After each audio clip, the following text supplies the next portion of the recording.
I pledge allegiance to the to the flag flag of of the the United States of America, and to the and to the republic republic for which which it it stands, stands, one nation one nation, under under God, God, indivisible indivisible, with with liberty. liberty and justice for all. Thank you very much. So a quick announcement.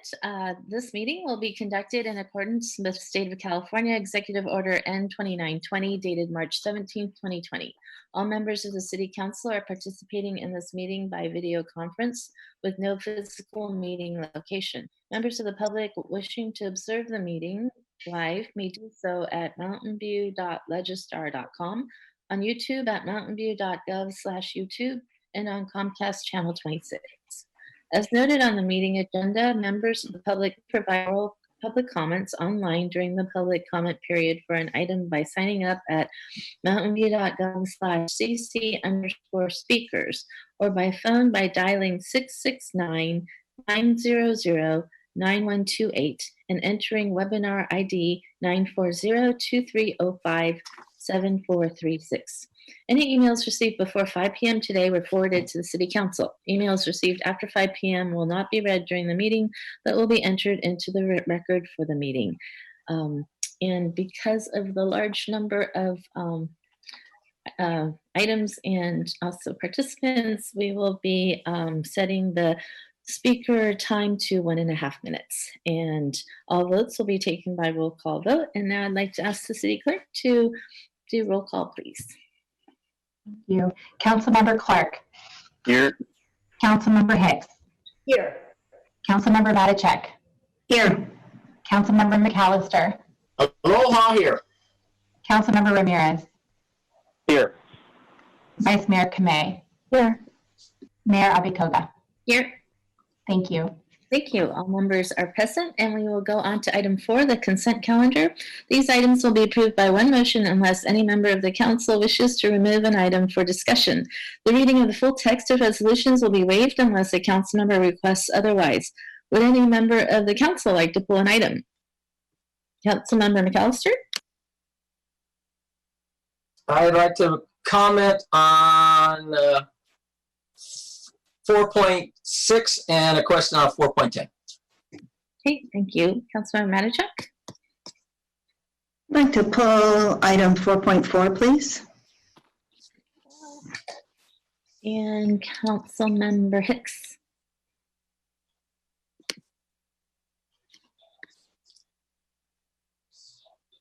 Oh, Councilmember Hicks, could you unmute yourself, please?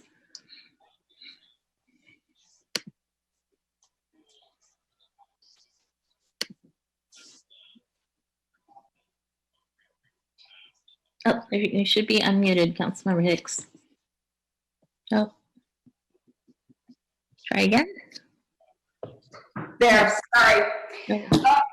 4.4, 6, and 10, we have some, and not just for comment, not for anything special. Okay, great. So would any member of the public on the line like to provide comment on an item on the consent calendar? If so, if you are in the attendee box, please click raise hand at the bottom of the box. And if you are on the phone, please press *9. The city clerk will display the timer on the screen.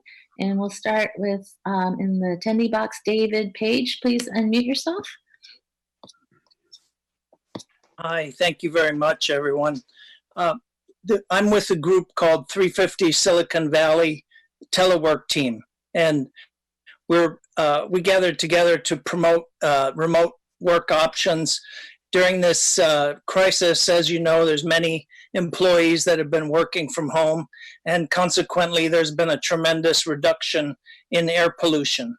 We're trying to get as many private and public employers to pursue work from home arrangements indefinitely because of the great benefit of the reduced air pollution.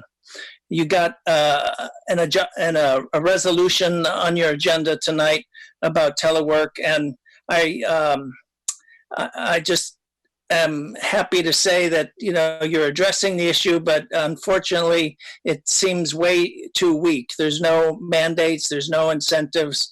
Perhaps it's a stepping stone to something bigger and greater. But what I was thinking is, given the recession and the budgetary problems, this should be something that would be a win-win for the city council to tackle. You got no change required. You've already made the change. It costs almost nothing, and you get tremendous reduction in traffic and air pollution and so on. So please consider beefing up this resolution and implementing something much stronger. Thank you very much. Thank you. We'll go to Mr. Alex B. If you can unmute yourself, please. Hello. I just wanted to take this opportunity to point out how valuable it is for the city to control the land use for businesses like the Savvy Cellar Wines and the Shoreline Amphitheater, and how much power we have to be able to handle crises without, resorting to shutting down businesses or compromising people's time and livelihoods. I think that it's a very valuable thing to the city to be able to have this control, and it's something that we should keep in mind and expand, especially when it comes to public housing. Thank you. Thank you. Any other members of the public wishing to comment on the consent calendar? So please hit the raise hand button. I don't see any more hands, so I will close public comment and bring it back to council. So item 4.4, 4.6, and 4.10 have been pulled. I'd be happy to entertain a motion for the balance of the consent calendar. Councilmember Ramirez. Thank you, Mayor. I'll move the balance of the consent calendar, including, let's see, I didn't have the cheat sheet here. It looks like 4.6 was pulled. I think we don't have anything else to read. Okay. No resolution. All right. So I move the balance of the calendar. Thank you. Vice Mayor? Second. Great. Thank you. Any other discussion on the balance of the consent calendar? If not, can we get a roll call vote, please, City Clerk? Councilmember Clark. Yes. Councilmember Hicks. Yes. Councilmember Matacek. Yes. Councilmember McAllister. Yes. Councilmember Ramirez. Yes. Vice Mayor Kamei. Yes. Mayor Bikoga. Aye. Thank you. Thank you. Motion carries 7-0 with no abstentions. We'll go to item 4.4. I think I had Councilmember McAllister. You pulled this? No, Councilmember Matacek did. Oh, Councilmember Matacek. I'm sorry. Go ahead, Councilmember Matacek. Thanks very much. So I was looking at the different options for the pool at Ringstorff Park, and I think I have a different perspective on what I'm looking for, and I was wondering if other council members felt the same way. It was mentioned by the Parks and Recs Commission that they wanted to understand how much of the open space at the park is being encroached on, not just by the pool, but by other projects we have in the works. And I share that concern, so I do want to understand that. And from that perspective, looking at the three options, it seems like option, I think it's C, encroaches the least amount into the park. And actually, another reason why I like it is because there is a lot more of the area surrounding the pools that is park, as opposed to building or parking lot. And I think if I was in the pool, I'd much rather see the park than I would a building or a parking lot. And so I think I actually prefer option C over the other options. And I'm wondering if anyone else feels the same way. Councilmember Hicks? Councilmember Hicks? Sorry, I'm having trouble with my unmute. So Okay.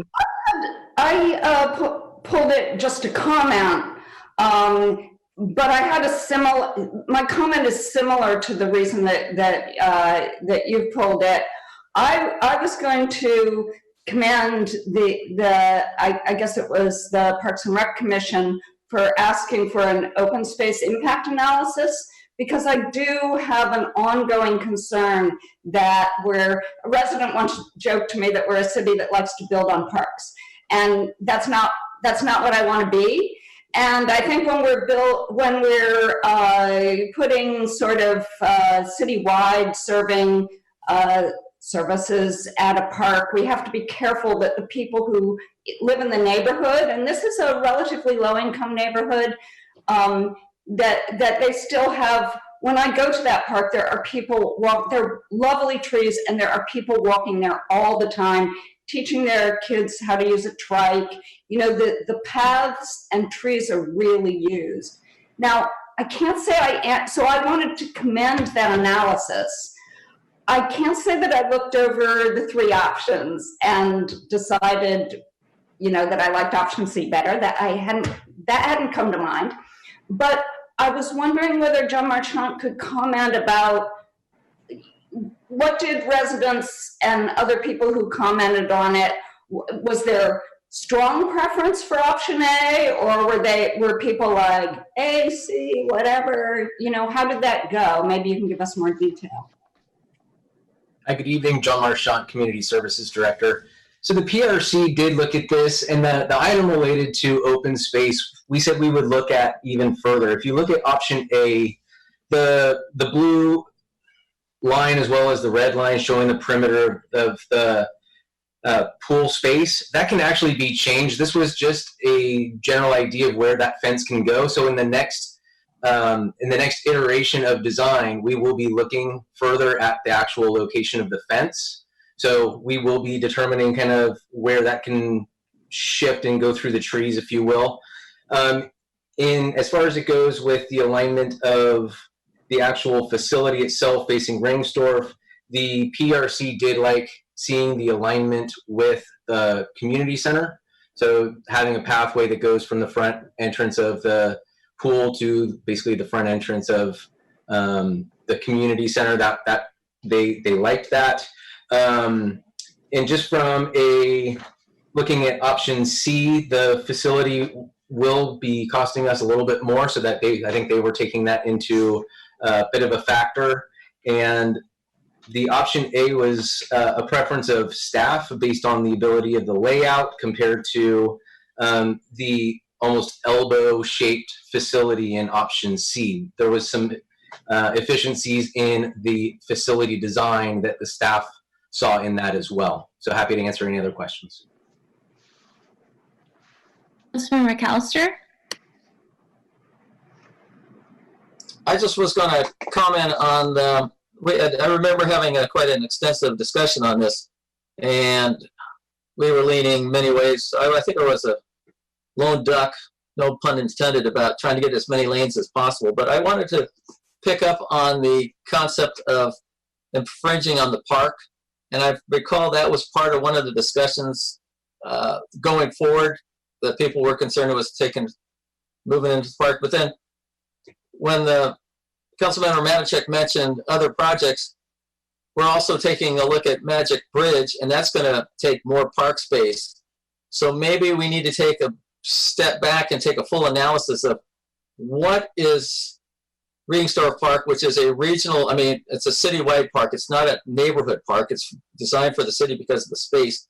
And maybe look at what are we trying to do? Are we putting too much stuff in there, taking away the intent of the park was to have an open space and walk. So that's a couple of my thoughts for now. I wanted to jump in before we go second round. So I guess I read the different options, and I read in option C that it would increase the square footage, and that's why I actually thought it was encroaching more on open space. But am I reading that incorrectly?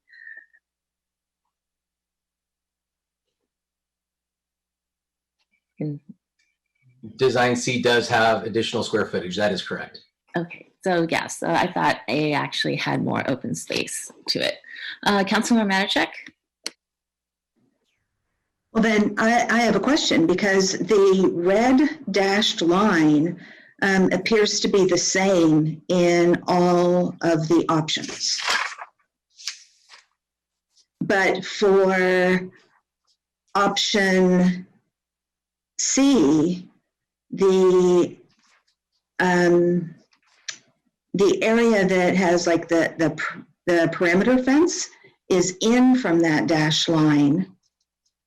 And so I thought we were gaining some open space, versus A, where it's closer to that dashed line, especially down in the lower left corner. So am I not reading that correctly? And I will that David, the project manager from Public Works working on this, join us and give us a little more detail on those lines. I'm sorry, John, could you repeat the name of the project manager? David Printy.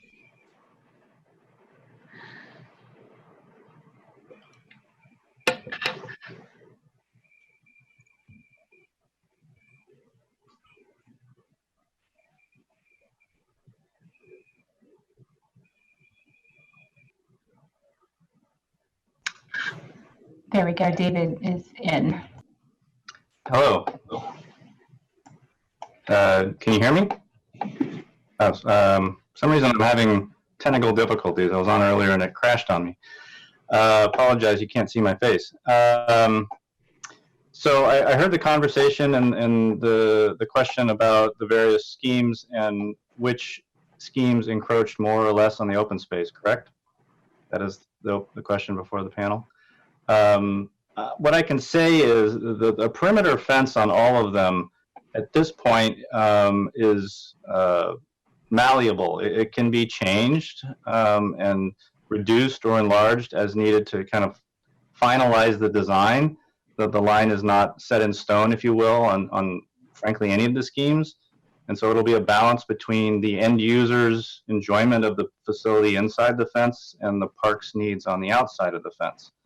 I can say definitively that option C, as was brought up earlier, requires a larger building and therefore is more expensive and has other elements that make it maybe less desirable to the PRC and those that we've talked to about the project. But again, I'll defer to your preference at this point. Thank you. Councilmember Marichek, did you have other comments? Well, so I guess then if the fence, I was mostly looking at the blue line for the fence versus the red dashed line and looking at which one took the least amount of open space away. And so if the fence can be moved, I'm more comfortable with option A, and I hear the comment about the building's more challenging if it's an L. So I guess I still prefer one of the other options. So option B over option A, but I'm not the expert on this. And so if the PRC and my colleagues are okay with A, we can go with that. Great. Thank you. Thank you. Any other comments? And if not, I'm happy to entertain a motion. Yeah, just Alistair, yes. Yeah, just follow up, because I remember supporting an option that was building a bigger complex for the future. That, if I recall the conversation we were having, and I wanted, the city's going to grow, and I wanted to add the excess capacity right now. Some say, well, it was plenty, but that added the excess, again, building more for the future. And it appears option C would do that. So, John, if you recall, I don't know if you recall the conversation, but that was one of the things that I was looking at back then.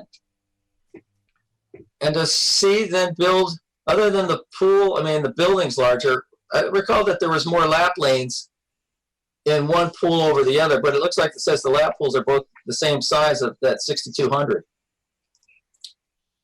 Was one had more lanes? Was it the fun pool might have had more lanes?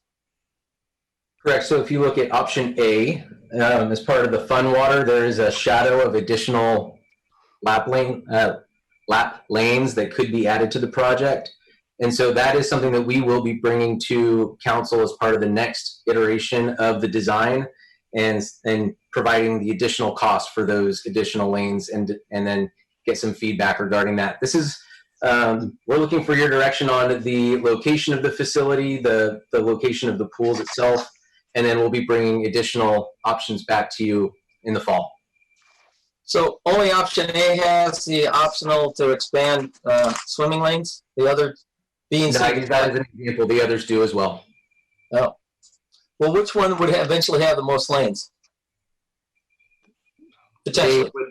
Each option has the same number of optional lanes. Oh, okay. Thank you.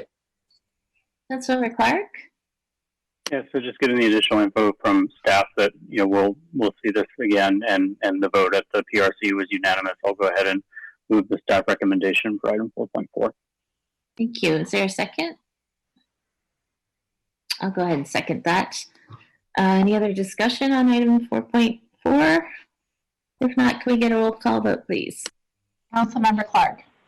Yes. Councilmember Hicks. Yes. Councilmember Matacek. Yes. Councilmember McAllister. No. Councilmember Ramirez. Yes. Vice Mayor Kamei. Yes. Mayor Bikoga. Aye. Thank you. Thank you. Motion passes 6-1 with no abstentions. We'll go on to item 4.6, and Councilmember McAllister, do you want to start? Yes, thank you. So this one is one topic I've been trying to get my colleagues to think about is there is this telecommunicating. And what is the number one thing you need for telecommunicating? Broadband. And I read this report, and if somebody wants to point out to me where there's talk about increasing our broadband, increasing our fiber, building for the future, please point it out. Because basically this report says, well, we're going to reduce cars and we're going to single occupancy and spare the air. But if we don't have the broadband and the fiber and the infrastructure to support telecommuting, it's not going to happen. So staff, is there anything talked about in here? Because I can't accept this report unless I see we are building infrastructure that can support the expansion of telecommunicating at home. Thank you, Councilmember McAllister. I can answer that, and then I might need the assistance of the Assistant City Manager to talk further about the actual resolution and policy. So when we think about fiber and building out the infrastructure in the city, there's a lot that has to be involved with that, and a lot of planning and work with not only, you know, developers or people who might be digging, but having a very robust plan. And the situation we're in now with COVID is such that we have over 400 staff already telecommuting, and that is not going to change anytime soon, especially as the shelter-in-place order continues to be in effect. So essentially, just in terms of our own city and our own staff, we are aware that we will need the Wi-Fi and the technology infrastructure for this. One of the things that we are planning to do in the upcoming fiscal year is to look at an IT strategic plan. And I think that the telecommuting piece of it is just one aspect of different infrastructure that we may need to look at. So I can't necessarily speak to us putting in fiber right now, because I'm not sure specifically what it is we would need to do for that, because I know that is a large undertaking. But in terms of just us encouraging telecommuting, that is something that we're interested in for all of the reasons that are cited in the resolution. And I would ask the Assistant City Manager if she has any other insight on that. Thank you, City Manager, and thank you, Councilmember McAllister, for the question. I concur with the City Manager's comments that there's a range of things that we have done and are looking to do to support our own employees' ability to telecommute, and the internet connectivity has not been the biggest of our issues, in truth. in terms of what it takes for employees to be able to effectively do their work from a remote location. It has been a lot about changing the service delivery models so that we can connect with our customers and our partners in a remote way and provide services to them. And then a whole host of things just around managing people and managing work plans that require communication and collaboration. And so we continue to work through those issues and would include certainly any issues around internet connectivity and broadband that we had as it relates to our own employees. And then, as the city manager was stating, for the community as a whole and other employers also being encouraged to telecommute, we would have to look at how broadband fit within that. It's not something that we at the staff level have looked at. I don't know if it's something that the Commute Free Tomorrow working group has looked at, but I think the mayor could probably speak to that. Well, oh, go ahead, Councilor McCall. Well, I mean, you read your resolution, and it's all about cars. And when you say, we're trying to do broadband, it says, well, the CHP has these cars, and cars produce carbon monoxide, and we are doing a comprehensive benefits. But, I thought we're building for a city, just because your resolution to support expanded telecommunicating and other measures to reduce single occupancy vehicle trips. That's the title of our resolution. So if telecommunicating, there's got to be an increase in broadband. And I think that if we're going to be a leader as a city, we also got to provide for the businesses in our community. So if you could, put a paragraph in there, whereas broadband or infrastructure, it would actually, I think, would get to the heart of what you're trying to accomplish, and just not the residents of the employees of Mountain View, but all the residents of the Mountain View telecommute, and not just our city staff. And to do that, we need that infrastructure, not necessarily broadband, or it can be Wi-Fi, but it needs to have broad. So those are my comments, and I would hope staff would consider that, and my colleagues would start sort of think about it too, and say, hey, maybe they can tweak this to make it a little better and more applicable to telecommuting. Thank you. So, Councilmember Hicks, did you have some comments? Well, I was just going to say shortly that although more broadband may be necessary at some point, I think there are a number of different parties that I think corporations are delivering that in many places, so I wouldn't feel comfortable if what you're suggesting, adding, is that the city will be responsible for it. I mean, I think this is a jumping off point. I think it's very important. I pulled it because I just wanted members of the public to know. I didn't want it to fly by on us just to, pass it with the rest of the consent items, but I wanted a little discussion and notice. I don't want to commit to the city supplying certain things when we have when we're going to have revenue drops. I certainly, exploring increased various things that are necessary, broadband and so forth, I think is fine, but I don't want to commit to a city budget item when there could be other parties who could provide that. Well, I wasn't recommending that we build, but we should recognize the importance of expanded broadband. And it's not recognized the importance of increasing it.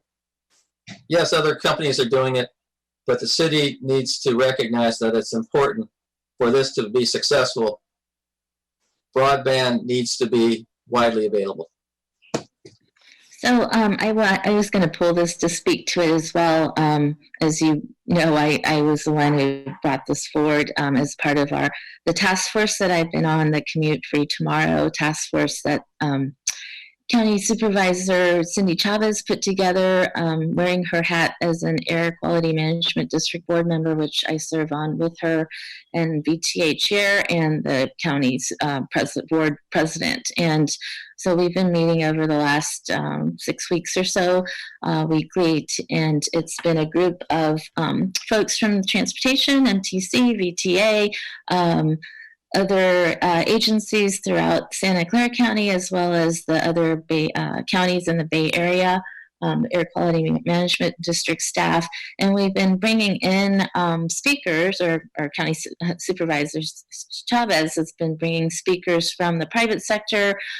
This last week, we had a pollster talk about some polling they've done around telecommuting nationally, and so this has been an effort to just gauge the interest of continuing telecommuting past sheltering in place, in light of the fact that the lowered commuting traffic congestion has resulted in cleaner air. So that was really the focus of this effort. And we've been discussing next steps. So to respond to the gentleman during public comment from 350 Bay Area, this is really a launching pad, and we're actually the first city or the first agency to hear it tonight. The other, and mainly because we're going into summer break, I had asked that we agendize this evening, but this resolution was put together with the committee's input. I know our staff was very helpful in providing information about transportation demand management efforts, and so and I appreciate Councilmember McAllister, your comments. I have been told that there is a county effort to look at the digital divide, and it's actually been from the school perspective of students not having the same access, but it has been brought to my attention that issue permeates through other factors or sectors, such as like telehealth. And so, as much as we've listened to you over the years about smart city and so forth, and I chuckle a bit, but I think you are actually spot on, and that's something that is being discussed countywide right now. And so I do expect that, and that's another effort taking place. So this is just really a starting point to get public agencies to commit to looking at telecommuting policies. And then there's a pledge attached to the council report that was also crafted.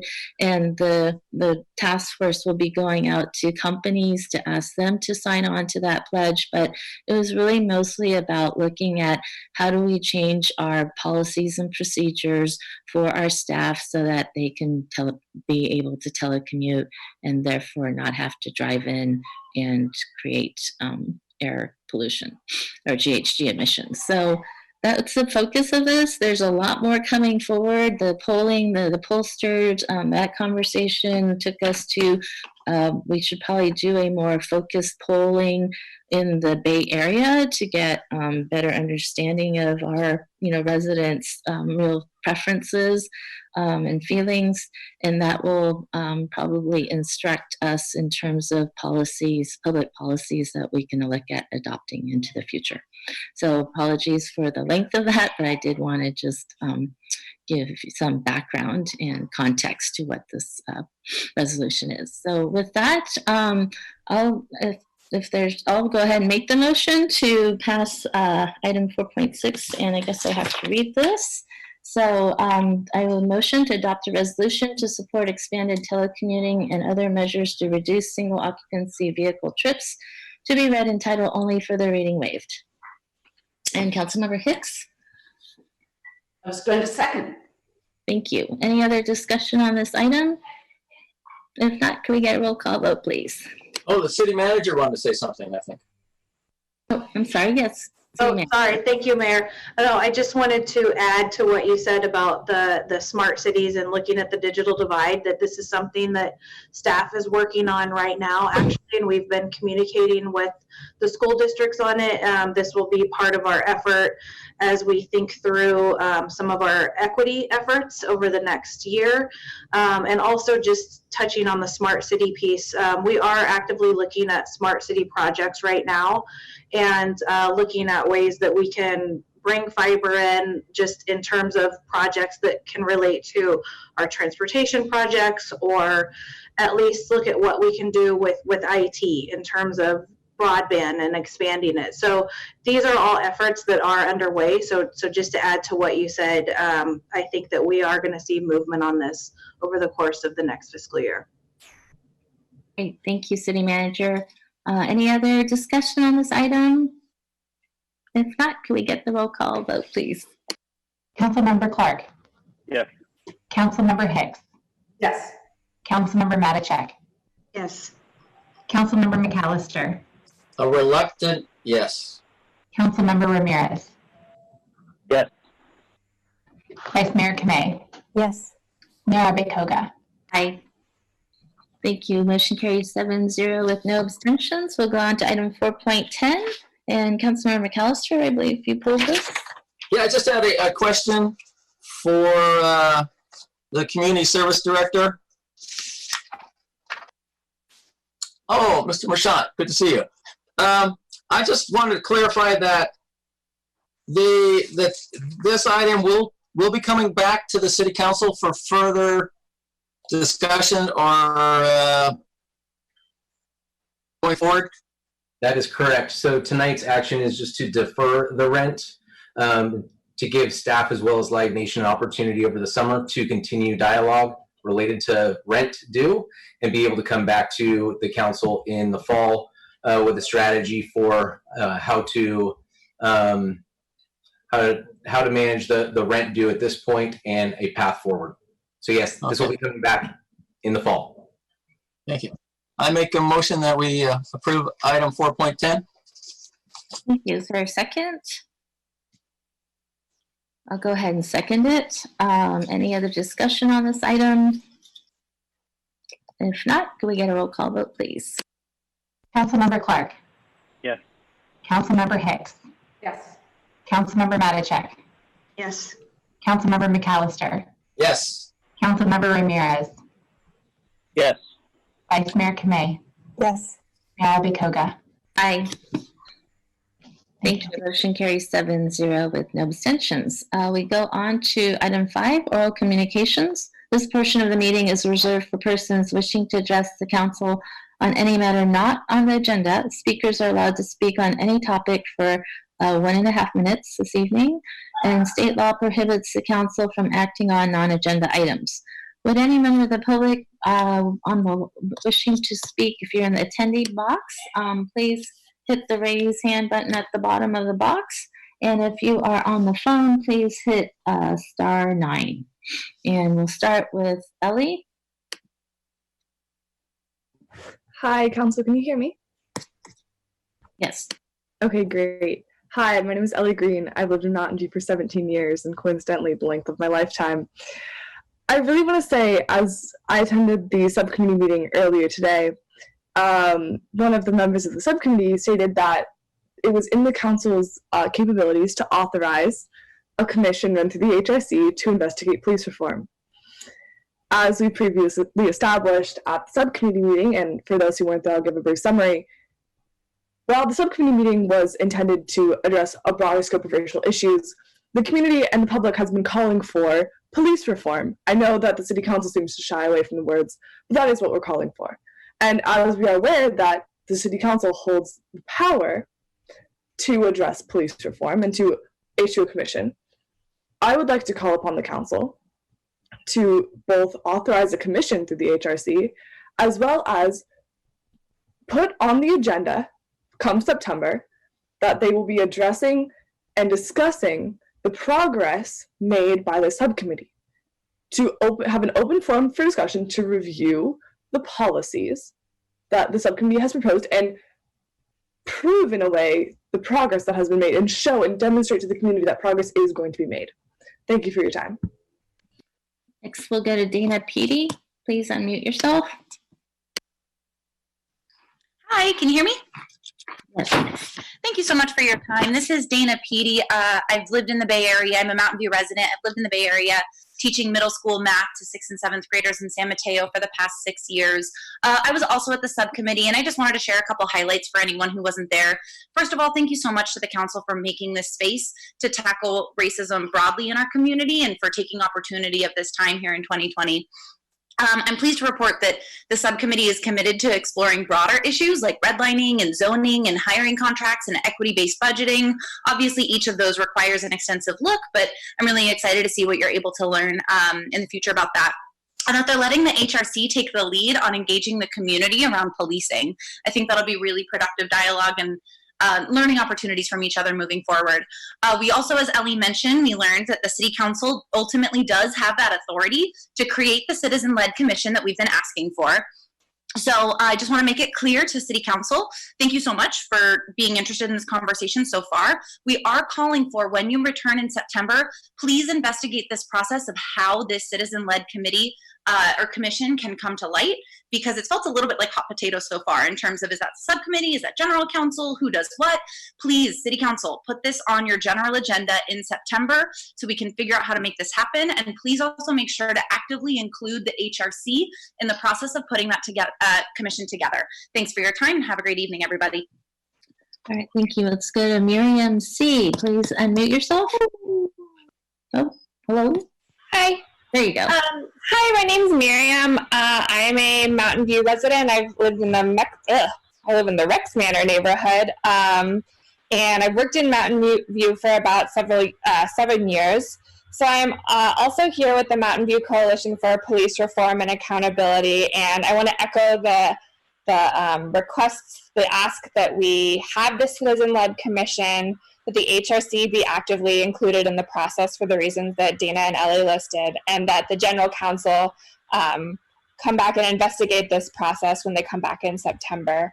I really care about the issue of police reform. I was really startled to see the statistic from 2018 that while only 2% of Mountain View residents identify as Black, 12% of suspects and 10% of people arrested by the MVPD were Black, and that just worries me because I think it's really important that we have an inclusive and equitable community here in Mountain View. And so I really care about the issue, and I'm hoping that we can make progress on it in the fall because I think the nation is really activated around this. Thank you all so much for your time. Thank you. We'll go to Anna Marie Morales. Please unmute yourself. Hi there. So I've lived in Mountain View for almost 40 years now. I wanted to say I was also on the subcommittee meeting today. Thank you to council and staff for that. That was a really great start for the city of Mountain View, and I think the best way for the council to facilitate this is to create a citizen-led commission. The HRC should be a part of this process, and I ask that City Council look into this process further when you guys reconvene in September. To keep transparency and to gain the confidence of Mountain View residents, this is the best way to proceed. Open dialogue between the community and our leaders is the way to go, since there are so many issues around this that need to be addressed. I am hopeful that this council will take that into consideration and move forward with a citizen-led commission. Thank you very much. Thank you. Let's go to Roche. Please unmute yourself. Hi, good evening, City Council, and good evening again to members of the subcommittee, which I was watching earlier today. I'd like to point out that, and I applaud the putting together the subcommittee to address racial inequalities and issues of that nature in the city of Mountain View. However, these issues are particularly broad, and in order to take a proper laser focus on dealing with the issues of policing, which I will remind the council are extremely important to deal with. I mean, we're still looking at a situation where a majority of arrests in Mountain View are like for misdemeanors or drug possession. They shouldn't be arrested in the first place, where Mountain View experiences 68% more racial bias in arrests than 68% of other police departments. With those kind of with that being the situation we're in, we need to take a real serious focus on this, and it has to be a citizen-led process, a independent commission organized through the HRC, which you as a council have the authority to do.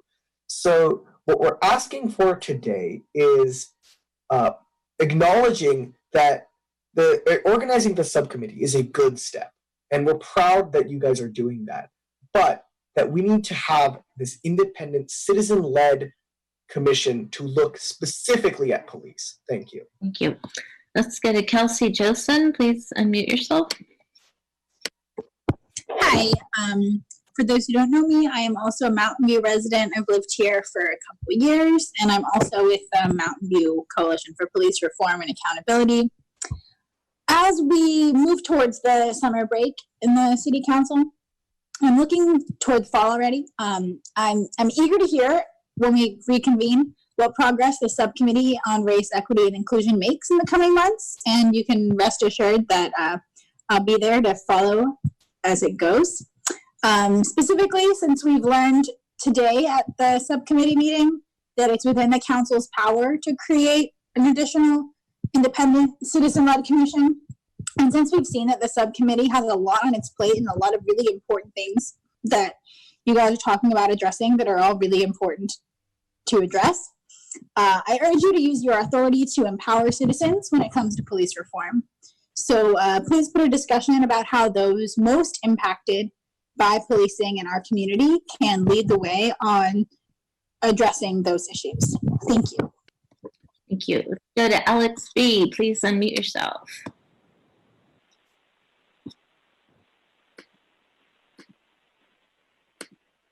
Alex? Okay. There you go. I had to wait for the unmute button to show up. Hey, happy last meeting before the summer break, everybody. This is Alex Brown from the Mountain View Mobile Home Alliance, here to point out the fact that I and my neighbors are still receiving rent increases and now rate hikes in utilities because we have no protections. And a lot of them are suffering from loss of income due to COVID-19. And with the eviction moratorium, they don't have to be afraid for now, but they will eventually have to come up with the money to pay off what they owe, which is increasing every year. And this is in contrast to their income from either Social Security or other fixed forms of income. And you guys know this because it was brought before you in January and have done nothing so far. Thanks. All right, we'll go to Joe Spalding. Please unmute yourself, Joe.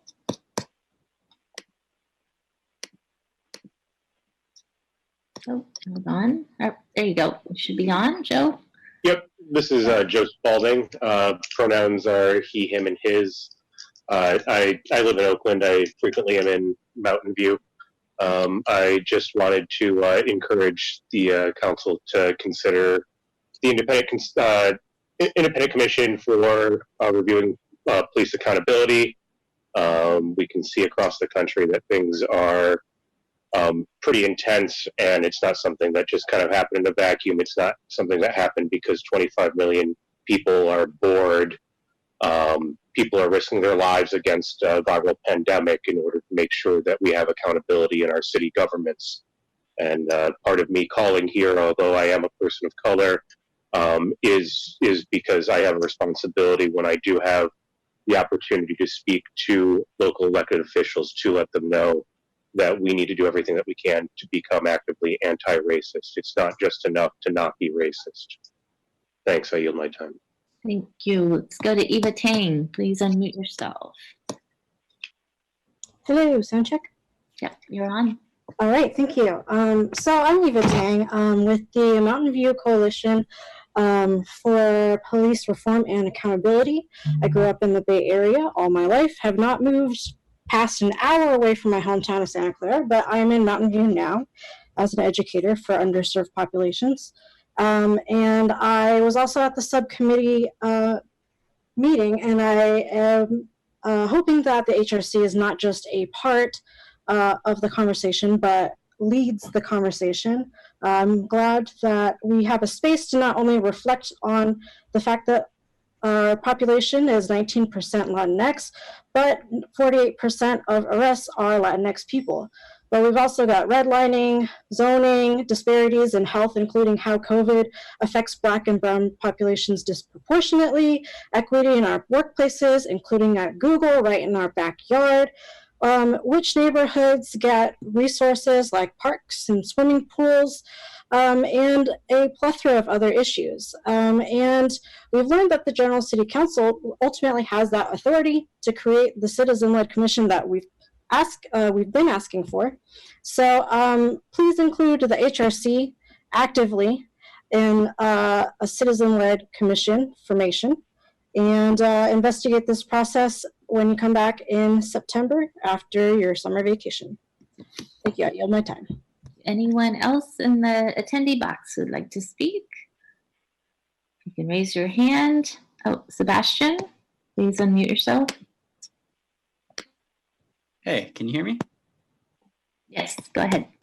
Okay, hey, so yeah, my name is Sebastian, and I'm a resident of Mountain View, and I'm a mechanical engineer. I've actually lived in the Bay Area my whole life, and yeah, I was listening in on the subcommittee meeting earlier for race, equity, and inclusion, and I just wanted to thank you guys for getting that started.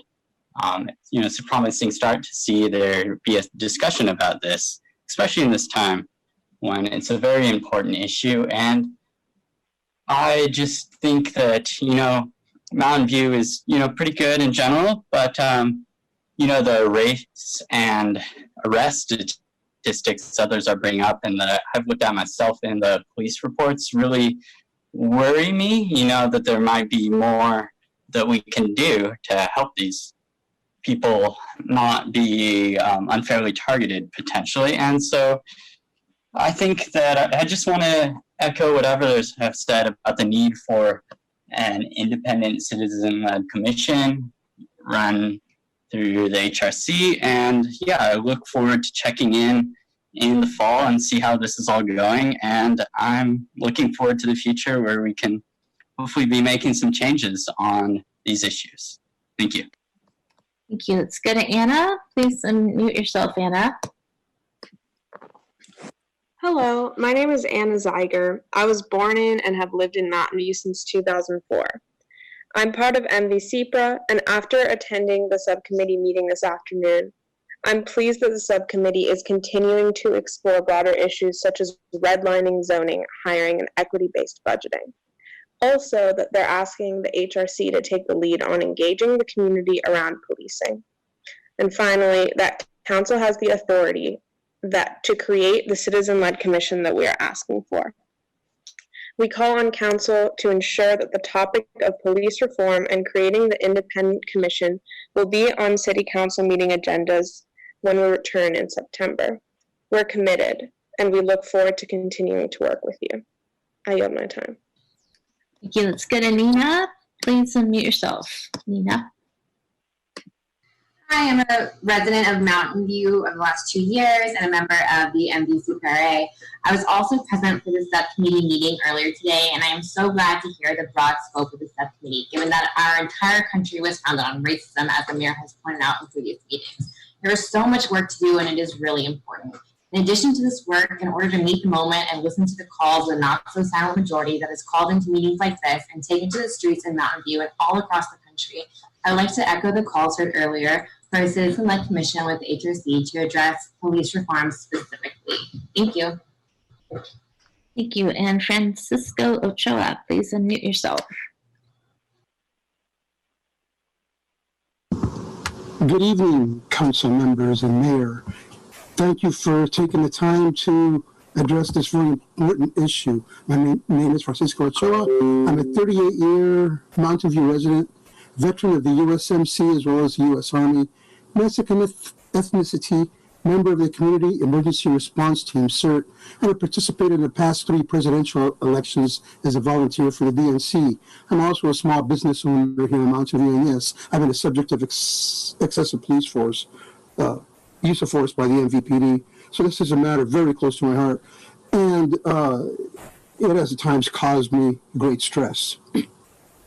I just want to reiterate what the MVCPRA is saying, and that the HRC should be an active part of the changes that are going to hopefully occur here in Mountain View. I love our community.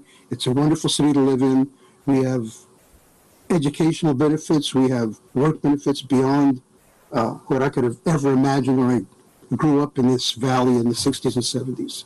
So I implore you to please make the HRC a part of the commission that is going to oversee and the policing in Mountain View. Thank you very much. Thank you. Any other members of the public wishing to speak? You can raise your hand. I don't see any other hands, so I'm going to close oral communication, and we will move on to item 6.2. 6.1. Public hearings under item 6. 6.1 is the Senate Bill 743, CEQA transportation analysis, and we have a staff presentation by our Assistant City Manager, Community Development Director, Artie Shrivastava, and Public Works Director, Don Cameron. Welcome to both of you. Good evening, council members. I'm going to try to share my screen. Can you see the presentation? Great. Okay. Again, I do want to acknowledge all the wonderful work that's been done by staff. Our assistant planner, Sarush Abu Talebi, Martin Alkire, our transportation manager, Rio Lowe, as well as our consultants. Don and I are presenting tonight. Okay. So we're going to talk about the purpose, the background, and the timeline, go quickly through the policy recommendations, and Don's going to speak about the multimodal transportation analysis framework that we had talked to you about last time. Again, SB 743 shifts how transportation-related environmental impacts are assessed and requires projects to be reviewed by how they affect the environment and not by how they affect the flow of traffic. It replaces LOS with VMT as the primary measure of transportation impacts in environmental review under CEQA. However, LOS is not going away. Rather, it is going to be removed from CEQA analysis and will be handled as operations analysis tool within the multimodal transportation framework. Very quickly, tonight is the 5th meeting. We have been working on this process since 2016. And we have had a number of study sessions with the EPC, a study session with the council. We had our EPC recommend adoption in May, and we're at the council tonight. The policy recommendations include 2 sets. The first is screening criteria on the left-hand side of the screen. Projects that are screened out do not require VMT analysis under CEQA. And then on the right-hand side, we're going to talk about thresholds of significance for projects that do require VMT analysis. In order to determine the metric to be used for either the thresholds or for the screening, we do have to look at what baseline we want to use when comparing them to the city. At the previous meeting, the council reviewed 2 main options for determining that baseline VMT for residential uses as well as our office employment uses. The EPC and the council discussed this issue, with the EPC recommending using the same geography and not different ones for the different residential and office VMT. And council discussed using the 9-county Bay Area geography as a preferred option, since it was stricter on office development and less so on residential. Staff therefore recommended using the 9-county Bay Area as a baseline, and the EPC accepted this recommendation. Next, we'll go to small project screening. OPR guidance does note that certain small projects should be presumed to have a less than significant impact since they generate few trips. Initially, staff had conducted a review of projects within the last 10 years and had originally recommended a threshold for multifamily that was a little bit different than the OPR guidance at 30 units to the acre. However, after further analysis of local evidence, we have concluded that the 20-unit threshold better equates to the OPR benchmark of 110 trips per day. And our recommendation now is consistent with OPR's recommendations. The EPC also agreed with this approach. For the map-based screening, using the 9-county Bay Area rates as discussed earlier, this map shows the variation between on-the-ground VMT and the comparison with the 9-county Bay Area average. The green color indicates locations with the VMT that are at least 15% below the average, and projects in these areas would be presumed to be less than significant, but they would have to have certain characteristics that are consistent with OPR guidance. The second map here, sorry,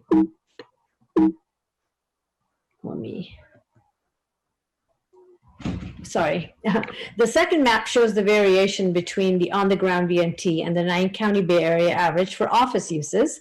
As you can see, there's no green areas and no projects would be screened out from VMT analysis if they were office projects.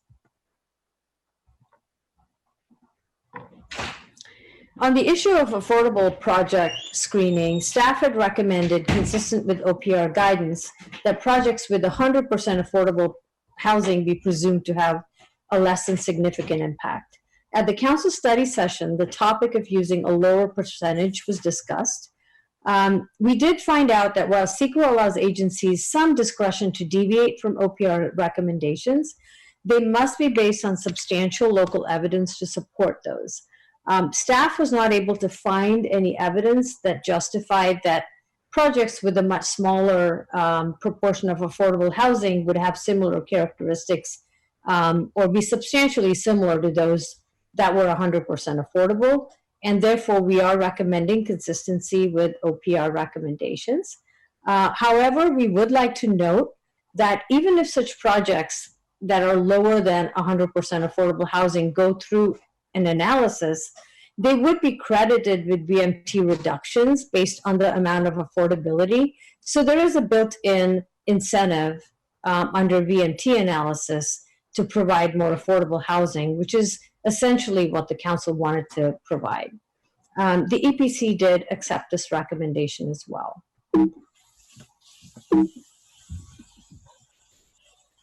Sorry. For projects that are required to go through VMT analysis, staff is proposing using the 9-county Bay Area VMT average as a reference for office and residential projects. Projects with the VMT of less than 15% for both residential and office would be presumed to have a less than significant impact.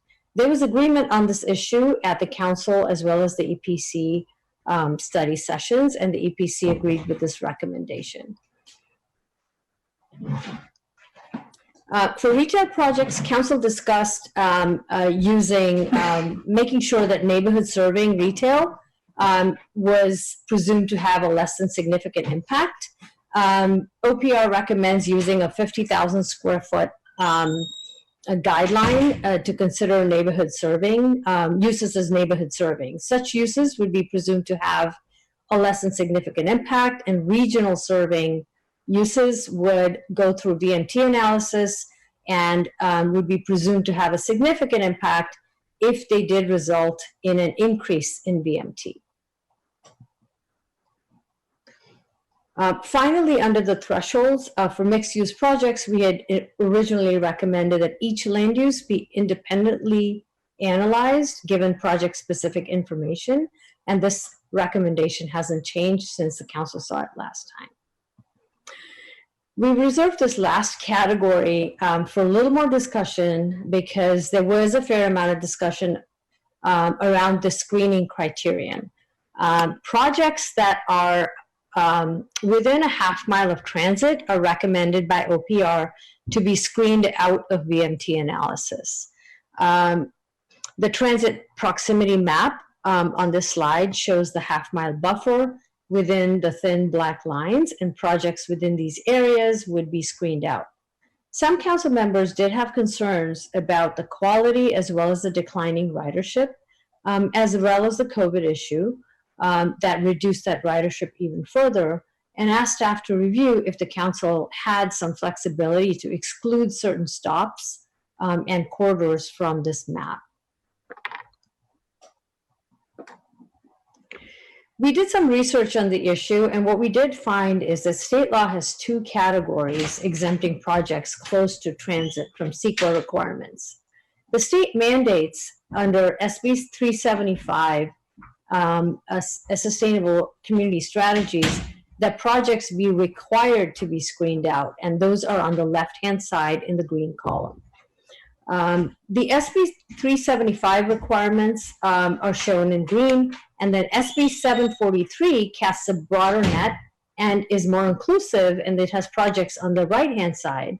And projects under this category are, the cities do have some flexibility in determining those threshold and screening criteria. However, what we did find is that there would have to be substantial local evidence to support any deviations from OPR recommendations.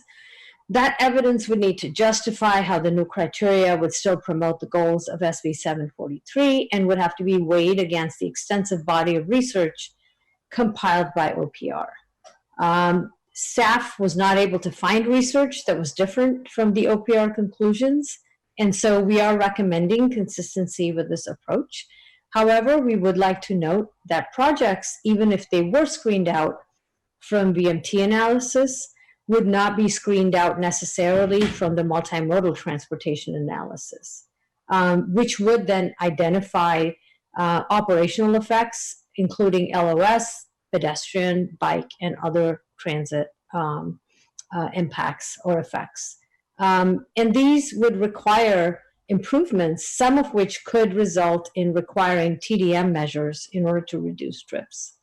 The EPC had also expressed a similar concern, but ultimately a majority accepted the staff recommendation when presented with this research. I'm now going to turn the presentation over to Don Cameron, who will be discussing the MTA framework. Thank you, Arti. I'm Don Cameron, Public Works Director. If you could go to the next slide.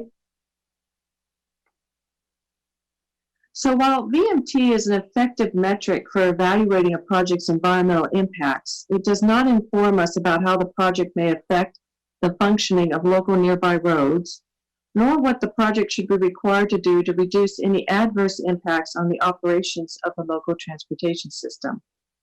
Separate from the CEQA VMT process, it is proposed that projects be required to prepare a multimodal transportation analysis, or MTA. The MTA will include the transportation impact analysis formally conducted under CEQA to evaluate the project's effects on nearby intersections, including level of service and queue lengths. However, this new MTA as proposed will include a more robust analysis of potential project effects on other modes such as walking, bicycling, and taking transit. The objectives of the MTA include ensuring projects address transportation effects caused or exacerbated by the project, and encouraging projects to reduce single occupancy vehicle use and increase the mode share of other transportation options. Next slide. The MTA process will involve estimating a project's vehicle trips based on the typical trip generation for that particular land use, as is currently done for a transportation impact analysis. The MTA would evaluate the usual considerations, such as site access and circulation and signalized intersection operations. But it will also take a deeper dive into assessing how the project's projected number of vehicle trips may affect bicycle and pedestrian facilities, transportation safety, and neighborhood impacts or spillover traffic. Next slide. Staff proposes that small projects, as defined in the small project VMT screening, be exempt from having to prepare an MTA.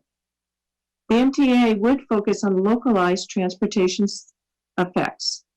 As such, it would analyze how a project's vehicle trips may affect pedestrian facilities within a half-mile radius of the project, and within 2 miles for bicycling, transit, and vehicle operations. Next slide.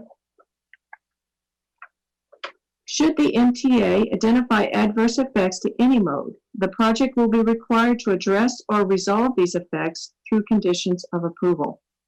In some cases, such as issues with site access and circulation, this can be addressed through project design changes.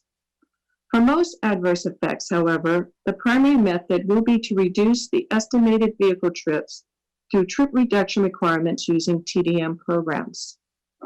In addition, if a project's vehicle trips will adversely affect a bicycle or pedestrian facility or an intersection, the project would be required to provide or contribute towards operational improvements for active transportation or intersections. Also, the project may be required to contribute to off-site pedestrian or bicycle improvements if needed to support their trip reduction requirements to increase walking and bicycling mode splits. Next slide. While we have been working with the transportation impact analysis process under CEQA for many years, the expanded MTA approach is new and developing for us. A draft MTA handbook is nearly complete, and it will provide technical guidance to developers and consultants. Staff plans to refine the MTA process and technical guidance over the next few months through the development of the first couple of MTAs, after which staff will return to council for approval of the small project screening criteria, study areas, and overall process, based on what we learned from conducting those first couple of MTAs. With that, RT, I'm going to turn it back over to you. Thank you, Dawn. This is the last slide, and it is a recommendation that the council adopt a resolution to the policy implementing the CEQA to comply with SB 743. I do want to say that staff here, both the project managers, Surush and Ria, are here to answer questions, as is our consultant. I'm going to stop sharing unless the council wants to go back to a slide. Thank you. And I guess we'll probably bring up the slides if anyone has a question on them. But are there any council members with questions? Councilmember McAllister. Yeah, is this sort of like the density bonus? Is that it's the law and we might as we just accept it? There's not much changing in it? More or less, the law does require that cities begin this method of looking at CEQA for transportation starting July 1st, which is tomorrow. Okay. So we squeaked in just before the deadline. Okay, thank you. Vice Mayor? Great, thank you. I just had a quick question. I recently learned about VTA's fast transit program and kind of the agency-wide evaluations that they're going to be doing related to their ridership. And I wonder if there's a way to, I know that there's been some comments, particularly the last time this item came up about, trying to understand ridership and increasing ridership, or trying to make sure that it's efficient and utilized. I haven't had the opportunity to ask staff kind of, will we be able to use some of that information that VTA is creating, or how might that help in the city's implementation of SB 743? Dawn, I don't know if it would play into the MTA at all, or we could use that information to supplement our discussions. It could play into the MTA in terms of evaluating a project's potential effects on transit services. What I'm aware of in terms of the fast transit program, and part of that is related to, we know that transit is more attractive to riders when it can provide good travel times and compete well with the single occupant automobile. So if through our MTA analysis in terms of the impacts on transit effects, these increased vehicle trips could slow down transit, it may be possible then to working with VTA and working with the project to see how the project could mitigate that or provide some kind of improvement that could help speed transit back up and make it more viable option for people that want to access that site as well as travel to other areas. Great, thank you, appreciate that. Councilmember Matichak. Thank you. I had a couple questions. So in the future, if VTA changed the bus routes or canceled the bus routes, discontinued them, or if changes were made to light rail where either one of those no longer met the criteria that has been established for high quality transit, or any other categories that have been defined around which there's a TPA, would someone, OPR, the city, somebody take a look and see whether or not this should be revised? I would say yes, we would want to connect with VTA and OPR because there's a specific definition for how these transit stops and corridors are defined, and they talk about 15-minute headways during peaks. So if they no longer were the case, then we would want to circle back and make sure that we were updating our maps. So it would be our responsibility to update them, and that would be okay to do. Well, typically, I haven't really had the experience in my career of having a situation like this, but typically what we would do is circle back with OPR. They're easy to connect with as big they have a fairly large scope, but you can connect with them and talk to them about the issue. And they give you guidance or they talk to you about it. And we usually are able to connect with the agencies to amend the maps so that we can then apply it. We weren't going to begin applying them immediately, but just start the process so we can amend the maps. Okay.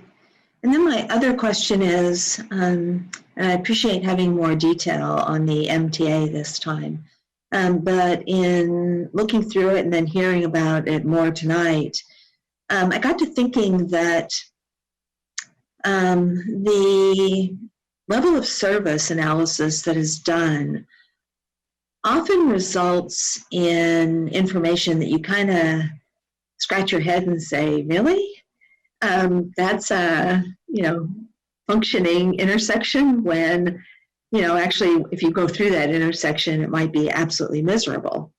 And so do we have to use, or are we planning on using the same approach that's used in like an EIR to evaluate the LOS, or is there a different way of looking at it, different assumptions, different models, something that might result in an LOS that seems more realistic for what's really happening at an intersection? So actually, it is one of the advantages of looking at how an intersection is functioning under this new MTA format rather than doing it under CEQA, which can be fairly prescriptive. And then you have the legal mitigations that are connected to that level of service analysis.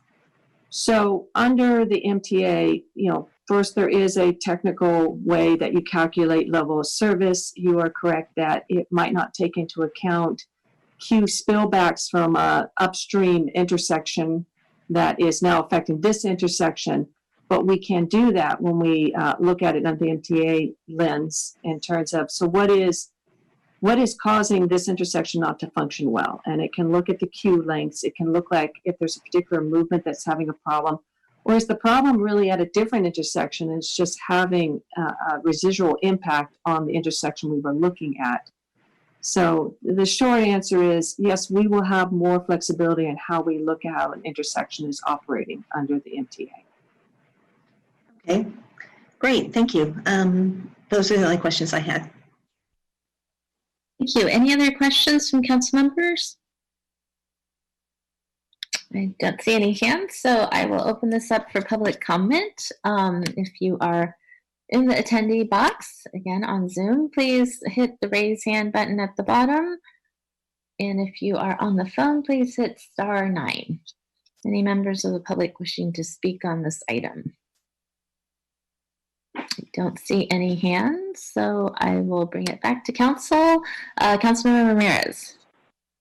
Thank you, Mayor. I appreciate staff's efforts to address the questions and concerns from the council and the EPC.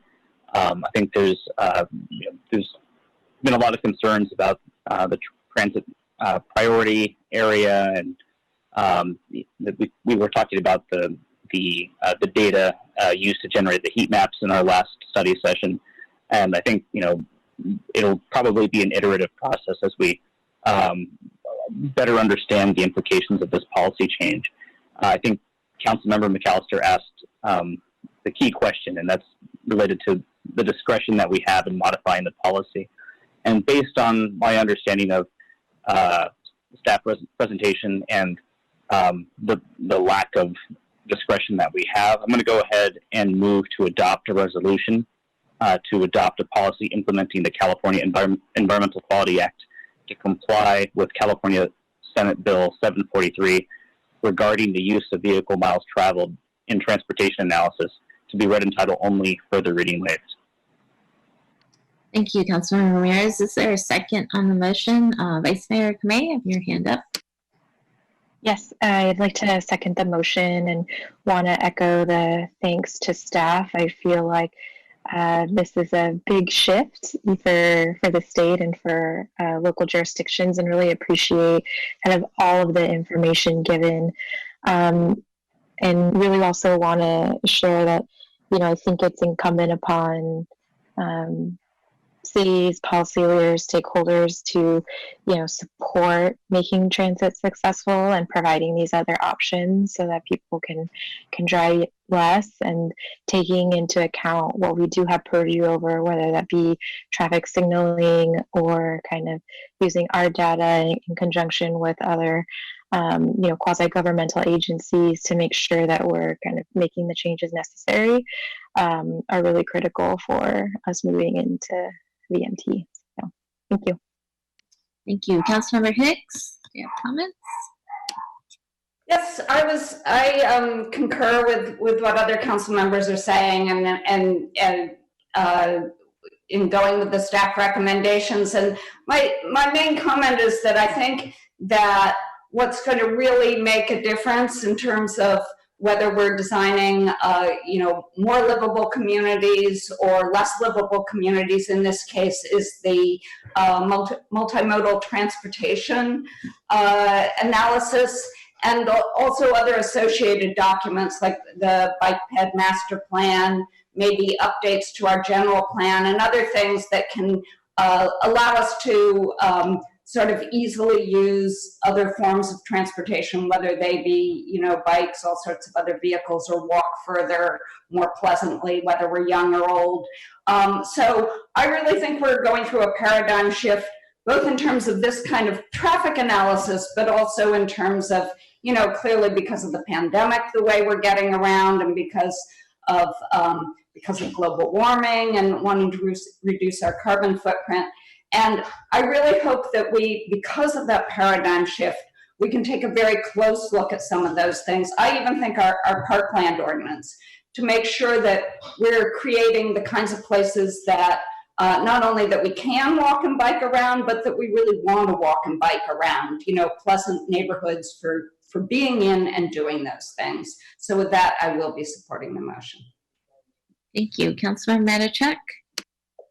Thank you. I just want to sort of reiterate my concern about the TPAs. And so it's good to know that if things change, we can look into changing projects that are screened out.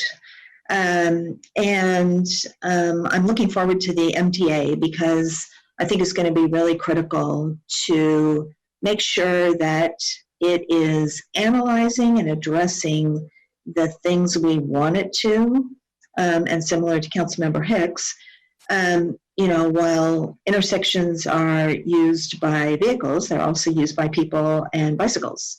And so we do want to make sure they work for everyone, as well as the streets in general work for everyone and the sidewalks. So I'm hopeful that the MTA is going to do this. So I'm looking forward to reading the whole thing and then actually working with it with a few projects to see, is it really doing what we want it to do? And if not, tweaking it so that it does. So I will support the motion. Thank you. Thank you. Any other discussion on the motion by Councilmember Ramirez and seconded by the Vice Mayor?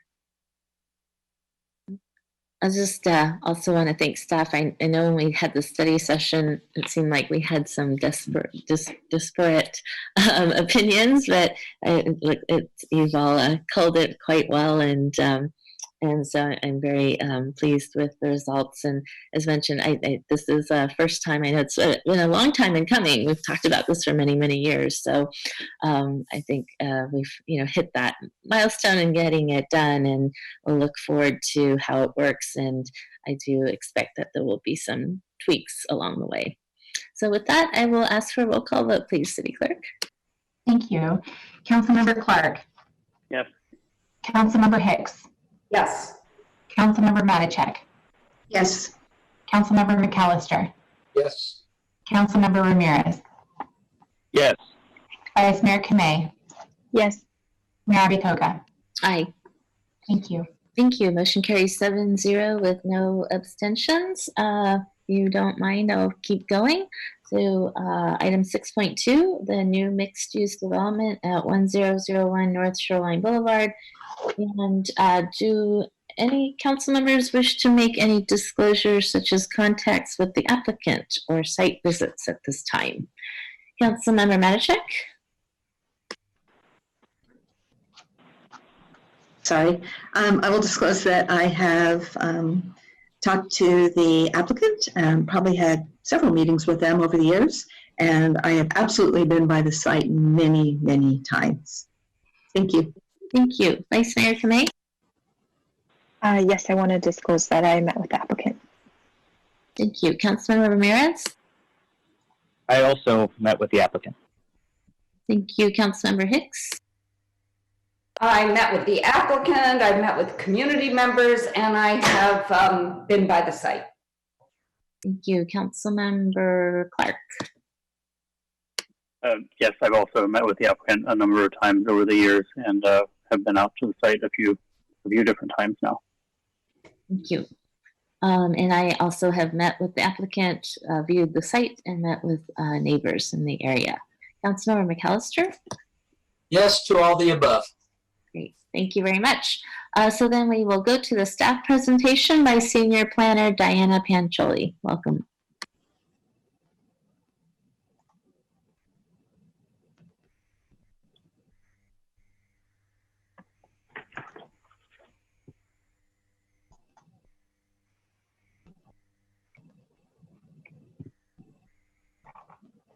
Good evening and thank you.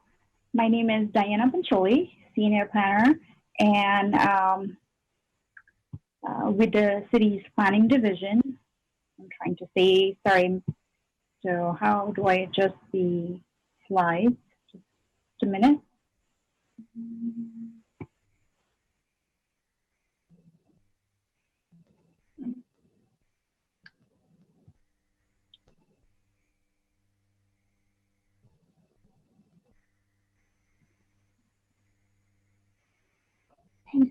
Okay, sorry.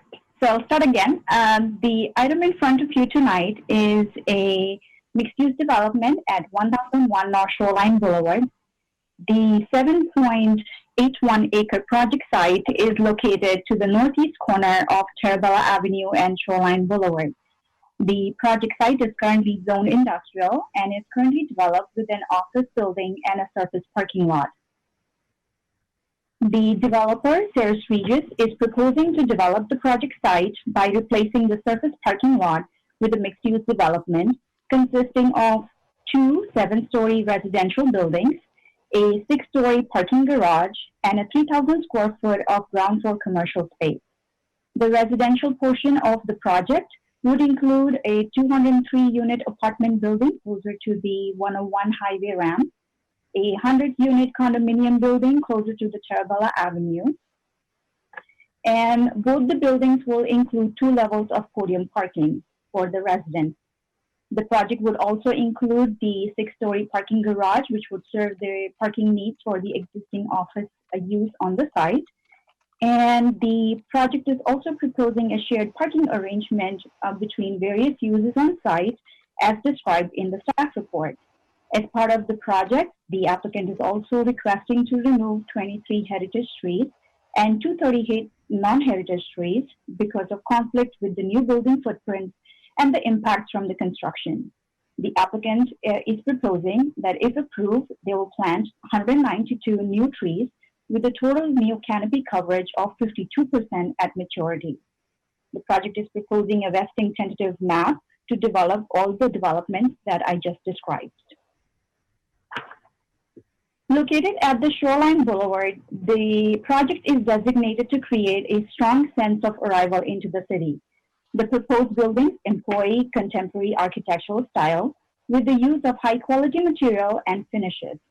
The project has 2 street frontages along Tarabella Avenue and Shoreline Boulevard, and the design intent is to create a distinct presence along each of the frontages using various architectural styles and material to create a pedestrian-level engagement and a clearly defined building facade. The project is also designed around a newly centrally located public plaza that will provide as a key hub space for pedestrian access throughout the site and also for daily interaction between people coming to different users on site, as well as it will provide a space for the community gathering.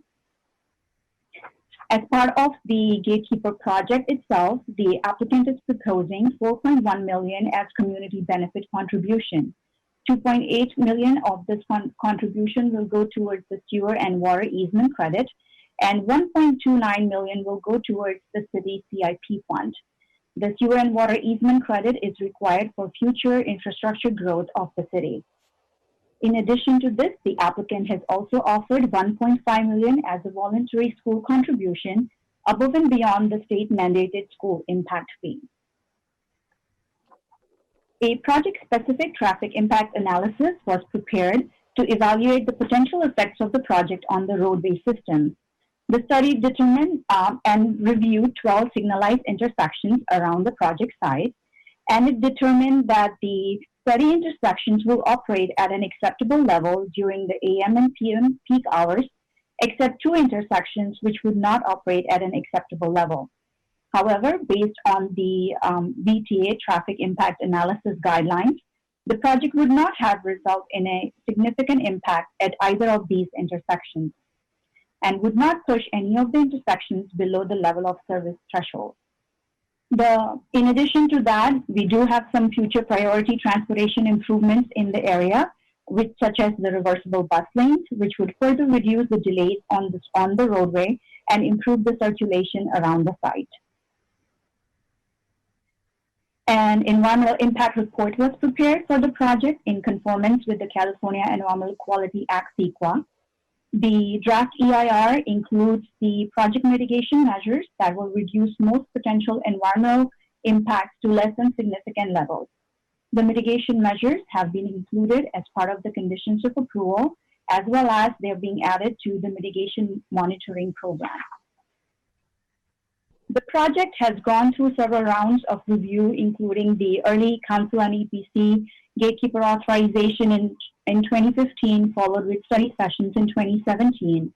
The Development Review Committee reviewed the project and recommended approval in October 2019, followed by the Airport Land Use Commission recommendation for approval in August 2019. The Environmental Planning Commission reviewed the project at the May 2020 public hearing and recommended approval to the City Council with a modified condition of approval for the use of retail space proposed as part of the project. The EPC also recommended the City Council to consider using the community benefit funds towards the upgrade of the San Juan Park and other infrastructure improvements for bicycle and pedestrian use in the area. This concludes staff presentation. In conclusion, the EPC and staff would recommend City Council to approve the project, the associated map, and the environmental impact report. I would just like to say that staff and our environmental consultants are present here tonight if council have any questions for us. Thank you. Thank you very much. I now would like to go to the applicant, Mr. Hopkins from Sarah's Regis. Do you have a presentation? Oh, there you are.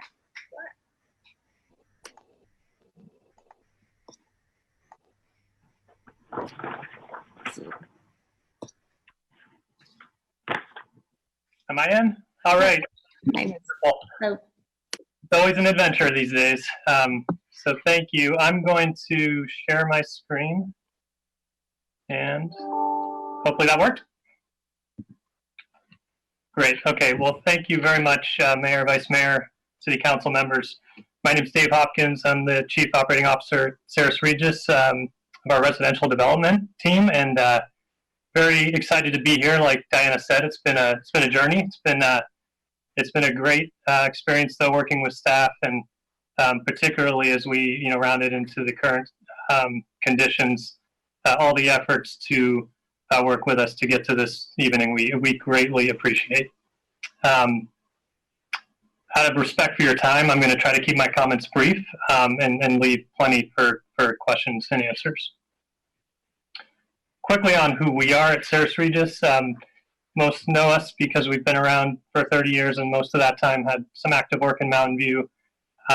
We build homes near jobs, near services, near transit, both for rent and for sale.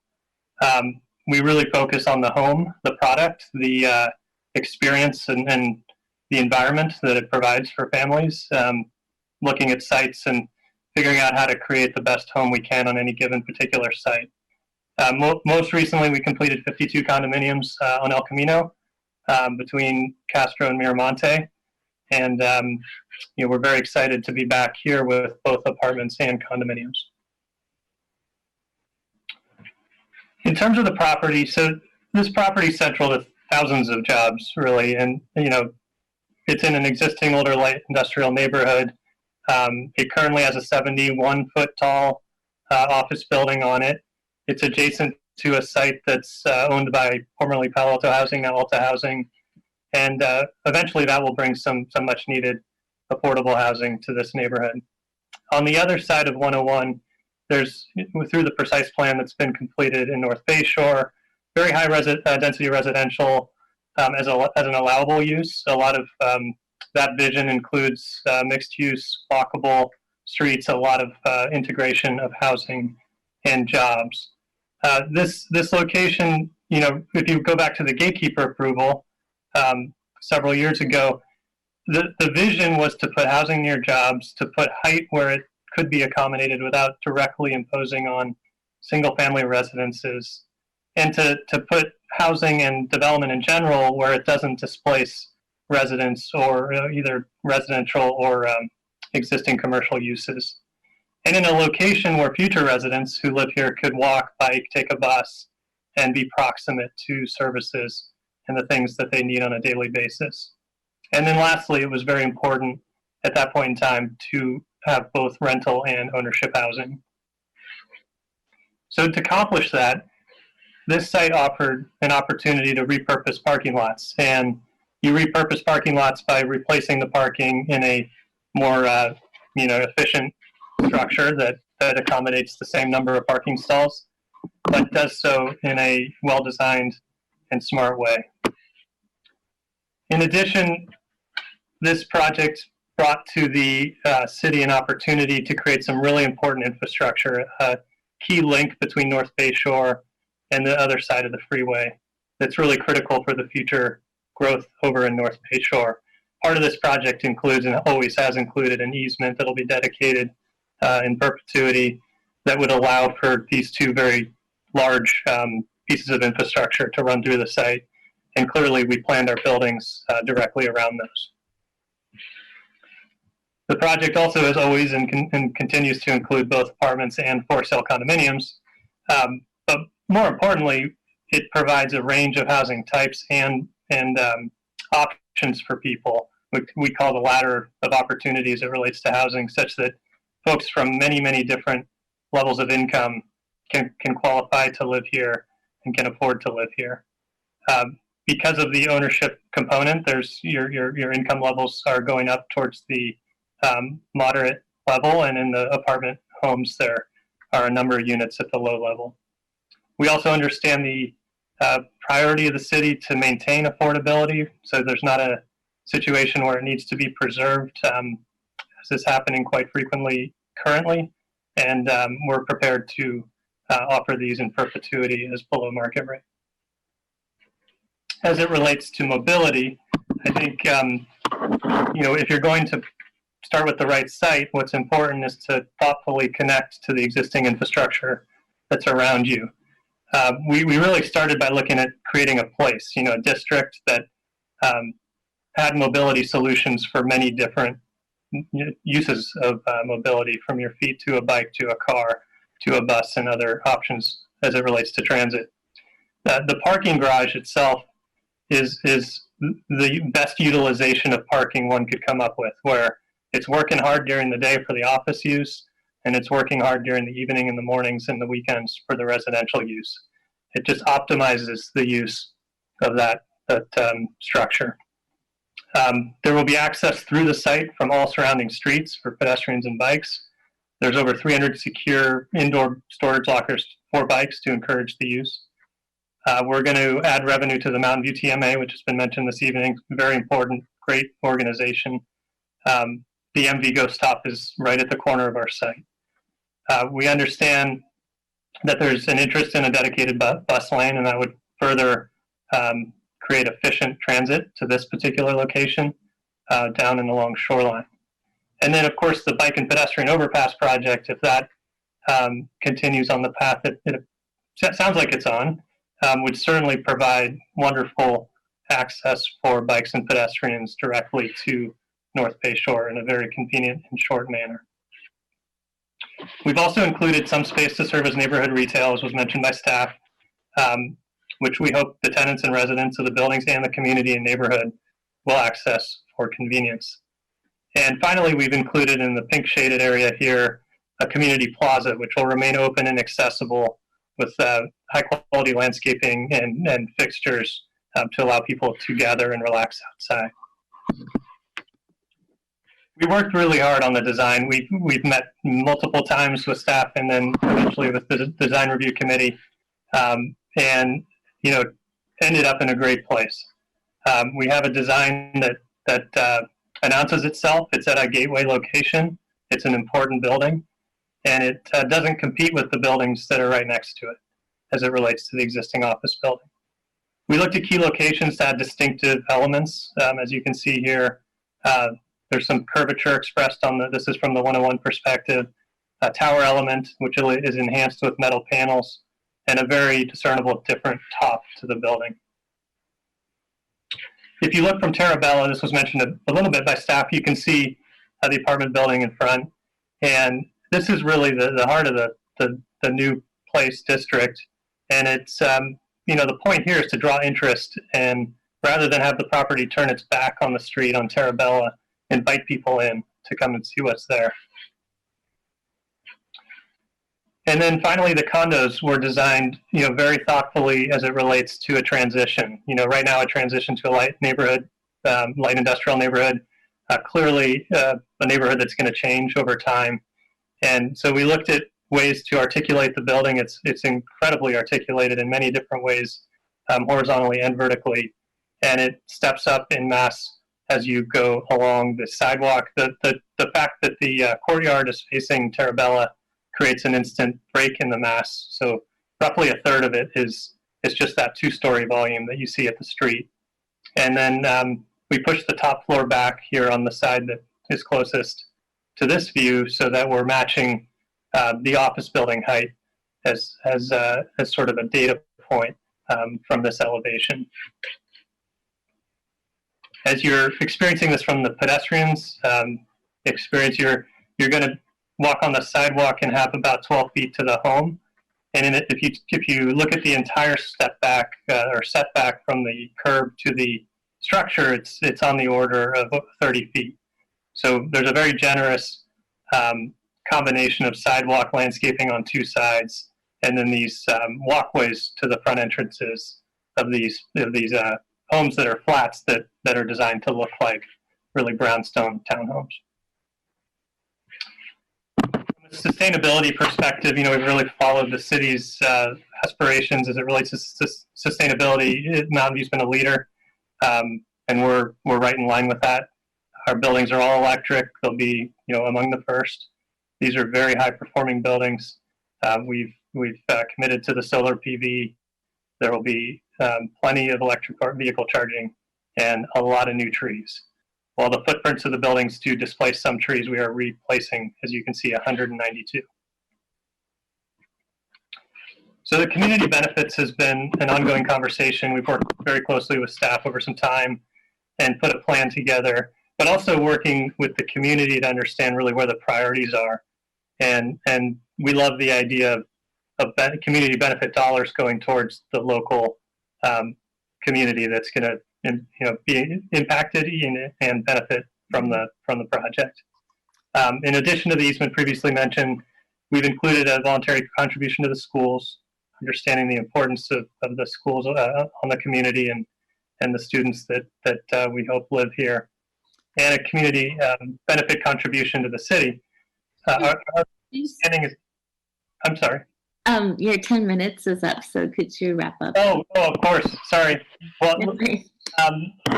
I'll just say that we worked closely with the neighbors to come up within the community benefit contribution amount some improvements that they would like to see to bikes and traffic. We fully support it, and there's plenty of funding within that amount for it. And the park fee as well will support plenty of improvements at San Vernon Park.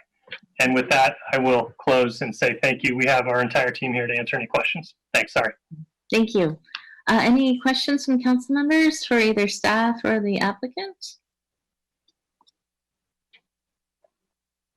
Let's see. Councilmember Hicks.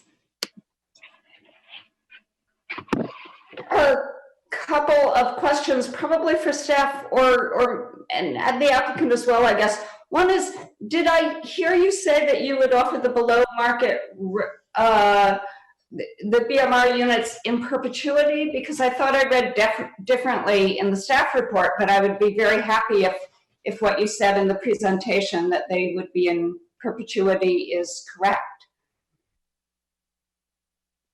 Sorry, if that was directed to me, yes, I did say that, and yes, that was the intent, and I do believe it's a change to the staff report.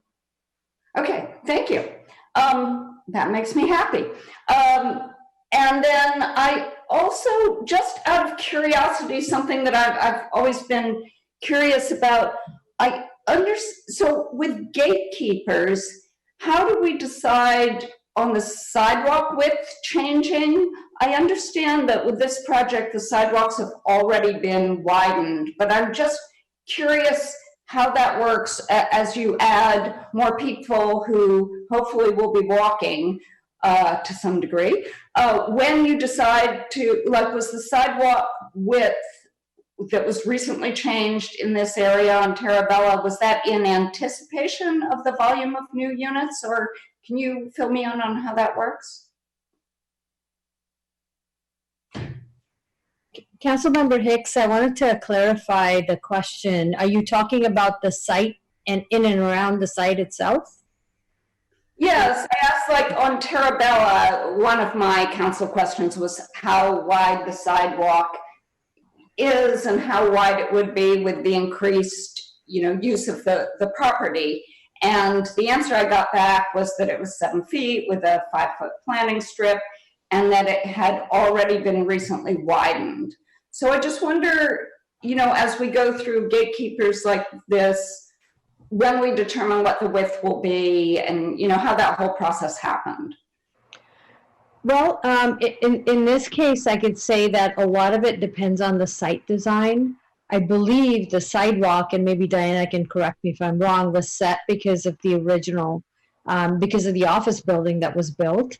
But we do go through design review, and what you saw that in the description about the setbacks, about the brownstone look, about the landscaping, is all part of the pedestrian experience.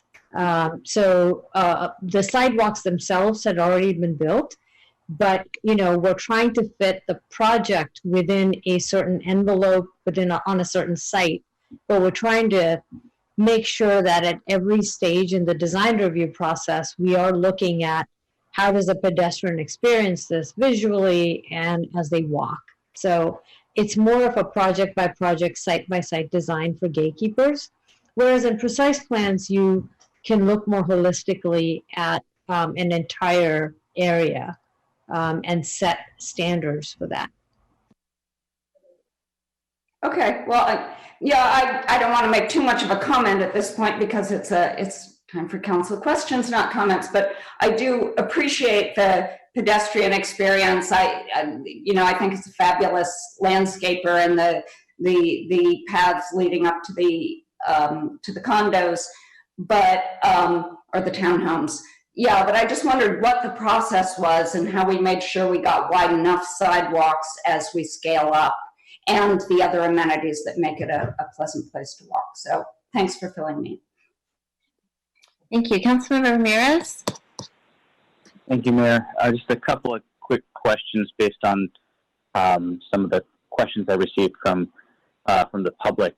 So first, regarding purple piping and expansion of recycled water infrastructure, staff in the written responses to council questions indicated that wasn't currently within, that there's no plan for that. It's not really within the scope of this project, but I want to make sure that we're not precluding the possibility in the future. So can staff provide some assurance that if we wanted to expand the recycled water infrastructure to the Terabella neighborhood, that we would be able to do so even if we're not sort of explicitly incorporating that expansion into this project?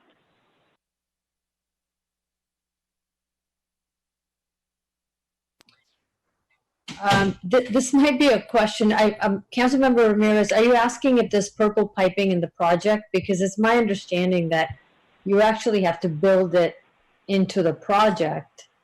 You can't retrofit the project after the fact. So maybe we're not answering the question the way you would like us to, but if you could clarify your question.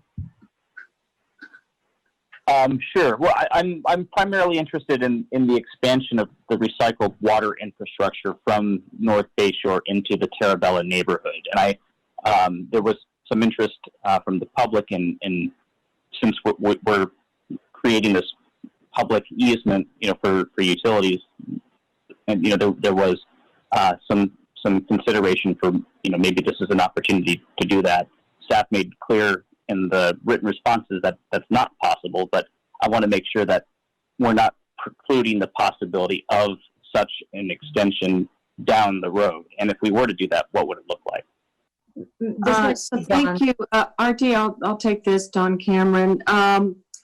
So in checking with staff, we are not precluding the potential in the future to bring recycled water into the Terabella area. And in fact, one of the things as we designed the new bike ped bridge at Shoreline over 101, I'm being told that it is being designed in such a way that it could carry a recycled water pipeline underneath that bridge to provide that connection in the future to Terabella.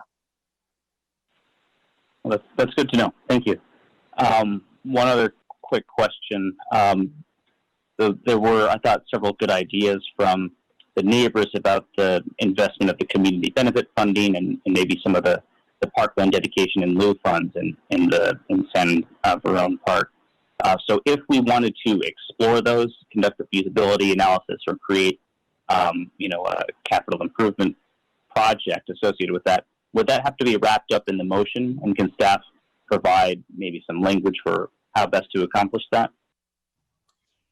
We talked a little bit about this, council member, and I think if the council would like to create a capital improvement project, it's probably something that could be talked about typically under council comments, to agendize a discussion, or to ask staff to follow up and then come back with some information. Because our understanding is that there are processes to be followed if the projects are large enough. If it was just a replacement of a park bench or something, I think that's something that could be accommodated. But Dawn, you might be able to speak a little bit more to the traffic-related improvements and the process that needs to be followed before it could be implemented. Yes, we do request that you not try to commit the funds to a specific project before we have completed a feasibility and cost analysis, as well as done community outreach related to the project.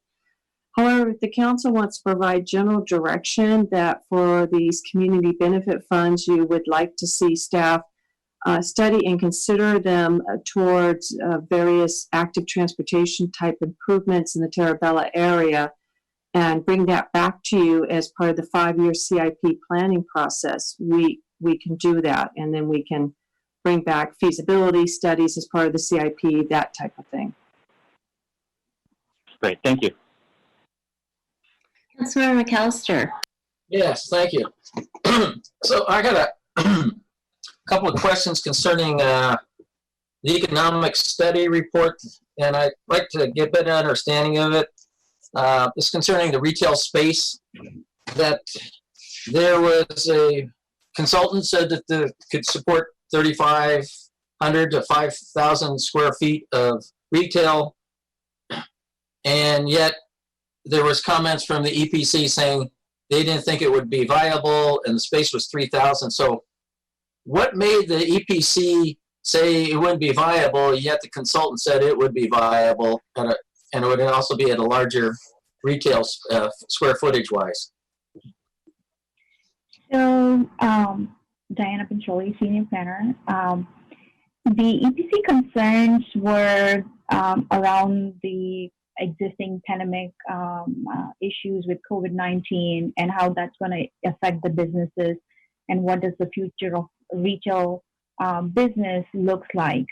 And they wanted to make sure that if we are incorporating a retail commercial space in the building, and if a quote-unquote typical retail space can't go in there, then they would wanted to make sure that some other kind of uses, some other kind of commercial uses, but those which will be serving the neighborhood, there would be a provision to allow such use if retail can be, a retail tenant cannot occupy that space, or the applicant is not able to lease it out to them. So I think the concerns of viability was not related to the economic feasibility study, but it was more related to the effect on the economy because of COVID-19. Well, hopefully COVID-19 is going to be done in 4 years by the time this project gets rolling. So that's a interesting. Okay, because if we do have these, that's a comment, so I won't do that. Also, there is another comment that the consultant said that there is no value uplift from the proposed project, and therefore it cannot support a community benefits contribution. So was the consultant saying that we need to reconsider our community benefits to make this project profitable? I'll try to answer that, Councilmember McAllister. So this Gatekeeper project was part of an earlier slate of projects that didn't come in recommending or proposing certain community benefits that we're seeing typically. So the council direction to staff was that we conduct an economic analysis to see how much uplift there was in the project, and then put together a community benefit package based on that. We did conduct an analysis, and what our economic consultant found was that residential projects of this type are not able to beyond the typical assumptions of developer profit, as well as when you take into account land costs, when you take into account construction and labor costs, there isn't much uplift. and there isn't much cushion to provide community benefits.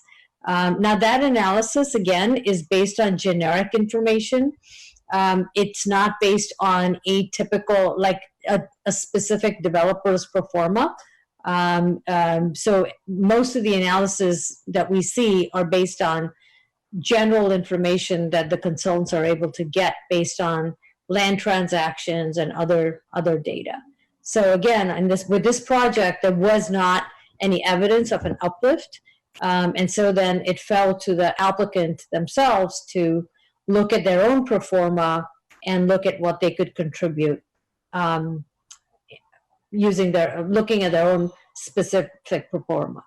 So I hope that explains it. We are, again, changing the process moving forward so things are clearer, but in this situation, that's what happened. We've had this before where the consultant actually works for the applicant and not for the city and says, okay, but that's comments coming down the street. Okay, another question I had is the intersection of Terabella, and so we're going to put in 300 units. Potentially, we're going to have Alta Housing's going to be putting in some units in there. We're going to get 777 is going to be building, and 555 is going to be building, and we're going to get a lot of cars. And this Terabella neighborhood doesn't have a lot of access and streets going through it. And I'm a little concerned about how the traffic flow is going to be impacting this neighborhood. And one of them is we have this project, but we're going to be cutting off. There's a lot of jobs going south on that Highway 85, SR 85, State Route 85. And for people, because people, just because they live here doesn't mean they're going to work here. They're going to be possibly going east, west, north, south. So they're all going to be going all over the place. And since it's right next to a freeway, it's going to have easy access. So is there a way to figure out how many people are going to need to take SR 85? Because we are cutting off the left turn off of Shoreline to get onto 85. And the only way to get to 85 from this project is to go through the neighborhood or go down Middlefield and then Shoreline to Middlefield to get onto SR 85. So when you were doing your traffic impacts, was that considered? That's a long question to get to, but I need to get the context there. Yeah, sure. I'm going to defer that question to our traffic consultant. Michelle from Hexagon is present.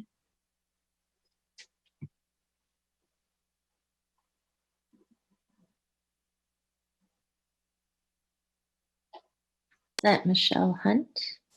Oh, there she is.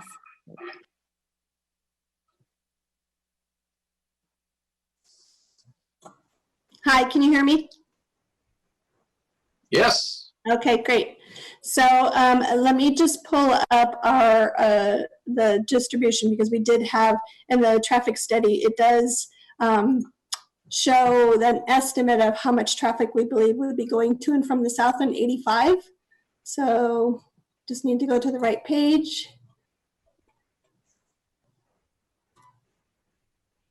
So for the residential portion of the project, we estimated about 10% would be going to the south on Highway 85. So what does 10% mean? How many cars does that mean? Okay, so of the residential project, we estimated would generate, let's see. Well, the total project, including both the residential and the retail, was 168 outbound trips, in addition in the AM peak hour. And so it'd be, between 15 and 20 trips added going southbound and on State Route 85 in the morning. Okay. In a 1 hour period. And so did you route them going through the neighborhood or turning left on the Shoreline down to Middlefield? I think going on to 85. Yeah, we assumed a split about 50-50. Okay. And then was there any reverse for like people cutting through the neighborhood to bypass the Middlefield Terabella intersection? Was there any, with 777 getting increased and 555, was that included in part of your study, people going on to San Verone Park and then going on to Linda Vista, sort of taking a shortcut? So our traffic study included traffic from previously approved projects, but I don't believe that we assumed that any of them would be cutting through the neighborhood. Okay, that's, so why did you assume no one would bypass the traffic at Middlefield and make a shortcut? Potentially, hypothetically. Well, our traffic studies usually assume the most direct route, even if it's congested. And we do that mainly because we don't want to underestimate the impact of traffic on the arterial streets, which is the streets that are intended to carry that traffic. So we don't want to be seen as trying to look like we are trying to cook the books to avoid an impact there by assuming traffic would take other routes that were less direct. Okay. Okay. Then I have a question for John Marchant, Community Service Director. Sir, so the community, when I met with them, they were talking about what I thought were very reasonable requests to improve the park, was to clean up the basketball park, replace that, get some ivy back, put in some benches, put in some tables. Is that something that we have available funding that we could do sooner than a 5-year feasibility CIP program?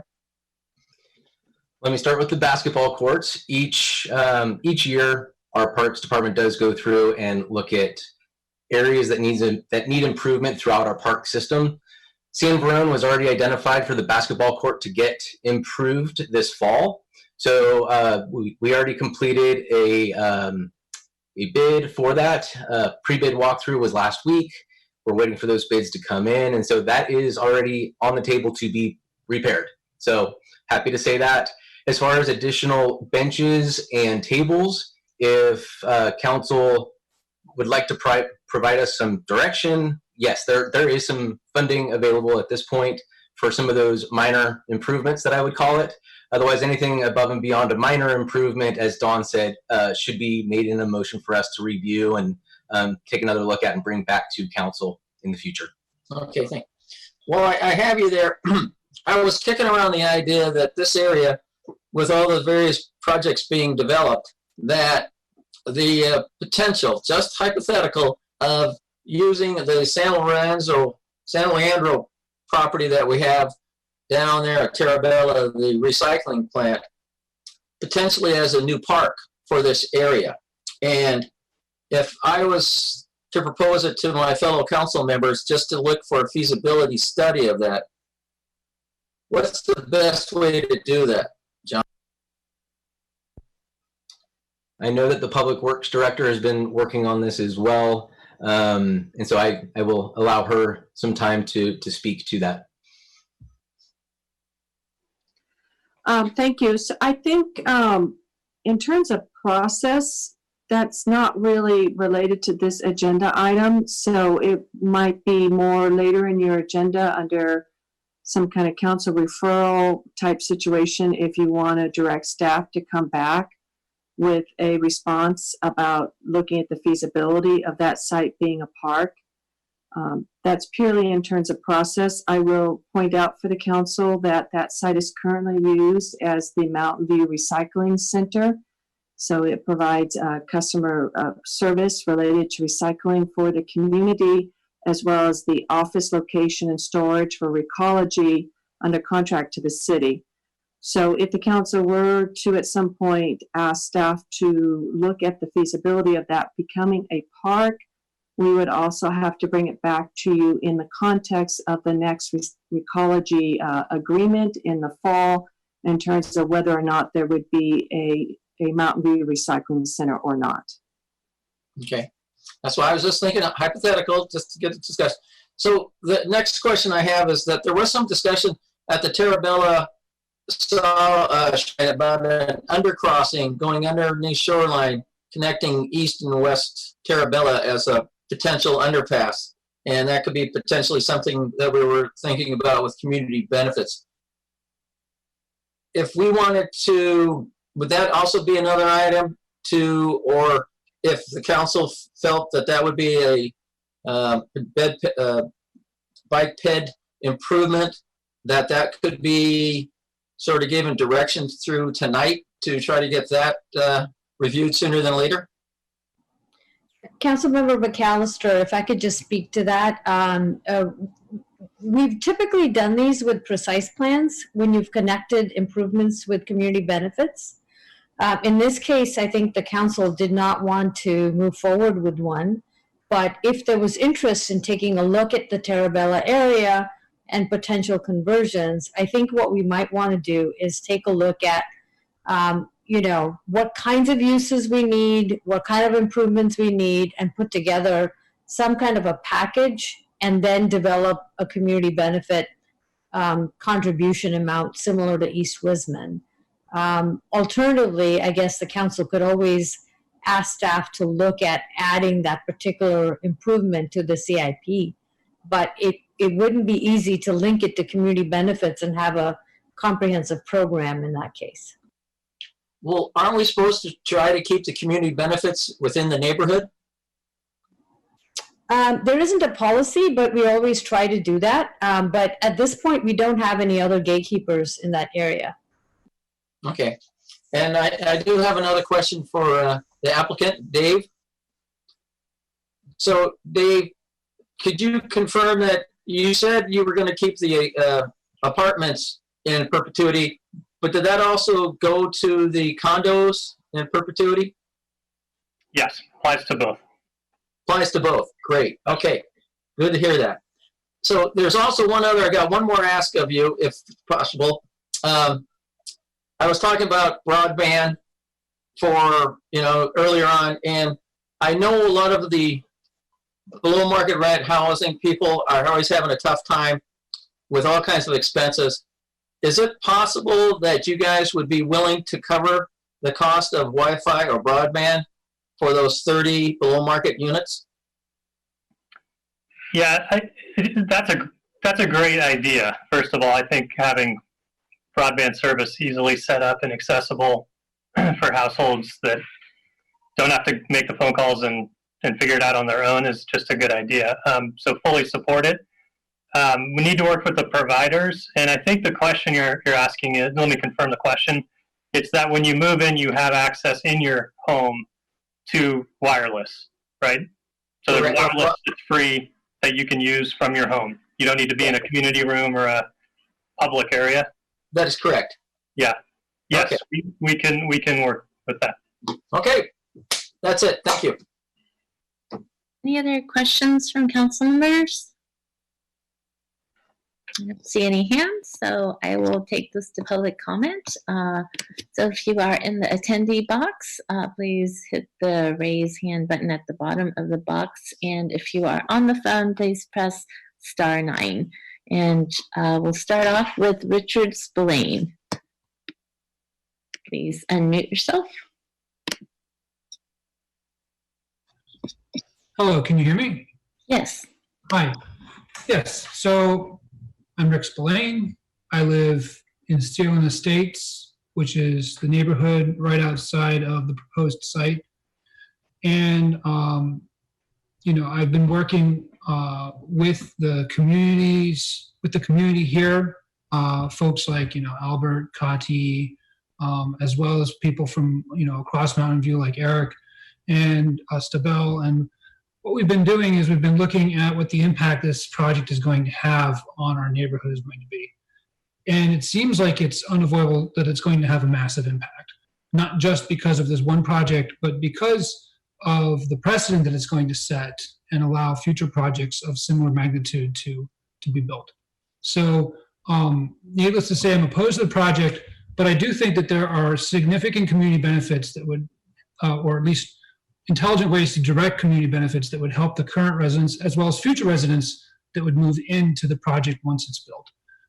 And I wanted to highlight a few of those. So I fully support having the Recology Center be a park. I think that there should be permitted traffic, or basically not allow parking in the neighborhood nearby because there's going to be overage of parking. And ideally bike lanes along Tarabella, stop signs, and potentially even access to Stevens Creek. So please consider that, and thank you for your time. Thank you. We'll go to Xiomara Cisneros. If you could unmute yourself, please.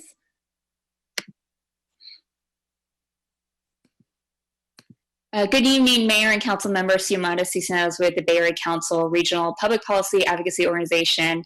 I focus on housing, and in the housing world, what's top of mind is this next RHNA cycle, and we're involved with the RHNA methodology, housing methodology process. And I just got to say, I'm very impressed with Mountain View's record. I looked at the 2007 and 2014 RHNA cycle, and you guys got an A++. I did notice some shortfalls in the moderate and low-income housing categories. And for this and several reasons, we support this project. It'll deliver 40 below market rate units in perpetuity. I was really excited to hear about that. They're both much needed, missing middle housing, low income housing units. And I especially appreciate that they will be on site, delivering mixed income and an inclusive community. This is a TOD project that offers alternative forms of transportation with bicycle amenities. It's near VTA station. And with COVID-19, now more than ever, we're realizing the importance of connecting residents with well-designed open spaces. And this project does exactly that with the public plazas, courtyards. It has a very generous community benefits package.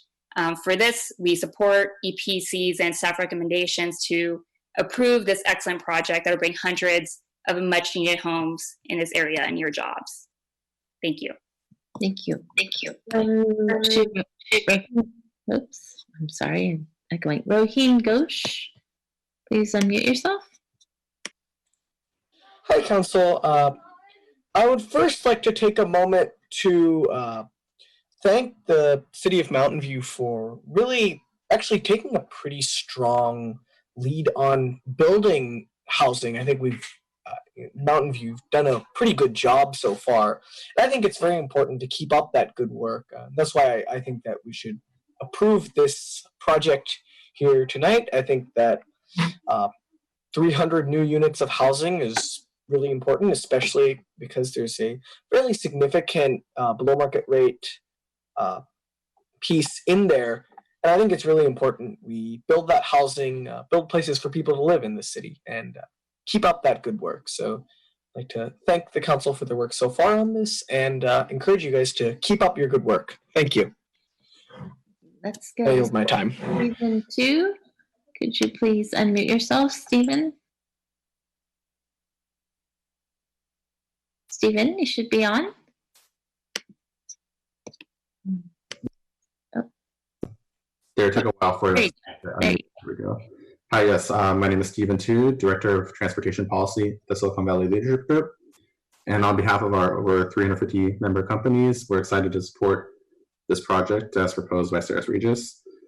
One of the top concerns for our members at the Leadership Group is the need for high quality and affordable housing here in the Bay Area, especially close to jobs and transit. And this project provides an opportunity to provide just that. This project, as you know, is close to the North Bayshore and downtown employment areas. It's also close in proximity to easy access to transit with 4 VTA bus lines and the MV Go shuttle for access to North Bayshore and the downtown Caltrain station, along with built-in bike facilities. And at a time when the Bay Area is in a dire housing crisis, dense housing on scarce land is an effective solution. We're really pleased to see a variety of income levels and home types within this development proposal, and as the developer mentioned, in perpetuity. So again, really excited about that. It is rare to see new high quality for sale homes built in this time. So we're excited for this opportunity in Mountain View, and for sale housing allows for residents to put down roots in the community for years to come.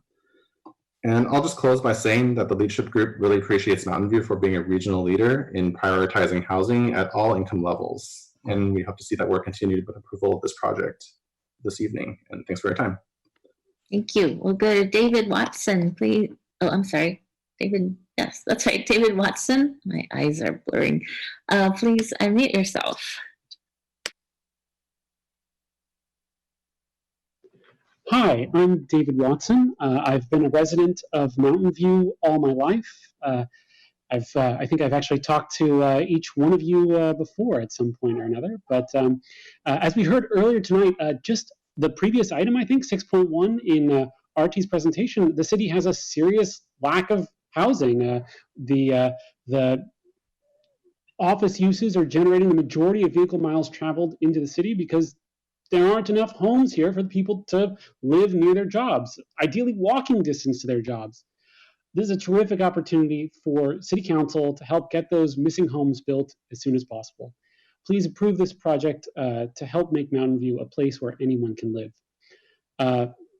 Finally, I actually have met with the residents of Sterling Estates earlier this year, back January or February, I think. And at the time, they said they didn't have any major concerns about this project since it's on the edge of Terabella. So I'm a bit surprised to hear that they're no longer in favor of it, but I would say that this looks like an excellent project that council should approve. Thank you. Thank you. Let's go to Albert James. Please unmute yourself, Albert. Okay, can you hear me? Yes, please. Okay, I have a presentation. Okay.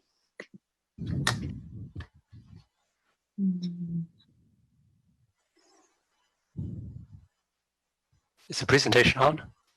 No. I can't see it. Okay, here we go. Okay, good evening. My name is Albert Jeans. I'm going to read this because I have to make this fast. My neighbors and I have spoken with many of you offline, so I'm sure you know what our objections to this project are. We're not opposed to development or housing, just to the scale of this particular project in this area. I'm concerned about the precedent this sets for future development in the city. Next slide, please.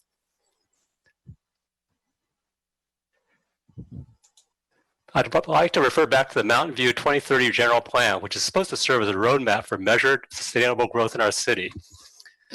The plan seeks to maintain our high quality of life by preserving neighborhood character and making sure that parks and open space keep up with the population growth. Of course, times change, and so must the plan. But as shown on the right, that change should take place in designated areas, and exceptions are to be made, as in the case of building heights. There should be significant public benefits. So let me talk about some of these. Next slide, please. Here we see what 1001 North Cheyenne used to look like and what it will look like when the project is completed. Nobody can deny that this is a drastic change in the character of this light industrial area. Mountain View has few 7-story buildings, and Terabella is only 45 feet wide. We'll be adding over 600 people, but instead of providing a park, the applicant will pay in lieu fees, even though this area of the city is running well below the 3 acres per 1,000 residents of open space that the general plan recommends. Next slide, please. Thanks to Councilmember McAllister for suggesting this, but I also favor, turning the Recology site into a park. It's just the right size, matches this this development. And if more residentials come in the Terabella area, it certainly makes sense to get rid of all those large trucks running on Terabella and make it a lot safer. And there's also a possible connection to Stevens Creek Trail. Next slide, please. Okay, the city's own study somehow found the project could not support any public benefits, but the applicant is voluntarily contributing over $4 million.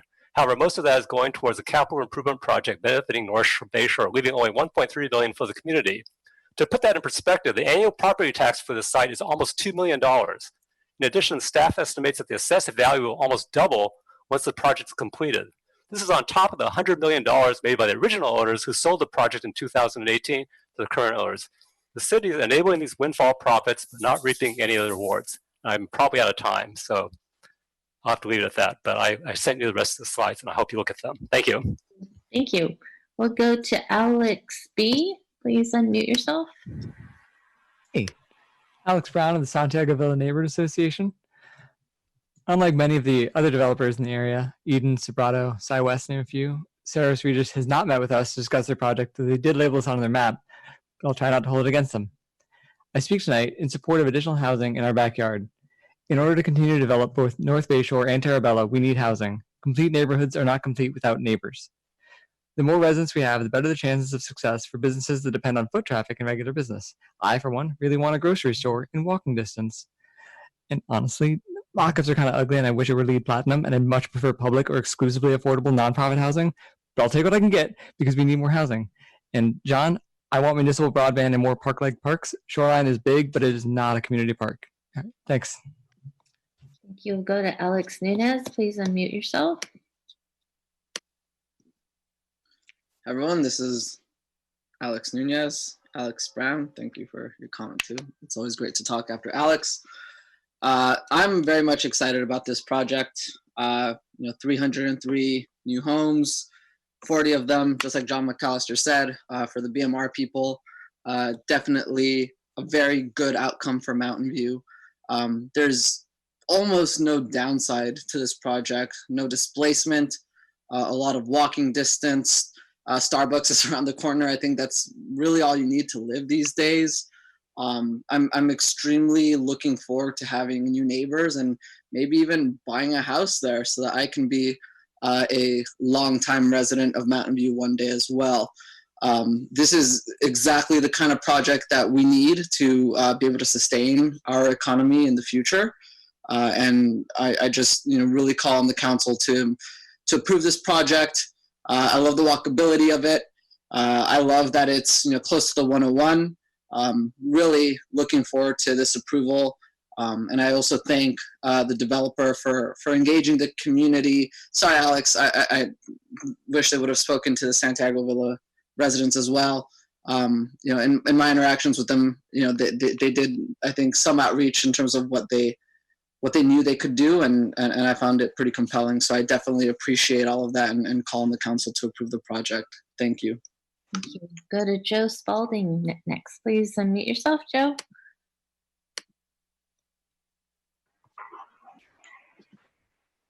Hi. I work on social media for grassroots groups, and I'm from Oakland. Usually, I work on affordable housing and wind energy, and usually the wind energy stuff's more in rural areas. I ran a campaign before in Michigan that involved ending gerrymandering there. But recently, I just got off a successful project where I was tweeting out, council meetings from places like Palo Alto, Cupertino, and Mountain View. And I just wanted to say that with Mountain View, you guys are pretty fantastic in terms of going through and being thorough and making sure you're looking for the right considerations. I was very impressed on this call just a few minutes ago, seeing the developer be asked about broadband and having that get introduced to this project. So I just wanted to encourage the city council to approve this project. I'd love to see a few parking lots near where I live become 303 units of housing with 40 affordable homes, now with broadband guaranteed to the residents. So I think that's pretty cool. So thanks for your time. Thank you. We'll go to Katie Peterson. Please unmute yourself, Katie.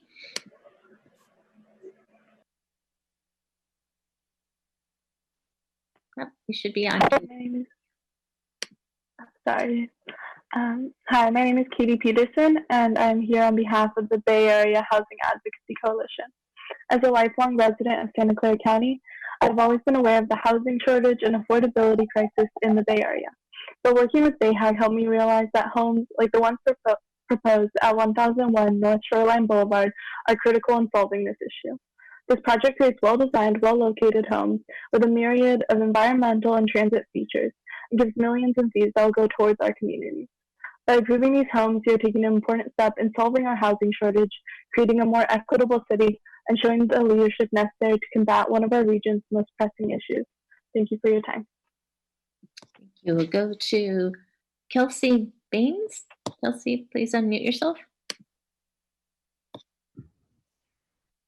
Hi there. My name is Kelsey Baines. I am with the group Peninsula for Everyone. We are a grassroots housing advocacy group. We advocate for more neighbors for more neighbors, and we advocate for housing at all income levels. So I want to thank the City Council of Mountain View for continuing to lead in our region on housing production. I think this project looks great, and it will have a positive impact on the neighborhood and the region, and be a great change in allowing more people to live here. I think COVID in some ways has made the housing crisis less visible because we have less traffic on our roads right now. But it's important to recognize that we still have neighbors who are living in vehicles, neighbors who are burdened by high rents, and neighbors who are spending several hours in their cars coming to service jobs here in our community. So I think it's really important still that we need more housing. We need more housing for public health reasons, for climate reasons, for equity reasons. So thank you very much for all that you're doing to support housing production in this region. Thank you. Thank you. Craig from Sterling Estates, please unmute yourself. Did I do that right? Yes, you're on. Welcome. Okay. Thank you, everybody. This is Craig in Sterling Estates. And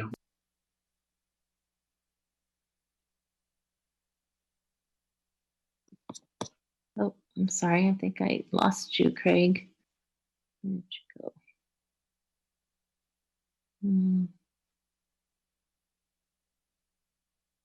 Oh.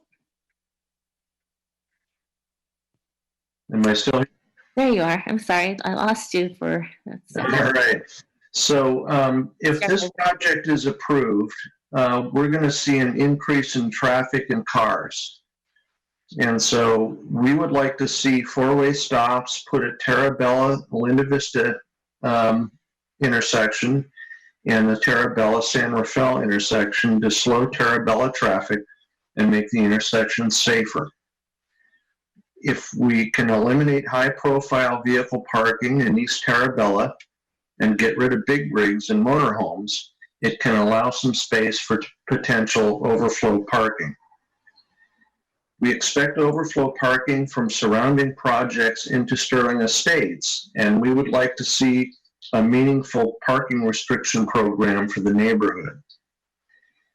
Installing protected bike lanes on Terabella from San Rafael to Shoreline will improve bicycle safety and visibility at the intersections. We need new and improved park space, so adding group tables and restrooms to San Verone Park will improve the demand on the park. And if we could convert the 1.8 acre ecology site to a park, it would provide much needed new park space. And I sent a presentation to the council earlier today outlining a connection to Stevens Creek Trail, and I would suggest that that be considered during the next pedestrian bike review. Thank you. Well, good. Is Steve Garf? Please unmute yourself, Steve. Good evening, Mayor and City Council members. I'd like to thank you for giving me the time to speak. I've been a resident of the City of Mountain View, and more specifically, the neighborhood in question where this project is being developed. I fondly remember, dining along Shoreline, enjoying margaritas at Fiesta Del Mar.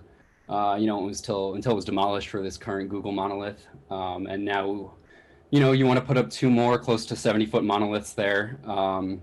I live in this neighborhood. When there's a concert at Shoreline, I can't leave my house or get to my house. So what Councilman McAllister said is 100% accurate. People cut through this neighborhood to get to the concert. They park in this neighborhood. It's insane. When Google comes in the morning, their traffic, I can't get out of the neighborhood to get to 85. I can't get out of the neighborhood to get on 101 South. All right. So their traffic announcement by the traffic person who did their study, if you spent 5 minutes on the corner of Shoreline for a week at any given day, you'd know that that is total BS, all right? Excuse my language, all right? More companies and organizations are on this call supporting this project that don't actually live in this neighborhood.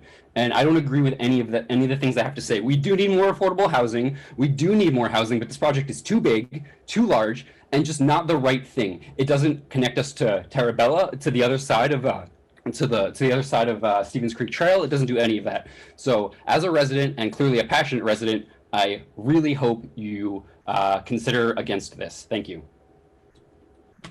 Thank you. We'll go to Eva Tang. Can you please unmute yourself, Eva?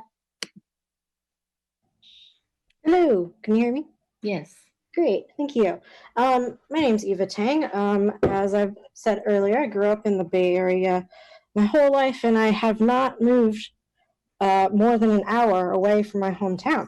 So I really, really love the Bay Area. And something that has been really sad about growing up in the Bay Area is seeing all of my friends move away, seeing all families move away because they can't afford living here.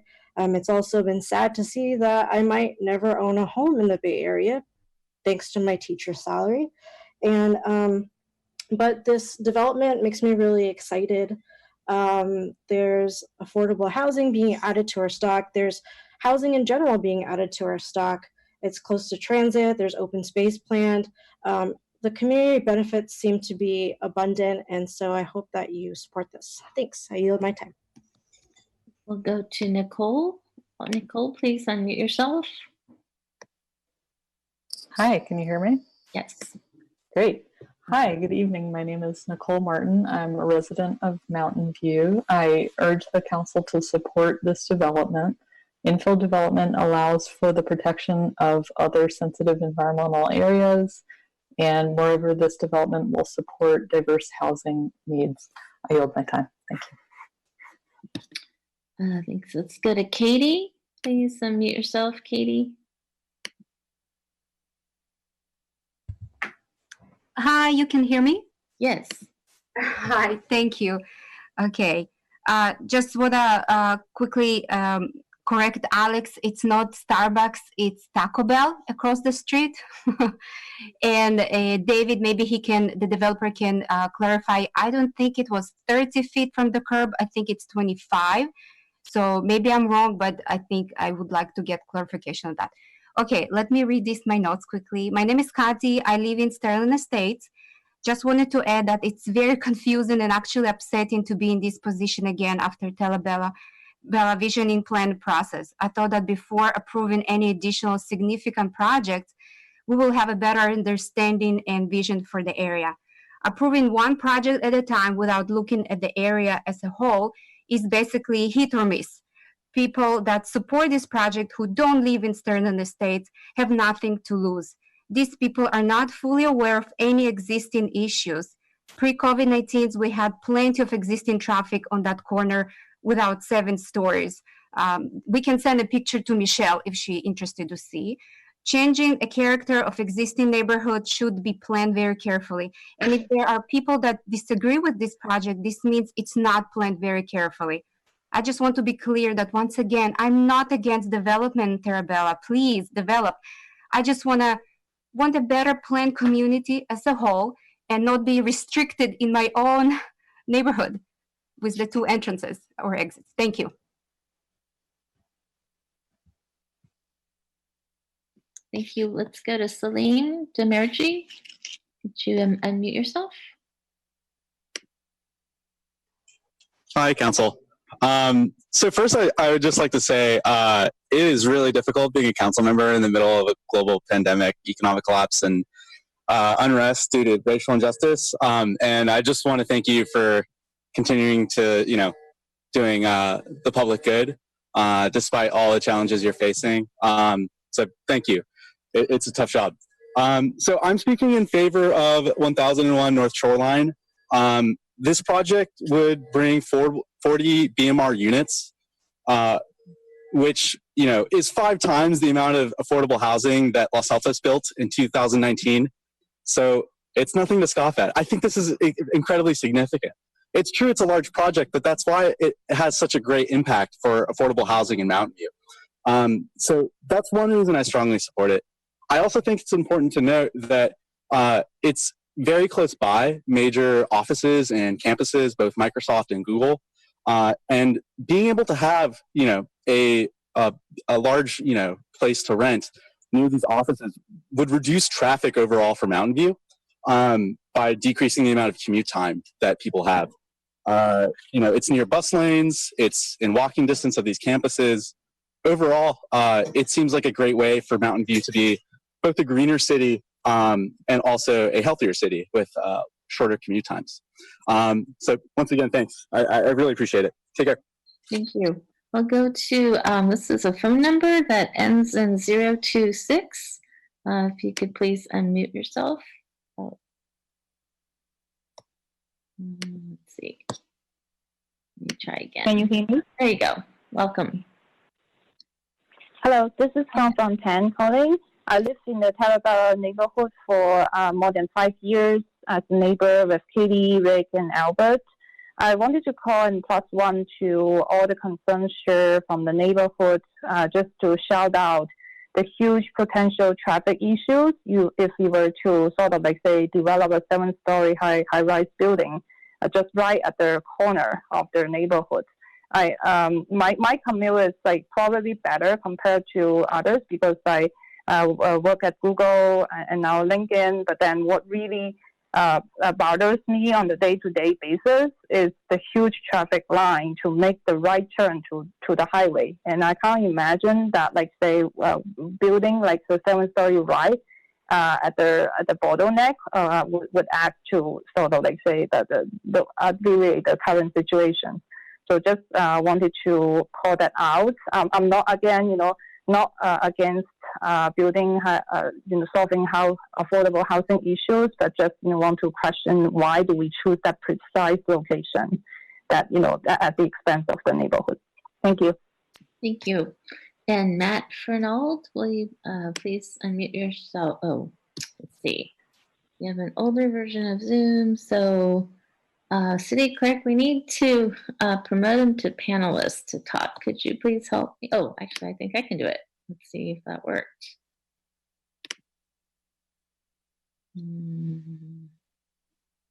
Yes, hi, can you hear me? Yes, welcome. Okay, great. Thanks, everybody. Yeah, I've got a Chromebook version of Zoom. It's a little different, but it's great to be here. Thank you for doing this. I'm here on behalf of Mountain View YIMBY Group. I'm a huge fan of this project for all the reasons listed already: the low displacement, the location close to transit and to work. I totally agree that Mountain View has done a good job compared with a lot of our neighbors in terms of building housing, and I think this is a great extra step forward. In terms of other things mentioned, I'd love to see the city and the developer work together to fund the improvements suggested, like a park and connection to Stevens Creek and other trails. And also, I would suggest not stop sign intersections, but roundabouts, because Tarabella, I believe, is wide enough for a one-lane roundabout at the intersections mentioned. But finally, people talk a lot about the character and preserving the character of Mountain View. And I always feel like neighborhoods and cities are preserved by the people living there more than the architecture. And I'd love to see a project like this go through that helps keep people here. Thank you. Thank you. Any other members of the public wishing to speak? You can hit the raise hand button if you're in the attendee box. Yes, Sean Corrigan, please unmute yourself, Sean. Hi, good evening. My name is Sean Corrigan. My family and I are property owners on Tarabella. We've been owners of a commercial building on Tarabella at the corner of Linda Vista for nearly 2 decades. We now own a couple of other properties directly across from the proposed project. And we are in full support of the proposed project. We really think that this is going to be a great improvement for the neighborhood. The 1001 Shoreline building on the corner is truly a gem.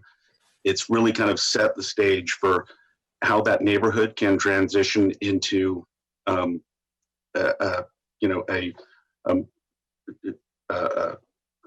place, not only housing, but just a real true improvement for the neighborhood.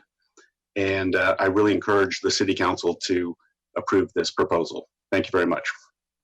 Thank you. Next, Vishal Mishra. Would you unmute yourself, please, Vishal?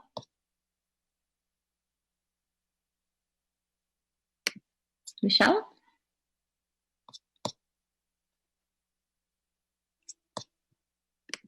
Vishal, can you unmute yourself, Vishal? Hello, can you hear me? Yes, there you go. Welcome. Hello. Hello. Yeah, hi, you can hear me, right? Yes, please. Yeah, hi. Yeah. Hi, this is Vishal. I live in Stanton Place Townhome Community in Mountain View. And first of all, I really would like to thanks a lot to Mountain View City Council members for actually taking out time in the current time and actually discussing this idea. I think this is a great idea overall. We really need housing, a lot more housing in Mountain View. So that is a great overall benefit to the residents of Mountain View. But at the same time, I think what is not great is this is like a huge influx of traffic and a huge influx of people that could come. So I think what we should try to do is reduce the story of the apartment complex which is being proposed. So reduce it from a 7-story to something like max 4 or 5-story, not more than that. And that's going to be a lot more better than what we have currently. Additionally, I think there would be few recommendations I would give. Definitely 4-way stop at Terabella and Linda Vista, bike lanes on all of Terabella and Linda Vista, definitely a lot more trees and plants along Terabella and Linda Vista, which will definitely maintain the charm of Mountain View as a city. And then additional park, what is being proposed instead of the ecology site, that would also be very, very helpful. Thanks a lot. Thank you. And there's next one is the phone number. The last, it's a 1425, last 3 digits, 982. Please unmute yourself. Hello. Hi. This is William Liu. I live in the Terabella neighborhood for almost 5 years. So I totally support more affordable housing in the area. But one thing that I want to call out is think about when you are moving into this new complex with your family, with your kids, and you have a job at Google. Great. Now you can just go cross the bridge and go to your office. But wait a minute. You cannot find a child care facility nearby. So now you have to send your kids to Sunnyvale and come back. How about that? Get into the traffic again. It doesn't help. So the thing I want to point out is in all these plans, it's lacking the support on building childcare, building school in this area. And with 300 units plus 40 affordable units, there could be hundreds of kids moving into this area and need care. So I would like to urge city council members to ask the developer to provide enough support for the whole area's school and childcare facility, or maybe they should just enforce them to open some childcare facility on site. I think that would be helping the community better. Thank you. Thank you. Any other members of the public wishing to comment? Barbara Hartford, me? Would you please unmute yourself? Hello, Council and Mayor. Thank you for the meeting today. I live, I've been here for 32 years, and I live behind the West Terabella area and actively participated in the Terabella Vision Plan and all of those discussions. And one of the main factors in all of our discussions there were regarding building heights. And this is of great concern that, we're for development. I'm for development. I'm for reasonable and thoughtful development. I know we need more affordable housing, but I am begging the council, if you approve this project, please not let the development of 1001 North Shoreline set a precedent for the building heights within the entire Terabella area. Thank you. Thank you. Any other members of the public wishing to speak? I think that is it. So I will close public comment and bring it back to the council. And let's see here, I have Councilmember McAllister. Thank you, Mayor. Well, since this project started with Chris and I, we're the only two ones that were here at the beginning. I think it's somewhat appropriate that I speak a little bit about this, and then I want to make a motion so that as we go forward. So I think I'll make the motion and then give you guys an opportunity to think about it. Then I like to make some comments. So 1, adopt a resolution certifying the residential at Shoreline Gateway project final environmental impact report and adopting California Environment Quality Act finding included mitigation measures and a mitigation monitoring or reporting program to be read in title only. Further reading waive attachment 1 to the council report. 2, adopt a resolution approving amendment to the general plan land use map of the property located at 101 North Shoreline Boulevard from general industrial to mixed use center and to related text amendments to be read in title only. Further reading waive attachment 2 to the council report. 3, introduce an ordinance amending the zoning map for the property located at 101 North Shoreline Boulevard from light industrial to general industrial zoning districts to the P planning community zoning district to be read in title only. Further reading waive and set a second reading for August 25th, 2020, attachment 3 to the council report. 4, adopt a resolution approving a planned community permit and development review permit to construct a 7-story, 203 apartment building with 2 levels of podium parking and 3,000 square foot of ground floor commercial space. 7-story, 100 condominium unit residential building with 2 levels of podium parking and a 6-level office parking structure project and a heritage tree removal permit for the removal of 23 heritage trees on a 7.8 acre site located at 101 North Shoreline Boulevard to be read in title only. Further reading waive attachment 4 to the council report. 5, adopt a resolution approving a vested tentative map to create 4 lots, of which 3 are condominium purpose and a common lot at 101 North Shoreline Boulevard to be read in title only. Further reading waive attachment 5 to the council report. Item 6, that the below market rate units, both the residential and the ownership, will be in perpetuity. 7, that the BMR units will be supplied broadband or internet or Wi-Fi service for the life of the project. 7, to direct staff to look at the feasibility of improving San Verono Park and the potential of the modifying the recycling site for future park.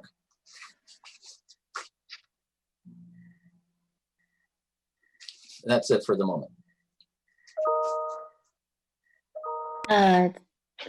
Thank you for the motion. Is there a second on the motion? Councilmember Matichak, did you want a second or do you have comments? I have comments, but I guess I'll also second it. Okay, great. Thank you. So, are you done, Mr. McAllister? I was going to make some comments, but go ahead. I can wait. Go ahead. You had stopped, so I just thought you were done. No, I was. I just want to do that, but I said I want to do some comments. I looked at this project way back in 2015, and I looked at the area, and we'll just give context. I am one of very concerned about where properties are built, how big they are, how they impact the neighborhoods. And when I looked at this location, to me, it's somewhat isolated. It's close to the freeway. It's away from neighborhoods. It had industrial on the west. It had some light industrial to the south, and it was a freeway to the north. So I think my concerns about traffic and all that would be tempered just because of the location. And so when people were concerned about the height, yeah, the height is a concern, but not necessarily this area.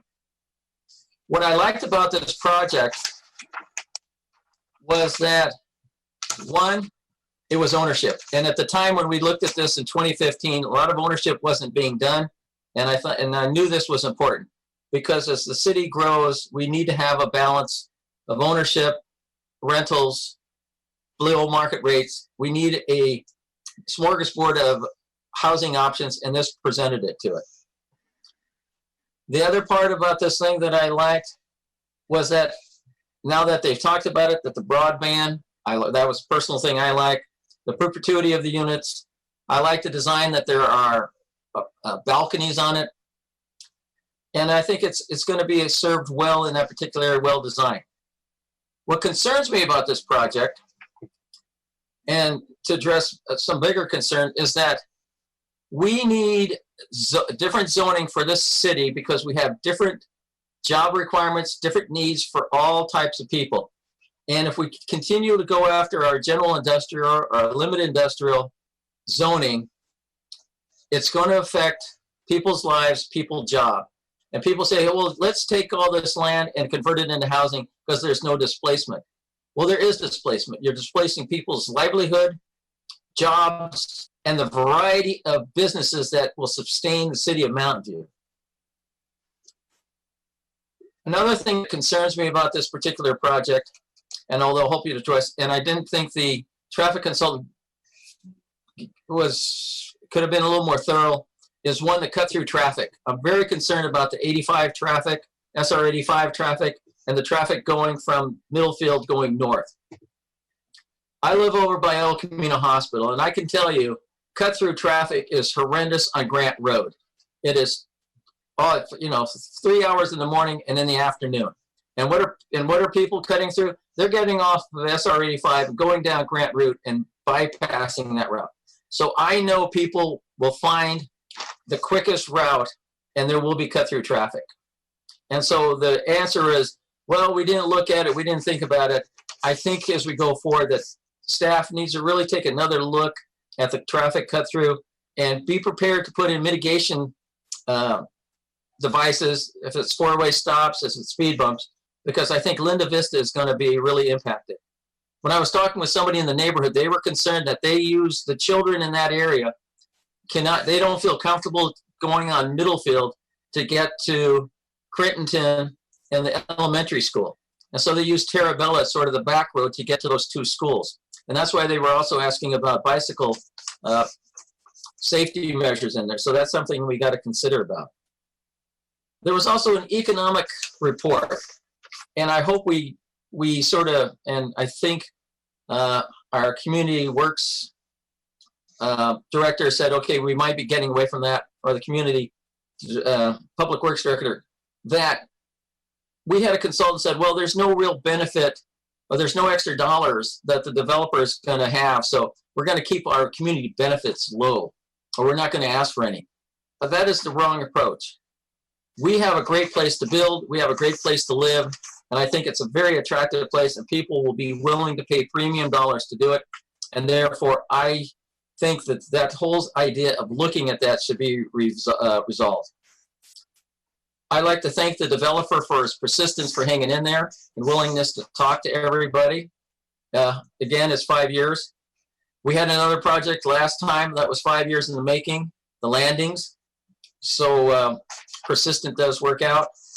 And I hope the community will be able to gain some improvements in the park, improvements in the bike ped, hopefully get a new park in that area, and that will get that whole area sort of in par with the rest of the city. So I hope my fellow council members support this, and I'm anxious to hear from them. Thank you. Thank you. We'll go to Councilmember Matichak now. Thank you. Thanks for your patience. Thank you. So I really would have preferred if this project came forward after we had a precise plan for this area. It's too bad that this was a gatekeeper and got ahead of everything else, because I feel like it's really important to have that vision and plan for an area and not do one-offs like we're doing here. I heard the concern about this not setting a precedent, and I agree. This should not set a precedent for what happens in the Terabella area, if we ever have time for staff to work on a precise plan for the area. I do appreciate staff giving Sarah Regis a heads up that we might ask for the BMR units or all of the affordable units to be affordable in perpetuity and not just 55 years.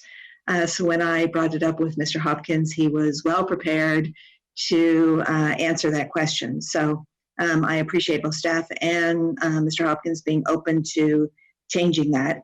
And actually, I'm going to bring this up under item 7 tonight to see if we want to potentially change our ordinance permanently, so we're not doing this one-off every time. I also appreciate Councilmember McAllister's suggestion to do a park where the city already owns property and see if we can find another location for the recycling center. You know, it's great that we have that property, and I think it would add a lot to this neighborhood. It is underserved in terms of parkland, so I really appreciate that suggestion and absolutely supportive of directing staff to take a look at that. I do have some concerns about this project. Some of them have already been mentioned. I am concerned about not just the traffic in general, but the cut-through traffic, and do want to make sure we are monitoring that.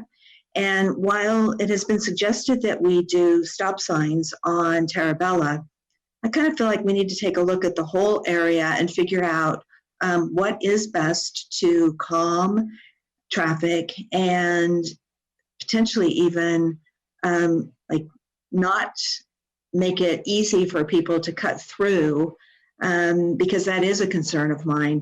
Like happens on Grant Road, very familiar with that one.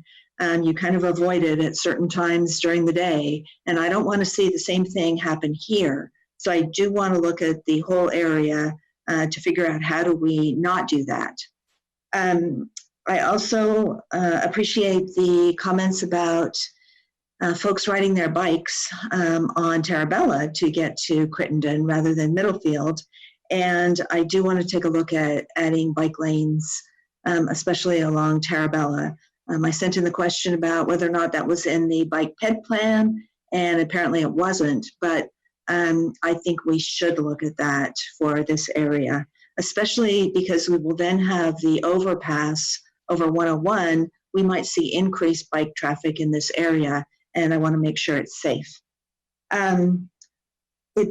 I'm disappointed in the traffic analysis. I feel like I'm always disappointed in the traffic analysis, no matter where it's done, in what part of town, because it just doesn't seem realistic that in general, no matter what happens, an EIR or the traffic analysis will say it's really not a problem. I can only think of a couple times in the past 10 years where significant changes have been made to address traffic. So the Tarabella shoreline intersection is one that kind of is confusing, because people are definitely figuring out ways around what you might think they would normally do, like get off the freeway and turn right and then make a U-turn at Tarabella to go the other way on Shoreline. The lineup there of cars is unbelievable in the morning. So that's my concern about, in the neighborhood. People are going to try to figure out how to get where they want to go without hitting traffic. I also have some concerns about the design of the building. And I think it would have been much better if the condos were stepped back as you go up in stories. There's a very minor step back of the third story, but from the third story to the seventh, it's pretty much a wall. And I feel like we've said many times that we do want to see step backs. And so I feel like I'm going to bring this one up too under item 7, that if we need to talk about this and direct staff and the DRC to look at that as projects come forward, then I think we should do that, because I know some of us brought it up, but it isn't reflected here, probably because not everybody or the majority didn't bring it up. I do support Councilmember McAllister's additions to the motion. And I want to see if I could add taking a look at traffic overall in the neighborhood and traffic calming measures, whether they be stop signs on Tarabella or other things that need to happen to calm and potentially discourage cut-through traffic, if you would be open to adding that direction to staff. I have no problem. I brought it up, so I can support that. I'm just curious if staff was going to do that anyway, or because if they do go with it, yeah, no, but I support that. Yes. So I guess your motion included some stuff that was directly related to the project, but also direction to staff. And I don't know if we want to do those all together or if we want to do them separately. Put it on the table. I mean, let's staff will come back. At least they know what we're asking. And say, no, hello there. I think we got a whoa pony there from our city manager. Oh. City manager, did you want to respond? And Dawn said, come back.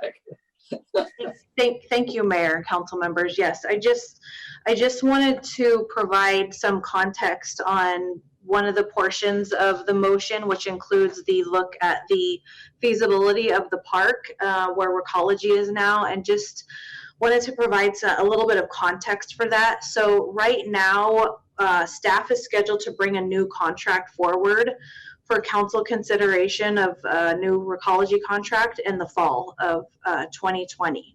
So we have a lease that expires in October 2021, and there are a number of considerations that I think staff would like to present to council first before studying the feasibility of this. So if we were to do this, after we bring council more information about this, and then I would ask that you direct staff to bring a feasibility study back, and then we could perhaps include it as part of the 5-year CIP. I think just given the timing that we're in right now with the contract, that would make more sense for staff to do. So that would be my recommendation, and I would ask for Dawn to provide any other insight into that, because I know she's been working on this contract for a while. Thank you. I appreciate that. Yes, staff does suggest you give us a chance to bring you back more information and considerations, both in the context of the Mountain View Recycling Center and what other possibilities there may be and how this may affect the next Recology contract, plus other aspects about whether a park should be there or not before directing staff to initiate a full-fledged feasibility study. And it is something we can bring back to you in the fall as part of your contemplation of the next Recology contract and what that may require as well. I hear you, and I can live with taking out the word feasibility study, but yeah, to give us what's the lower level of taking out the word feasibility study to give us to still give you direction to look at it.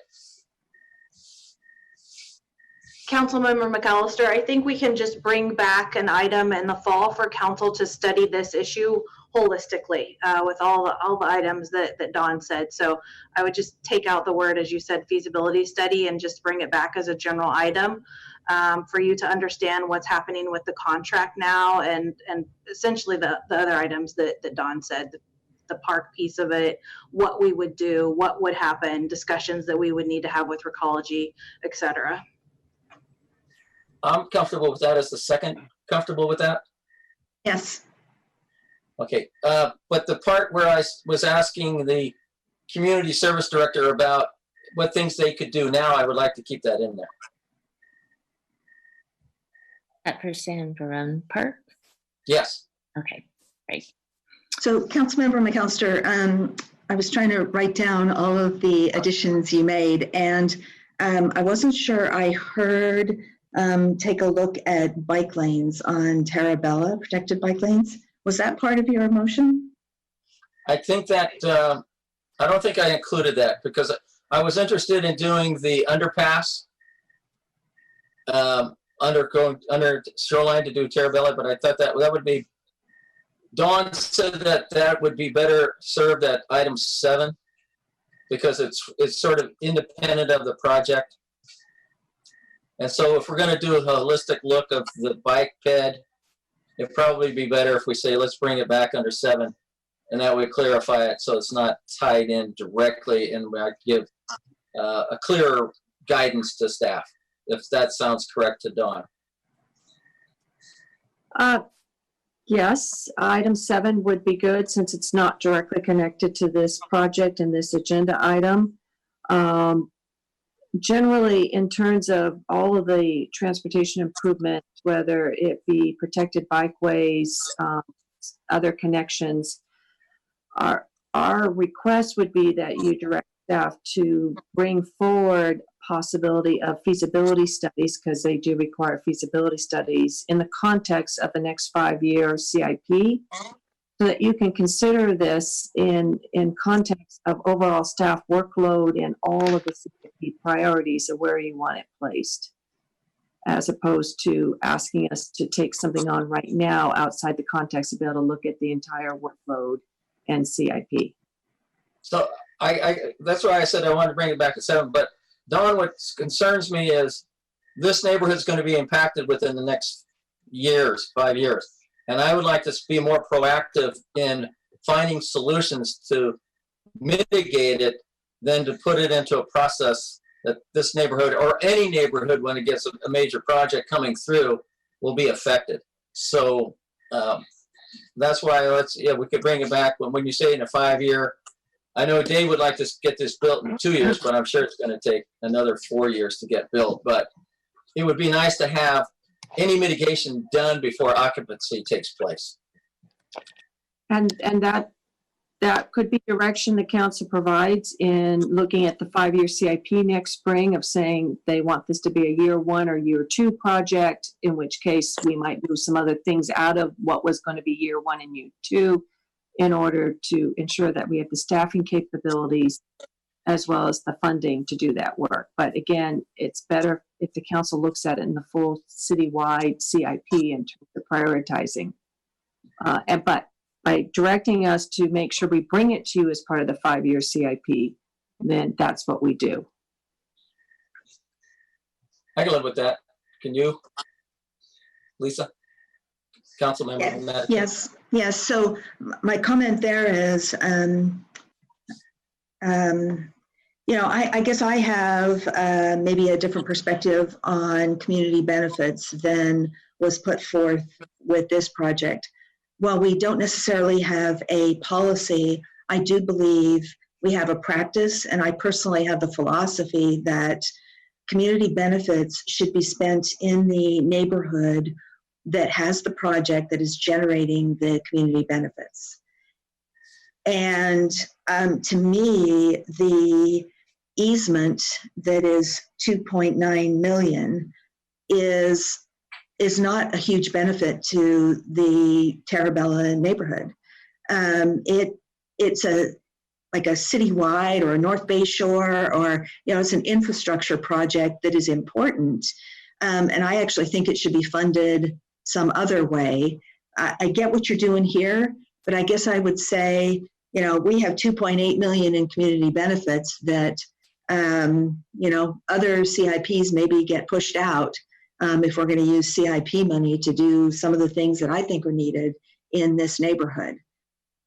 So, I get what you're trying to do, but I don't necessarily agree with it. But I feel like we need to find a way to accomplish what I would like to do, which is benefit the neighborhood from this development. So one other thing that we haven't talked about much, although Councilmember McAllister, you briefly touched on it, and that is the timeline to get a retail tenant for the space around the plaza. And when I read the staff report and saw that it was 2 years, my initial sort of reaction to that was, gosh, I hope it doesn't take 2 years, but what if it does take 2 years and they still don't have a traditional retail tenant? I don't think I want that space empty for 2 years.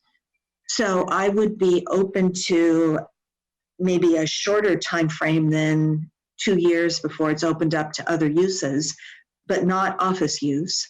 The other uses listed that were allowed, or maybe just open it up like as soon as it's built to those other uses.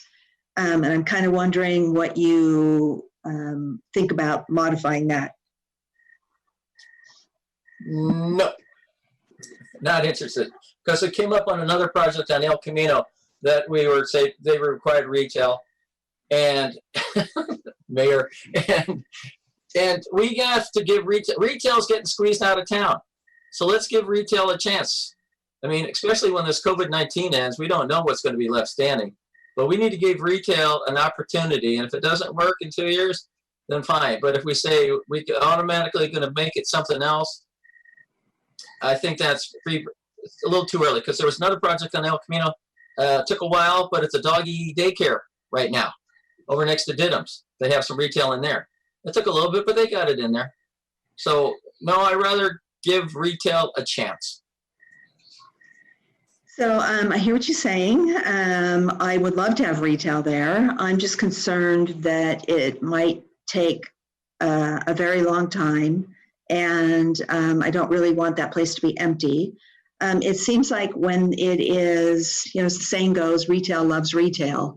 And when we have a small amount of retail that is not around other retail, it's much harder to fill the space. I can think of many conversations I've had with other developers where we do have that one-off and they're struggling to fill them. So would you compromise on 1 year? No, because I think if worst, I would like to see a daycare in there myself personally, but I think look, it's going to take 4 years probably to get this thing built. So the developer has time to get somebody plus more. So let's give it a chance. In that time frame, and I'll just leave it at that. I think staff recommended, or EPC said 2 years, so let's give it a chance. So I thought daycare required dedicated outdoor space. Yeah, well. At this point, council member has not agreed to the amendment of the motion. So we're gonna, I have others in queue, so I'd like to move on to other council members to speak, but I also have the city attorney. So would you like to say?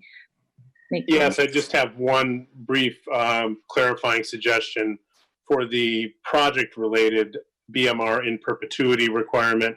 I believe that would be memorialized, and the broadband, that would be appropriately included in resolution, which is number 4 in your recommendations. And I'm just checking with the community development department to see which specific conditions would need to be amended. And they're pretty straightforward requirements. And if we can't locate the exact number, we would just get direction to modify those conditions accordingly. So if I may, again, Diana Pancholi, project planner, the perpetuity condition, if a council decides to add it, that will be a modification to condition number 82 and 83 for the project conditions of approval, and the broadband, adding that language around broadband would be to condition number 60, which is the community benefit package. Great, thank you. So we'll just add that when we repeat the motion, if we have to repeat the motion. We'll go on to Councilmember Clark. Yeah, well, that's actually part of what I was going to get at, so maybe I won't speak very long and we can move on. But I just wanted to clarify sort of where we stand here, because I've talked about the project previously. I'm generally supportive of, ever since the office went in there at the corner. I've been excited to sort of try and bring some additional housing to the area to match that and offset that, because I think with the overpass and all the additional infrastructure improvements that we're doing, I just think that that area up against the freeway where it's farthest away from the neighborhood is hopefully, not that it won't be impactful, but hopefully the least impactful area and a good area to do, not necessarily set a precedent for the rest of the neighborhood, but if we're going to do something tall and dense, that is sort of generally the area where we should do it. And in this case, we get a lot of additional benefits for doing that with the affordable housing components and the community benefits. So I just wanted to clarify, John. So we're voting on the staff recommendation for 1001 North Shoreline. You said 101 a few times, and I just want to make sure we don't want to rezone the overpass over Central Expressway. The freeway. And then your additions were having the units affordable in perpetuity. Sorry for looking down, I'm looking at my notes. And then I wanted to clarify, staff might be able to help us sort of word this correctly, but I wanted and I appreciate the intent of the broadband piece, but I just want to make sure I understand sort of what would be acceptable to you.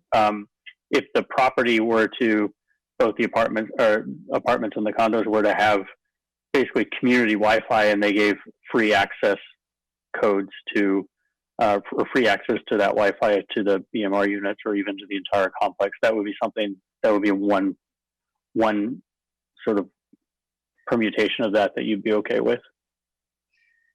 Are you asking me or staff? I guess you and maybe staff. I guess what I'm really getting at is I just want to give staff a little bit of leeway. 5 years is a long time in the technology time frame, and just give them leeway that they understand the intent that there's free broadband access in one way, shape, or form for those units, and how that's provided can be determined by the ZA at the time or whoever it is. I do believe they're running fiber. Dave, correct me if I'm They will, yeah. Yeah. So yeah, that one way or the other, they're going to get free internet access. Okay. And then the other piece was to, so I think we clarified this with staff earlier. Basically what we're going to do is look at when we get the Recology contract back, they'll remind us that you consider this in the context of maybe you want to park here and whether or not that's feasible. So that will come back to us in the fall. And then what was the other? There was one more. And then Councilmember Matishak had mentioned one too. The bike ped, or? I said traffic calming throughout the whole neighborhood and cut through traffic to address that.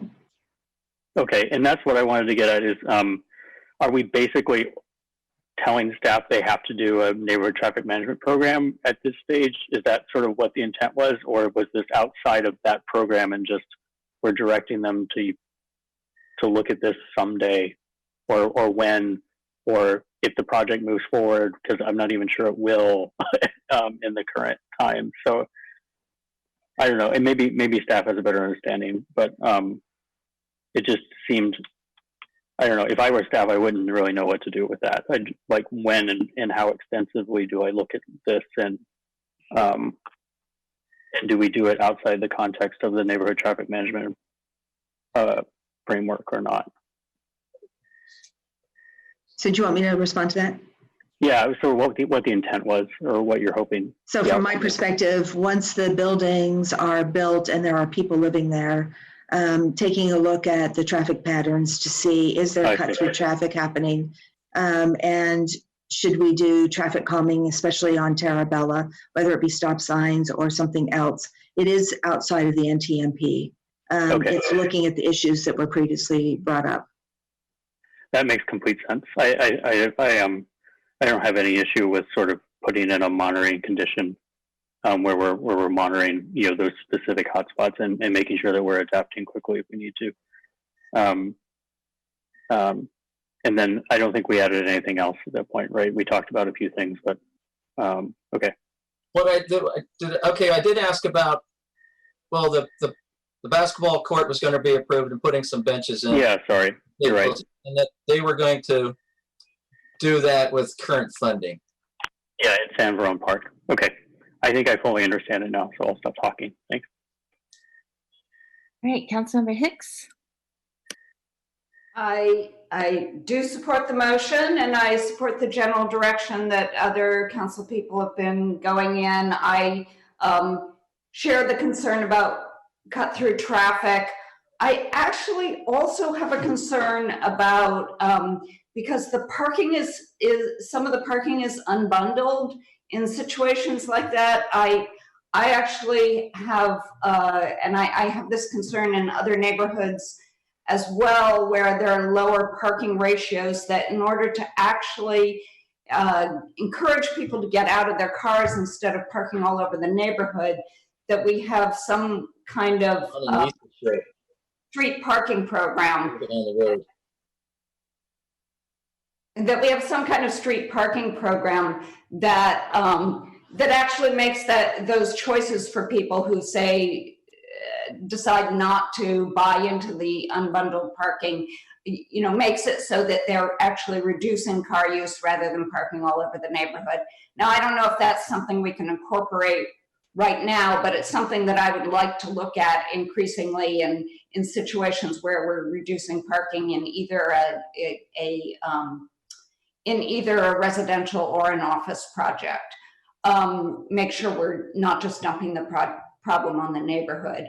So I'll set that aside for the moment. Another thing I was going to say is that I actually agree with Councilmember Matichak that John, if you decide you're open to it, that I would like to open up the retail use to other uses. And I also want to call attention at the same time to something I appreciate about the project that's linked to the reasoning for doing that.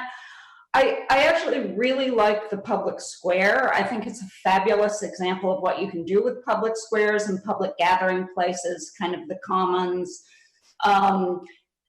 with the fact that there are urban permeable pavers, that there are trees growing out of the public square. There's a lot of stormwater treatment with some pervious grasses that are very attractive. When I talked to the applicant, I talked to residents who were concerned about some people who are currently selling things on the street, but the applicant said that they may be open to pop-up programming in the square. They actually, in their visuals, showed food trucks, for example, but other pop-up programming may be possible to permit as well. Given all that, I think it's also a very appropriate place for a restaurant, because you could put tables out in the square. So if that convinces you, John, maybe you can add that to your motion. Vice Mayor, you're next. Oh, okay. Great, thank you. So I want to thank my colleagues for making this sausage. This is why I'm a vegetarian. No, but in all seriousness, I really do want to thank everyone who gave public comment, in particular the community. I know that this has been a long and drawn out process for them. Terabella not being part of the general plan change area, then to talk about the Terabella visioning process, and then talking about a precise plan. And I know it's been a lot for the community. So want to really thank them for sticking with us and providing ideas of what we could do as a community benefit and what we could do as part of the mitigation in the area. I think that that's really important to try to work together to find a way to make projects mutually beneficial, those for future residents, but also for residents that live there and are looking for, some infrastructure improvements. So I'm going to support the motion, but some things that I would like to bring forward for staff are the public noticing process. So I think something that the residents within this community have brought forward was kind of the radius with which the public noticing happens. believe the first time it was like 300 feet. The second time was 500 feet. Considering that this is a light industrial change area, perhaps when we're looking at this, we can expand our noticing so that residents feel like, they have that community outreach from the city, but also it's kind of an invitation for engagement so that they don't feel like they're learning about things late in the process. And so I think that part is something that's critical and a lesson I feel like I've learned from this. And so I'd really like to see that change, particularly as we're kind of moving through different pockets of the city and looking at development. Thank you. Councilmember Ramirez. Thank you, Mayor. I don't have too much more to add, so I'll be brief. I just wanted to second the Vice Mayor's concerns. That was something that the residents in the neighborhood had also brought up in my meeting with them. I think the modifications to the gatekeeper process that the council approved a little while back are helpful, but if we need to continue to improve that process to ensure greater participation from the public, then I'm very open to that. I'll be supporting the motion. I appreciate every member of the council who has sort of contributed to it. So BMRs in perpetuity, internet access, exploring transportation improvements, traffic calming in the area. Those are all, I think, good ideas and in line with what we've heard from the neighborhood. The only other thing I want to do is echo the concern that Councilmember McAllister had shared. I've got the general plan land use designation map behind me, and if you could see it, there's not a lot of that dark blue color, the industrial use, and there is a very real risk of losing that. And I've often heard it said, residential is like diamonds; it's forever.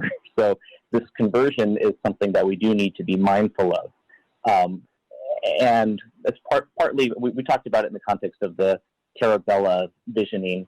I think, as these conversions occur in the future, we need to be very careful about losing a use that we're probably not going to see come back. So, Councilmember McAllister, I'll continue to echo that. Past your time here on council, but I think it's an important point. It's one that I really hadn't been, I think, appreciative of until relatively recently. So I appreciate you bringing it up. But otherwise, I think it's a good and important project, and I'm glad that we've been doing our best to be sensitive to the concerns of the neighborhood. Thank you.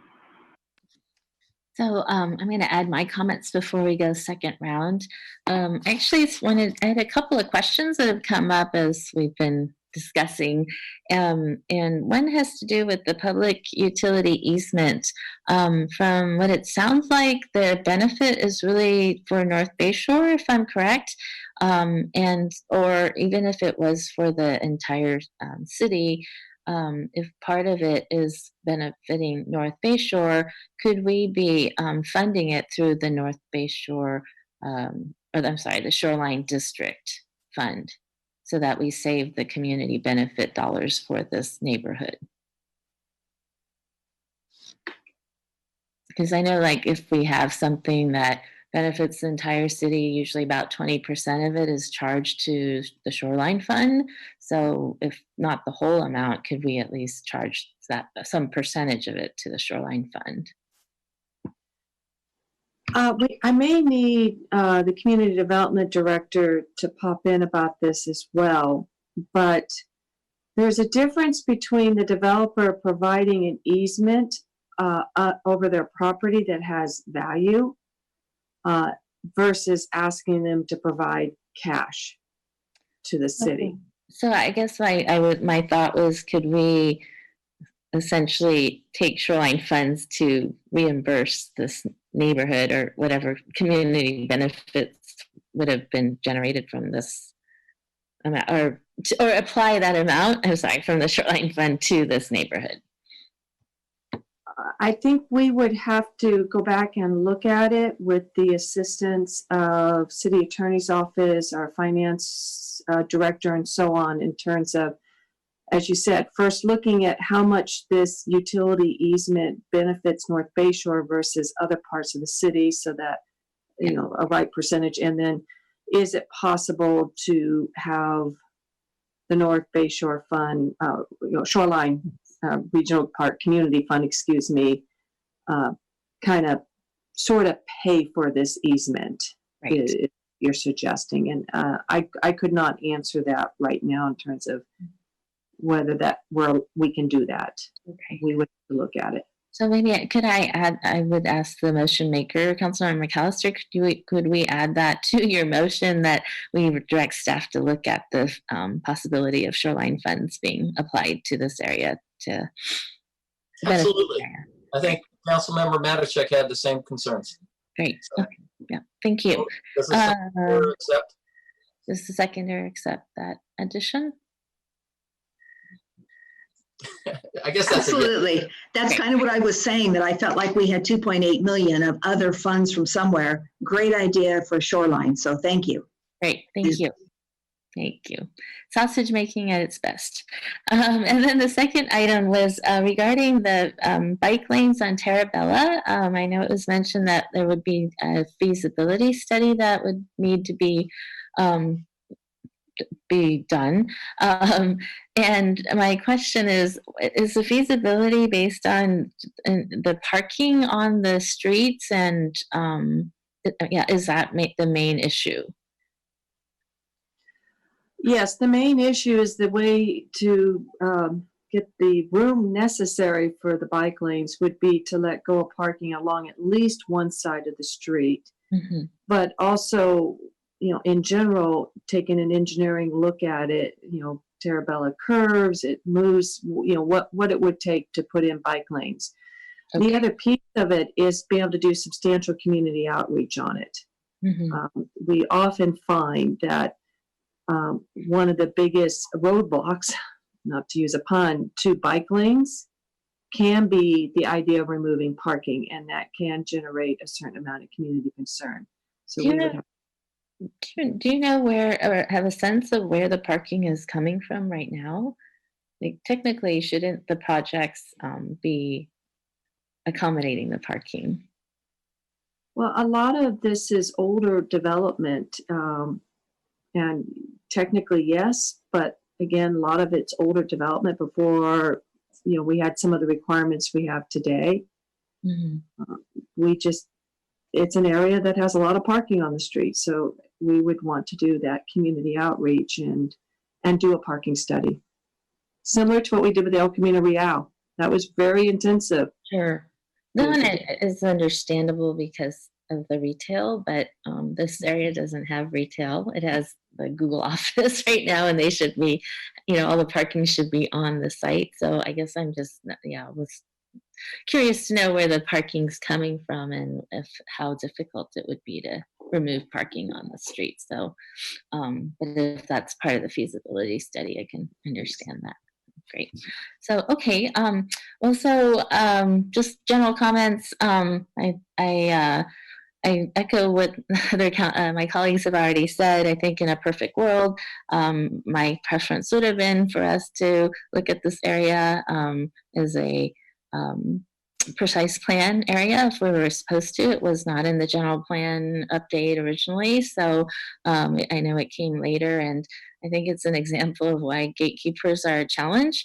But in light of what's there, the office, it does make sense to add housing. And my hope really is that this combination of office next to housing will really be an example of what we keep talking about, especially in North Bayshore, about internalization of vehicle mile trips and so forth. So my hope is that, that with the shared parking and the proximity of the housing to the office right next door, and even across the freeway to North Bayshore, that we really will see a reduction of trips. And I think that's my concern, that if we don't, then we have a real issue about just our whole thought process in terms of putting housing next to jobs. And I have heard from, the neighborhood that there are quite a few folks who already live in the Terabella neighborhood, the Sterling Estates neighborhood, who work at in North Bay Shore, and that they're the ones actually driving. You can see that with the backup on Shoreline, and I think part of that might be the challenge of not having transit in the frankly, from what I've learned, that Google is great at taking folks on long distances from like San Francisco to here in Mountain View, but there are no shuttles. There's not a shuttle program within Mountain View. I think they're working on something, but I hope that we can really improve the transit options for those short distances, or really try to encourage people to bike or walk over if it's only like a quarter mile. And frankly, I think that actually would point to the bigger issue of SOV reduction in North Bay Shore, and that goes back to some of the TDM strategies we touched on when we were talking about the Stevens Creek Transit Bridge and moving towards more like parking reductions and potential congestion pricing. So that's the hope that we'll get there, and also with telecommuting too. I hope that we can see a reduction in trips. That's my concern. So I think it is important to do the traffic monitoring. And overall, frankly, I appreciate all of the additions that the Councilmember McAllister added to the motion. I support I support all of them. I think what this shows to me, though, is the need for us to look at doing a precise plan in this area before we allow any more development. Or I know we have one more, I think, but other major developments to happen, I think we really need to plan for the area. And the biggest challenge here, or the issue that comes to mind, is the circulation, the traffic circulation, and whether it's adding more bike lanes or trying to encourage alternative modes of transportation. I think we do need to have a holistic look of the area before we add any more major developments. And so I that's something I think we should be thinking about down the road.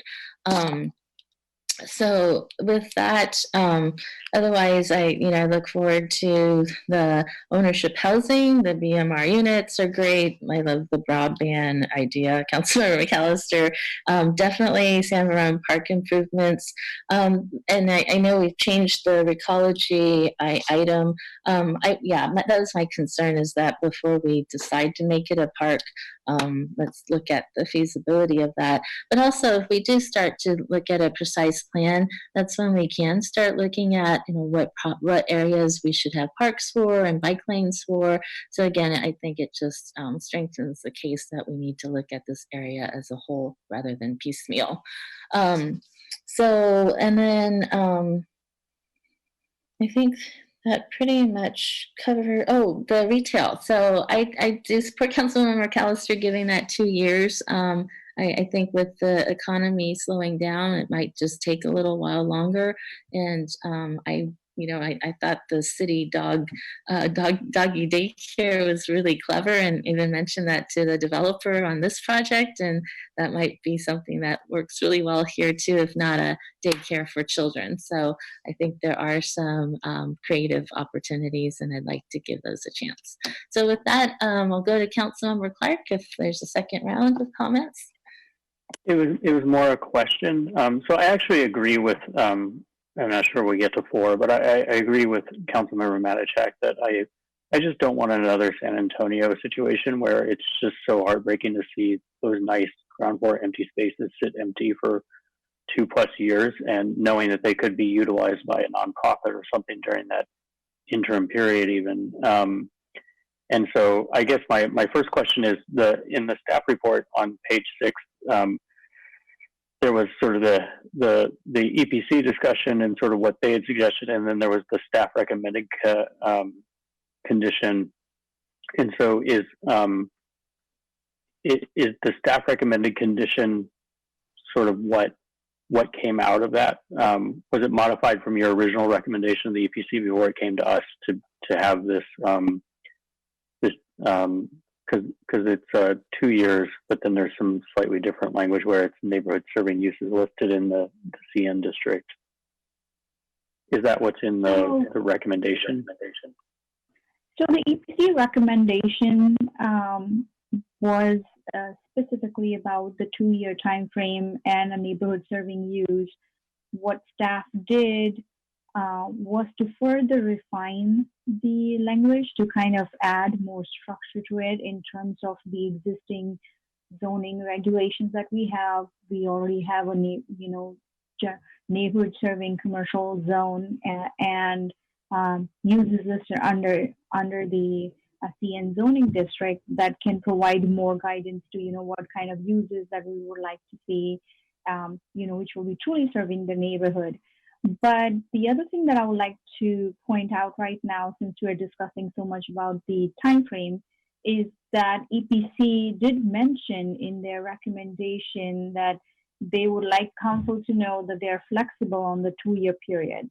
They didn't say more than 2 years or less than 2 years, but they were just not sure what is a good time frame. And it was very difficult to say at that moment at the dais, with the uncertainty of what the reality is going to look like after COVID-19.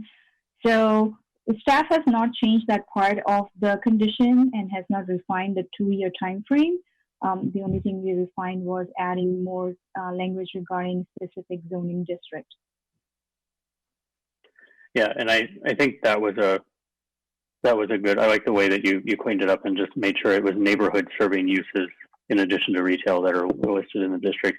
I would, just for the record, I would support an amendment to make it a year, just because I don't want it to sit empty. But if there isn't support for that, then that's fine too. Councilmember McAllister? A couple of comments.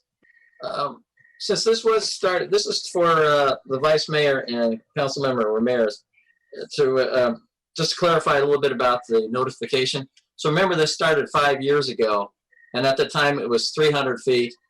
Council moved it to 500, and recently council moved it to 750. So that sort of put things in context of how we felt at the time. I've always felt, and I was the one that made the motion to move it to 750 and 10-day notice, and not a 7-day notice. So we expanded the time frame to make it a notice. So that was good.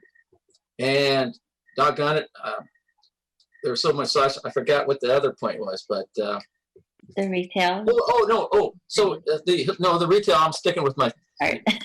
But the holistic approach that Public Works Director were talking about, the traffic, was that there was proposed to the bike ped about a connection from Stevens Creek Trail going all the way across the Permanetti Trail. And so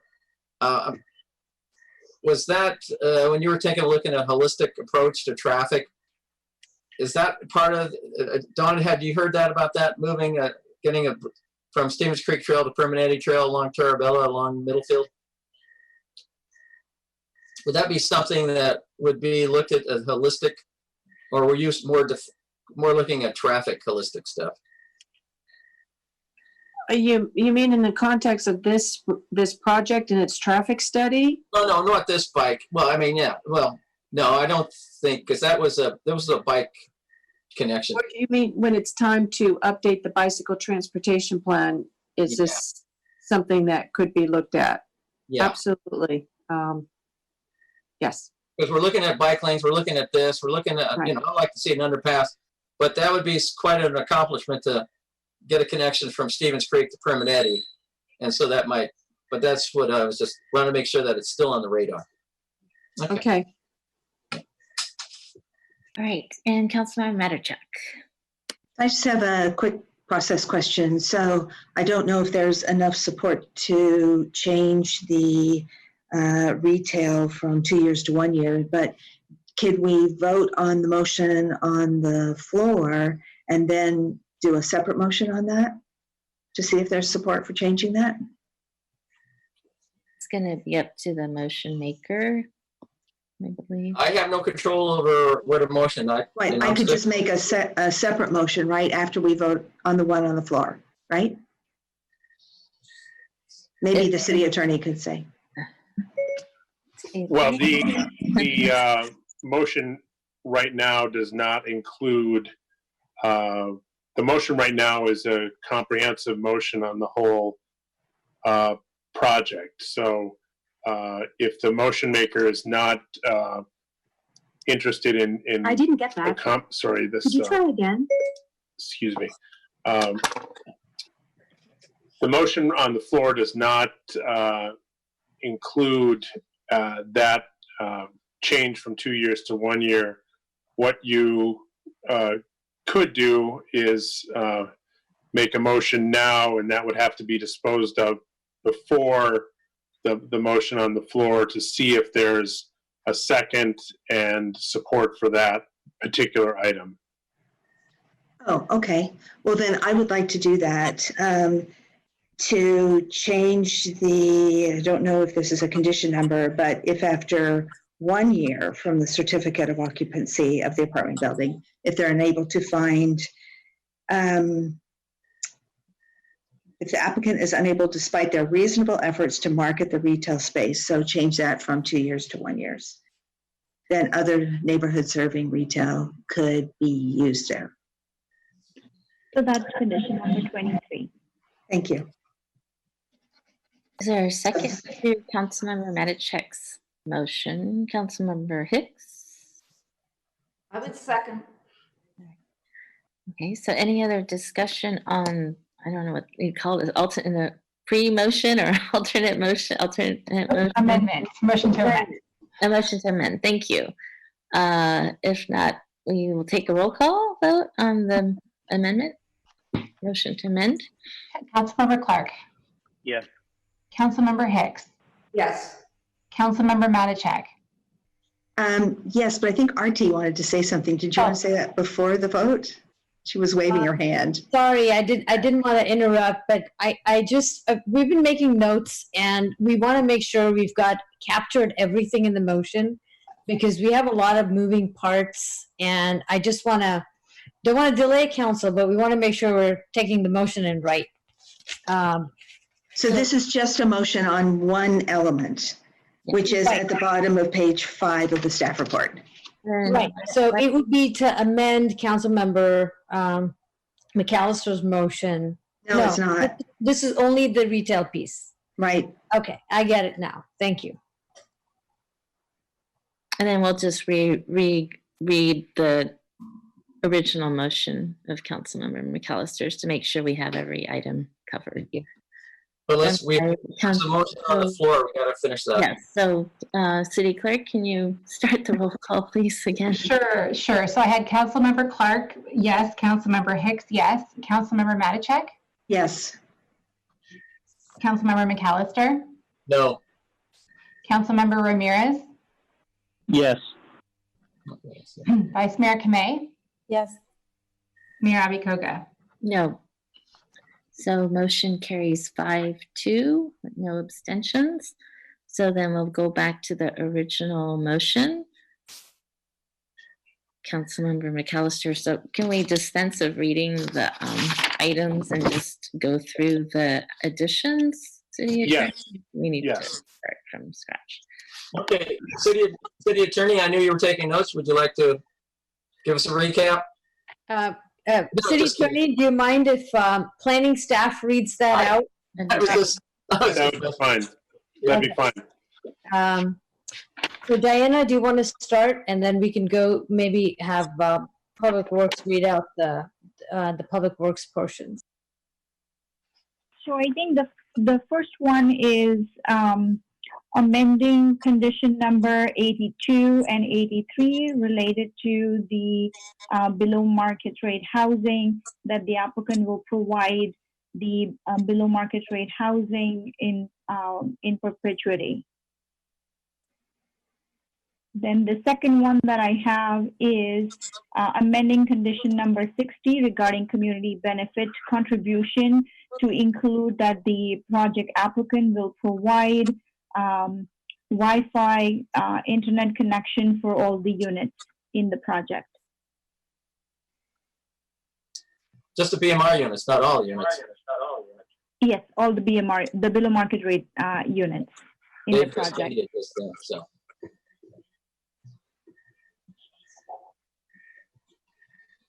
And then the third one I have is and maybe I need some help from maybe Don and probably John if he's still there, to use the community benefit funds to upgrade or look into upgrades of the San Vernon Park. I don't know if we have decided on where the funding will be coming in for that particular amendment.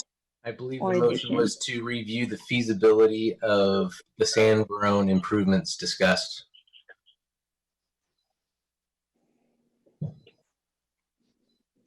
And I thought it was also to, well, we already talked about the basketball court, benches and tables, use existing funds. And then the other major improvements would be studied. So then we will not include the San Vernon improvements since they're already being funded. And then we can ask Don maybe to read the issue of the Recology site, maybe help us craft that motion. Well, I think where we landed was to direct staff to bring back considerations in converting the, I think it's 937 Terabella site from the Mountain View Recycling Center to a possible park as part of the Recology agreement to be discussed in the fall.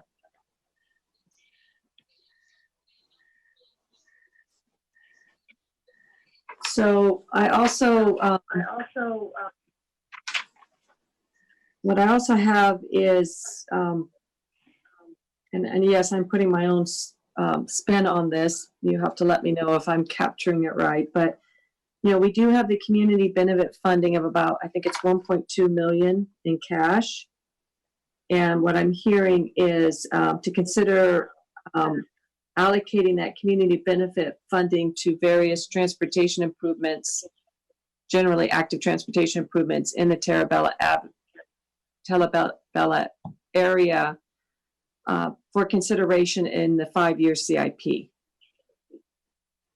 And you were going to look at it within the first year or two to try to, yeah, but you said, remember, we wanted it done before the project was done. We want to help mitigate it, and so that it would be brought to the council within the first or second year.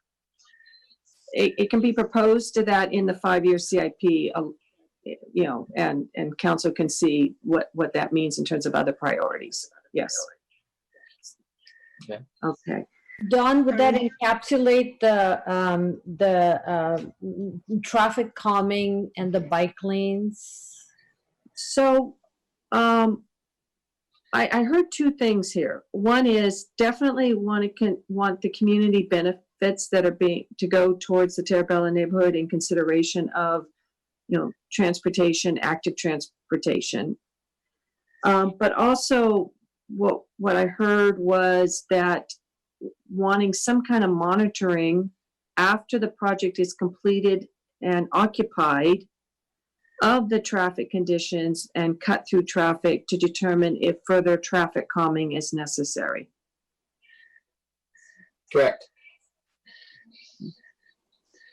So then that would be a separate condition or part of this list? Well, I don't know if that's a condition on the project that they're going to monitor it, or it's something that city staff is being asked to do. The applicant's supposed to look at the parking, but city staff, well, if we can get the applicant to pay for it, that's fine with me, to monitor the traffic. But we really haven't done that before, have we? No, I know. And there, I really think it's what you're basically, it really is going to fall on city staff, and it will fall under the auspices of the Traffic Neighborhood Management Program, TNMP.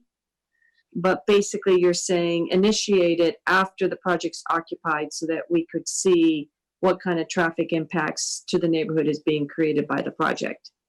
Correct.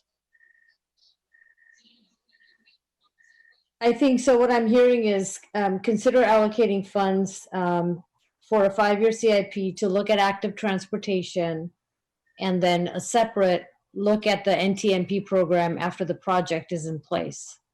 Yes. And then my addition was to look at, direct staff to look at shoreline funds to offset the cost of the value of the public utility easement to be to use funds in the neighborhood for community benefit. Yes, that would be item 6. I'm writing these down. Yeah. Yes. Great. Councilor, anything else, Councilor Matichak? Did you have? I just had a quick question. So when you're talking about traffic monitoring and the NTMP, to me, the NTMP means that the neighborhood has to vote on the improvements. And I wasn't thinking the neighborhood would, that if we see a problem, we address it. What we tend to say on this is it depends upon what measure is going to be used to address it. If it does turn out to be something like stop signs, yes, we do not do a neighborhood vote for it. It is based upon stop warrants, engineering study, it's needed to be done.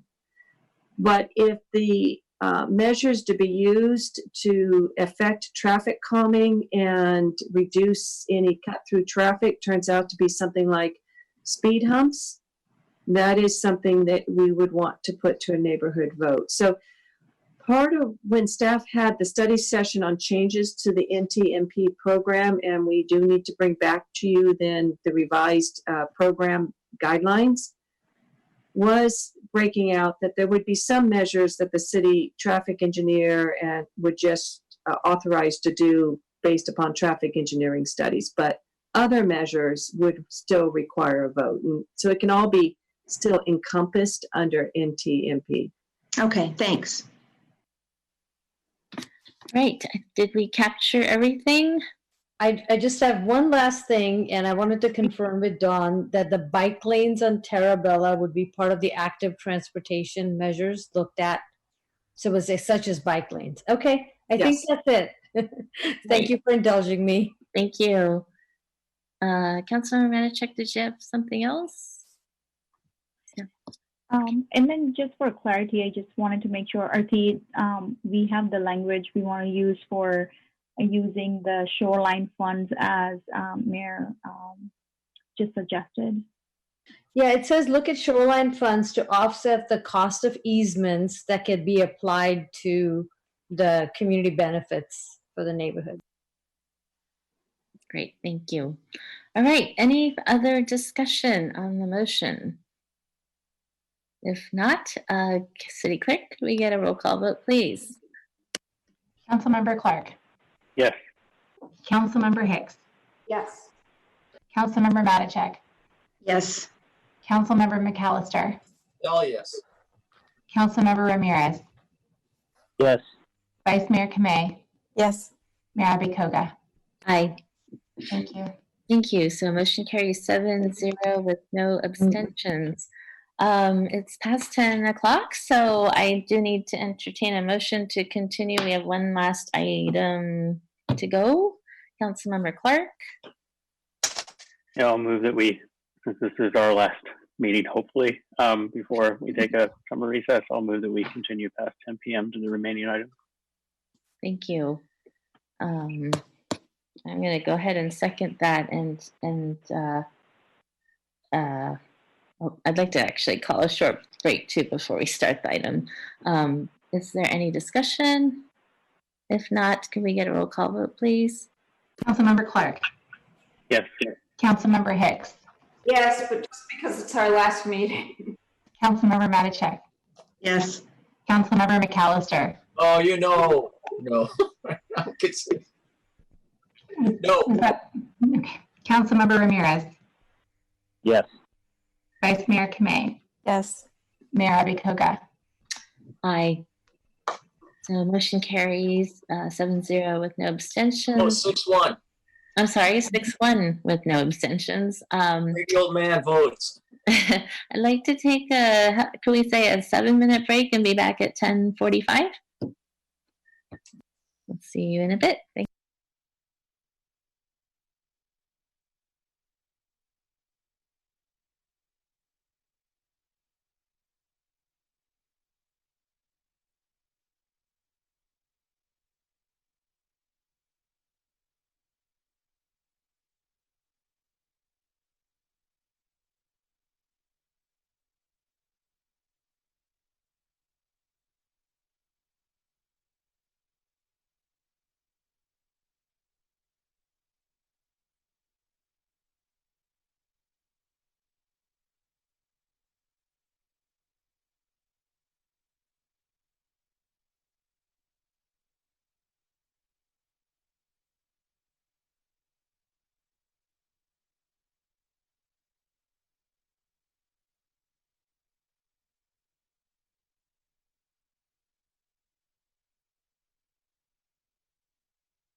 Oh, there's 4. Okay, so welcome back, everyone. We'll go on to item 6.3, the adoption of the consolidated plan and approval of fiscal year 2020-21 CDBG home funding cycle. And our staff presenter is our Assistant Community Development Director, Wayne Shen.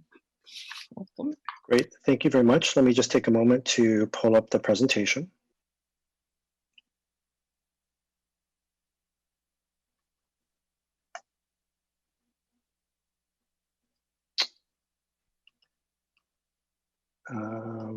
As you may have heard, there were a little bit of a technical difficulty, so let me just try it again. I apologize.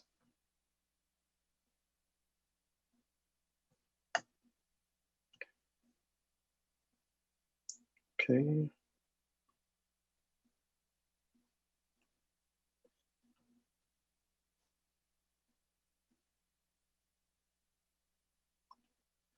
Okay, can everyone see the screen? Okay, great. Thank you very much, Mayor and Council. Again, this item is regarding the adoption of the consolidated plan and approval of the FY 2021 CDBG home funding cycle. I did also want to thank and recognize Orlando Reyes, our CDBG program manager, and Tim Wong, our housing manager, for their work on this item. This slide is a summary of the recommendations along with the second slide. These encapsulate the recommendation to adopt both the consolidated plan and the annual action plan, as well as various funding amounts as part of this year's annual action plan as required by HUD. Let's begin with the consolidated plan first. What is a consolidated plan? It is a plan that's required every 5 years by CDBG and home recipients, and Mountain View is one of those recipients. The purpose is to conduct an assessment of local housing and community development needs for lower income persons and households, and then to identify priorities, goals, and target outcomes for the investment of those CDBG and home funds in order to achieve those local needs and goals. It is implemented through the development and implementation of annual action plans. And this FY 2021 annual action plan is the first of 5 years of this consolidated plan. A quick background on the process. This did begin with a regional process that started last year in coordination with the county and other participating jurisdictions. It was led by a consultant who conducted the public outreach, the needs assessment, and market evaluation per HUD requirements, and drafted the consolidated plan. The draft did become available early this year, and it was considered by the HRC along with the annual action plan, and HRC recommended council approval for both items. Staff did work with the consultant afterwards to tailor the document to make it more Mountain View specific, and the draft was released for public comment on June 1st. And of course, tonight is council consideration of the plans. Any input by council and final modifications will be made and submitted after tonight's meeting and submitted to HUD by the August deadline. I did want to also note that between the time of the HRC meetings and the release of the draft of the consolidated plan, COVID-19 did rapidly emerge, and there were 2 impacts. The first one is staff also did do work on various COVID-19 responses, such as the COVID-19 rent relief program.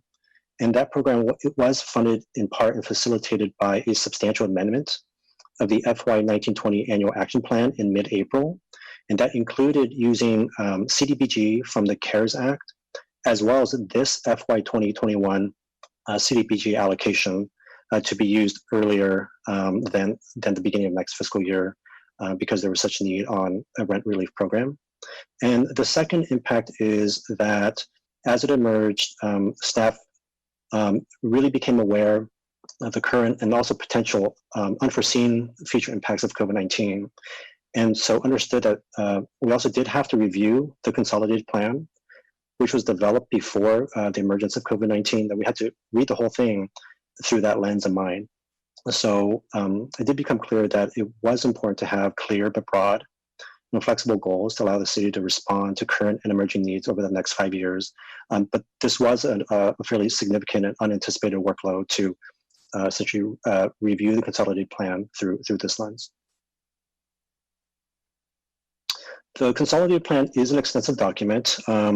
These slides essentially summarize the wide range of needs that were identified through the public process, through the needs assessment and market evaluation, and also staff's evaluation in coordination with city staff from other departments, such as the city manager's office, CSD, Public Works, and the police department.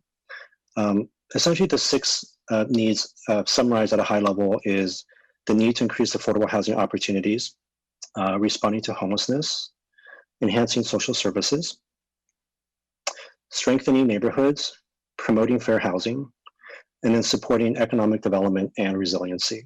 Again, these needs were identified prior to COVID-19 emergence, but also evaluated again for after the COVID-19 really emerged. These goals pair up with those priority needs that were identified, and the goals then guide the investments for the next 5 years. And they look very similar to the needs. So there are 6 goals, along with target outcomes as required by HUD.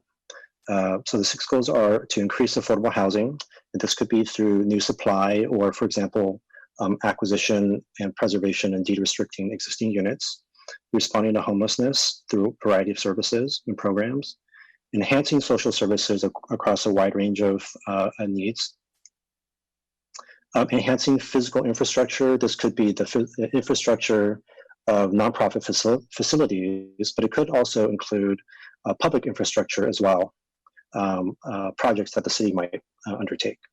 Addressing and promoting fair housing, and then supporting economic resiliency. So to transition to the FY 2020-21 annual action plan, again, the first year of this 5-year cycle. And then what is the annual action plan? Again, it implements the consolidated plan goals. Just to note that while this is the first year of the 5-year plan, it's the second year of the funding cycle for public services. And so the services will be funded the same as last year. That is the recommendation. But the new projects are 3 capital projects that you'll see in just a moment. Quick summary on funding availability. This is just a quick summary, but it comprises this year's allocation. We do receive program income when subrecipients pay the city back. And then there are funds that we are able to reprogram from previous year's funds. But in summary, there is about 537,000 of CDBG funding available, and about 1.1 million for home funding for capital and housing projects. These are the 3 projects. The first, as you may be familiar with, is the Mariposa apartments that came through alongside the Prometheus project. The second project is a rehab of the Graduate House, which does serve formerly homeless individuals. And the third is the construction of Moore Park. The first project is connected to Goal 1, increasing affordable housing opportunities. The second project is connected to Goal 2, responding to homelessness. And the construction of Moore Park is connected to Goal 4, enhancing physical infrastructure to strengthen neighborhoods. That concludes staff's presentation. These are the recommendations here once again, and happy to answer any questions you may have. Great, thank you very much, Mr. Chen. Any questions from council members? I don't see any hands, so with that, I'll open this up for public comment. Any members of the public wishing to speak on this item, if you are in the participant attendee box, please hit the raise hand button at the bottom. And if you're on the phone, please hit *9. And we'll start with Joanne Price. If you can unmute yourself, please, Joanne. I am unmuted. Oh, you're on now. In there, and City Council members, thank you for your time and late evening. I'm Joanne Price, I'm VP of Real Estate for Life Moves, and I'm here tonight to request the additional funding to support the remodel of our facility, Graduate House. And I am familiar with Mountain View, and I work tirelessly on the Mayfield Mall housing project that also took 5 years to approve back in 2008. And I'll say if there's opportunity to use any community benefits or part of the 15 million park fees from the last project to build a small 100-bed shelter, ensure the homeless population in Mountain View could be eliminated from the 600 today to effective zero in a few years. For those of you who are unfamiliar with our organization, we are the largest provider of shelter and support services in San Mateo and Santa Clara counties. And we've had a substantial and successful history of providing services to Mountain View residents experiencing homelessness. Graduate House provides transitional housing to low-income individuals who have been homeless, including formerly chronically homeless individuals. It serves up to 10 Mountain View residents every year, and who would otherwise be living on the street or in cars or other places not meant for human habitation. The average length of stay is about 12 to 18 months, and the residents are required to work and engage in preparing themselves to live independently. Your time is up. Thank you very much. Thank you. Anyone else from the public wishing to comment on this item? Yes, Brad Wiblin. Please unmute yourself, Brad.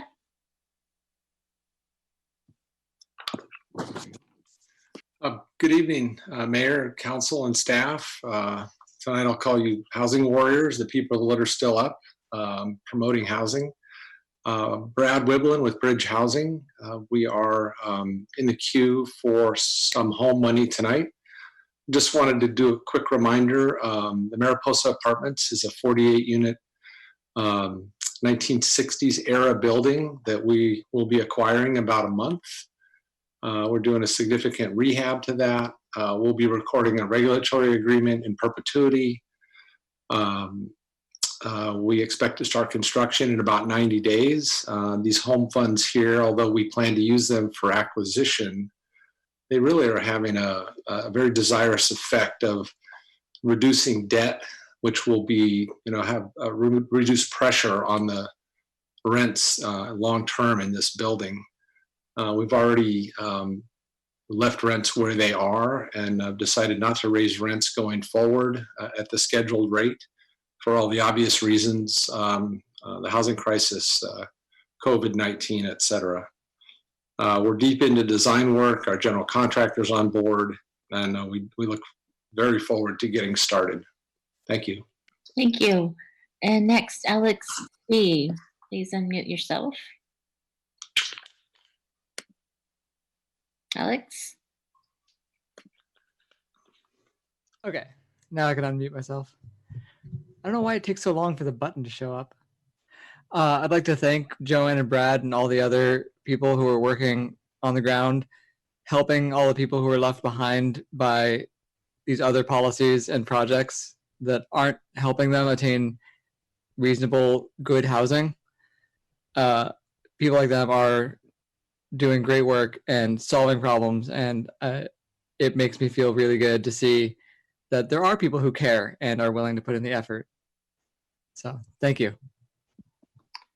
Thanks. And let's go to Kathleen King. Please unmute yourself. Hi, I'm Kathleen King, and I just want to check that this is also the item on the public service funds, Mayor Abikoga. Okay, thank you. I thought so.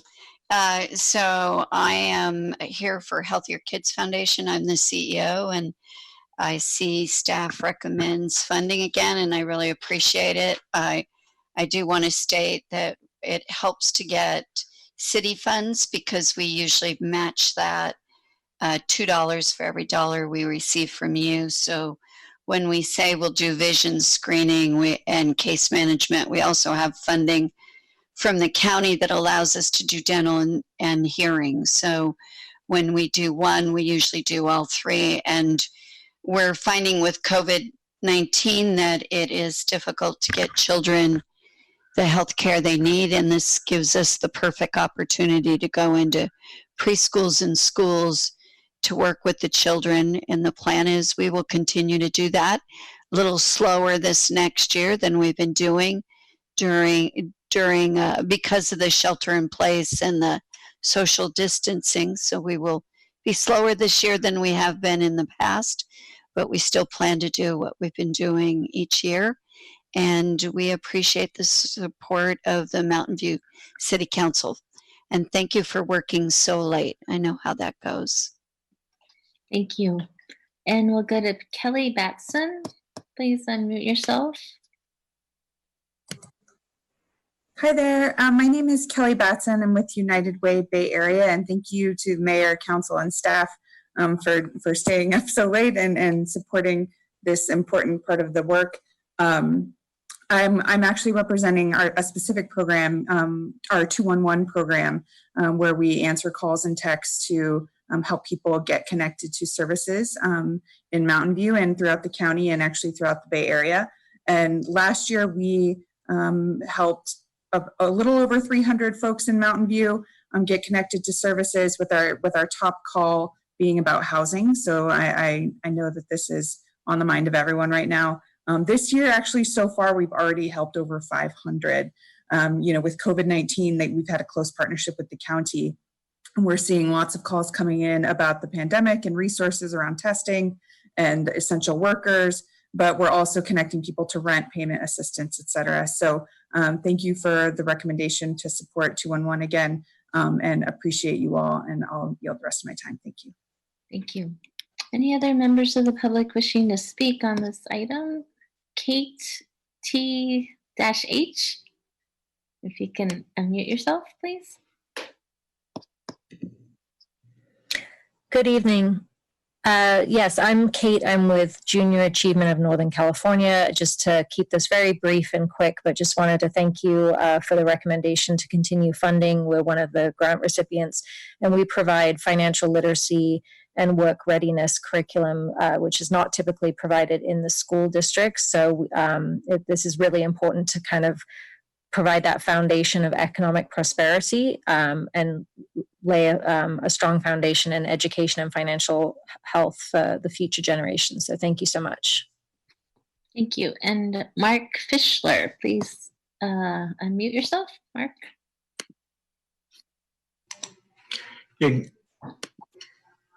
Good evening, everyone. This is Mark Fischler. I am with Parents Helping Parents. We have the privilege of serving families with children with special needs here in the Valley, and appreciate the long partnership we've had with the City of Mountain View. Just want to, again, thank you for the recommendation to fund us again and in the coming fiscal year.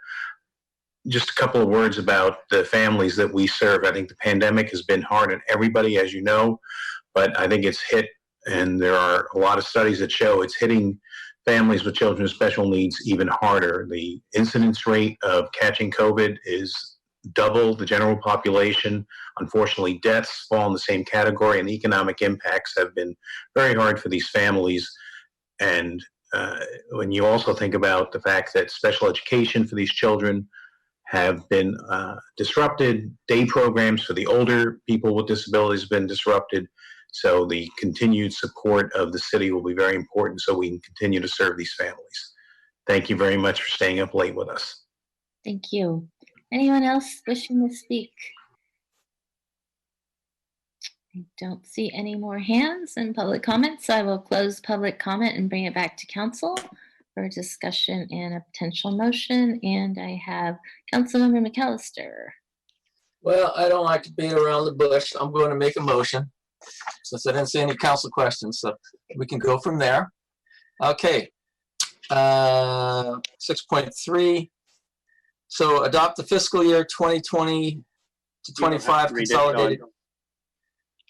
I was just going to say you could move the staff recommendation. None of them require a legal reading. But your colleagues beat me to it. I make the staff recommendations. Thank you, sir. Lucas wanted to do it, but I beat him to it.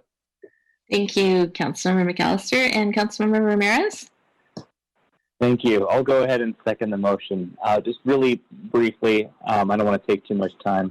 I don't want to, change things at the last minute, but longer term, I do as much as I appreciate the flexibility that having multiple goals affords us, it means that we're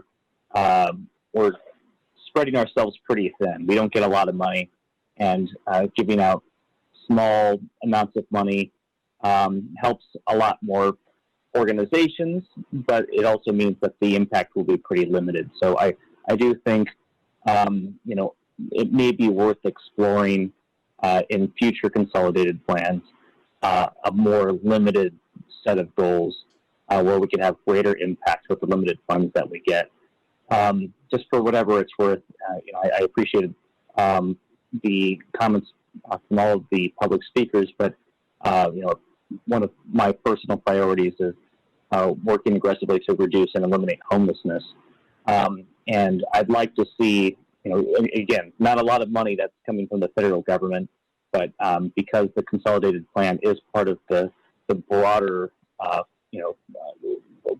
component of the broader policy framework that we're working with for homeless policy, I do think we might want to spend a little bit of time when it's appropriate exploring some more innovative service models. I know the mayor and maybe other members of the council have talked about tiny homes or modular units that can serve as transitional housing. I'd like to explore facilities just generally, appreciating that the safe parking program that we have is temporary. And I don't expect the homeless population to disappear anytime soon. So I support the motion. I appreciate all of the work that staff has put into this. Grateful for all of our nonprofit partnerships. But I do think we may want to evaluate at some point whether spreading the limited amount of money that we have so thinly is really the best way to serve our community. Thank you. Thank you. And Councilmember Matichak. Thank you. Yeah, I agree with those comments that Councilmember Ramirez just made. I sort of had the same reaction that there is so much in here, and maybe we ought to have more focus. Because it didn't jump out at me what the top priorities were, because there were so many examples of things we could do, and we are spread pretty thin. And we could be spread even more thin if we did all the things that were listed there. I would just add that I do feel like both the documents need one more run through in terms of a couple things. If there is Mountain View data, I'd love to see it added. At first, I didn't realize that this was a document done with other cities and sort of a county perspective. And so when I came across one of the first numbers, I thought, wow, that seems really high. And I thought, oh, that's because it's the county, not Mountain View. So I think it'd be good if we have Mountain View statistics to include those maybe in place of or in addition to the county. I also, one of the other things that kind of concerned me is sometimes it seems like we're overestimating the number of people that might be helped. And, I want to make sure we're not double counting and saying, we're going to help 5,000 people or 3,000 people this year. So over 5 years, it's 15,000 people when it could be some of the same people. So I feel like let's make it clear if we're talking about how many people per year and there is some double counting in there, because it does seem like for a lot of these things, it's a very large number of people who are being helped. And I just don't think that's the number of individual people. And then I do one more run through on just sort of, grammar and spelling. Let's make this really tight before we send it in. But I will be supporting the motion. Thank you. Thank you. We have some more comments. Councilmember Clark. It's super brief. Just before we vote, I just want to say, you thanked us for staying up late, but really this is one of those times when we should be thanking the organizations and all the people who work and volunteer for them for everything that they're doing right now during these very trying times. And I know not only are you getting more requests for service, but you are fundraising is probably more difficult right now. And so I just want to I just want to thank everyone who's involved in these organizations, whether you're at the top and running it or you're a volunteer. I think these are the organizations that are going to help us get through this, and I just wanted to say thank you before we vote. Thank you. Councilmember Hicks. So I second that thanks. And just to be a contrarian, I'll say I kind of like the 6 categories and the broadness of it, particularly because of particularly because of the pandemic. I thought it gave us the flexibility to address a variety of needs and maybe see how this plays out and what the needs are in the future. I think we could be seeing a paradigm shift, and I think the flexibility leaves us open to addressing the numerous needs that that will come out of that. I'm hoping that possibly one of the things that happens is we'll see some maybe some retail space that will be underused that maybe we could buy up as a homeless or affordable housing solution. If both good and bad things come out of the pandemic, that's one of the good things I'm hoping for. So thank you. And Vice Mayor? Thank you. So just a couple things. Just want to echo what Councilmember Clark was mentioning. I was thinking, oh, they're so kind to thank us, but really, thank you for staying up late to provide the comment. I actually agree with Councilmember Hicks. I think I'm fine with the way things have been presented by staff. The one comment I do have is, we kind of review CDBG funds, once a year, and then this consolidated plan is, irregular as well. And I know because many service models are shifting, funding and resources are shifting, I'd really like to find opportunities to continue conversations with our community partners outside of this process, and find good ways for that information to funnel to council in how we can be helpful and supportive of the various programs as they're going through these massive changes. And I don't think that dialogue always happens. And so I would really like to just put that out there. Thank you. Thank you. And just my few comments. I actually agree with Councilmember Hicks and the Vice Mayor. What I've been reminded of is that the funding that we provide, however small it is, can be leveraged to gain funding from other sources. Oftentimes, funders look for broad participation and broad support, and so even though it might be small amounts, it actually does help these organizations. And frankly, a lot of these organizations have been with us for a very long time, and so I think it might be challenging to look at not funding some of them down the road. So as I'm open to revisiting everything, but I do want to be mindful of the long relationships that we have built with a lot of these organizations, and I've seen it 12 times already. So that's something to consider. So with that, is there any other discussion? If not, can we get a roll call vote, please? Councilmember Clark. Yes. Councilmember Hicks. Yes. Councilmember Matichak. Yes. Councilmember McAllister. Yes. Councilmember Ramirez. Yes. Vice Mayor Kamei. Yes. Mayor Abikoga. Aye. Thank you. Thank you. Motion carries 7-0 with no abstentions. And we will go on to item 7, council staff committee reports. Do any council members have reports or items to bring up? No? Oh, okay, here we go. Vice Mayor Kamei. Sorry about that. Couldn't get the hand up. So I did want to report to our colleagues that the subcommittee on race, equity, and inclusion met today at 4. I believe some of you joined us virtually as well. and sharing the update because my colleagues kindly elected me to chair that subcommittee.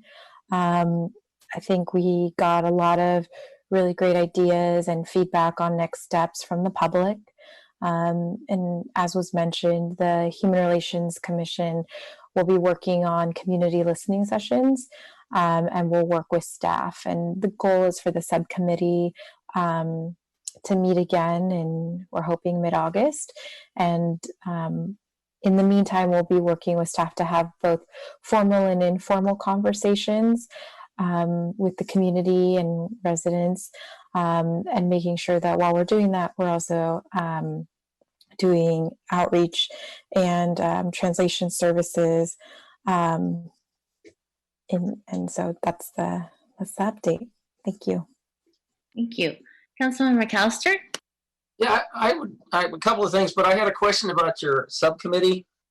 So there was a lot of talk of this independent community thing. Now you're going to make that recommendation to the council, or you're just exploring it at this point in time?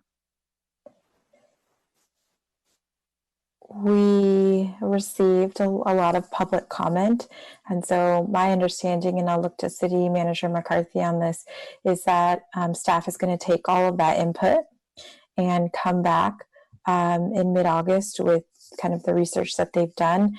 And when we come back, when the subcommittee comes back to the full council in the fall, we'll have some ideas to share. And I look to the city manager if you want to add anything.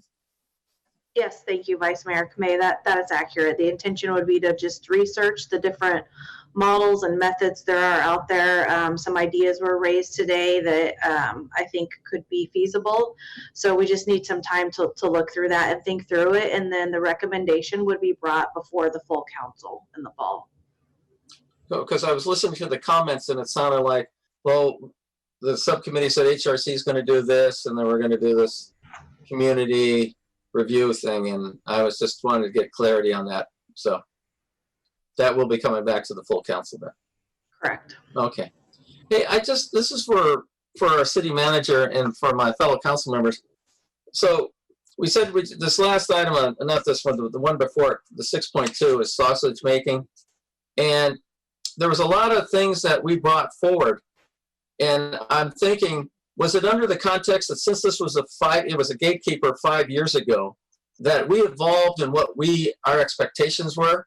And I was wondering if it's possible that staff will see what we've been adding to the projects so that this becomes a regular, it's part of the program. I know Councilmember Manichek and I were talking about the perpetuity should just be an automatic. It shouldn't be, well, we're going to ask the guy, no, if you want your project, this is it, or I like my broadband, or whatever. That we did look at a lot of things to add that we think made it a better project for the community. And I was hoping staff would pick up on, okay, well, this is what they're looking at. This is what's important. Let's go that direction and make sure it's included in the project. So is that a reasonable request, Ms. City Manager, that, hey, you saw what this was, and it's because we really did it? Would you respond to that a little bit?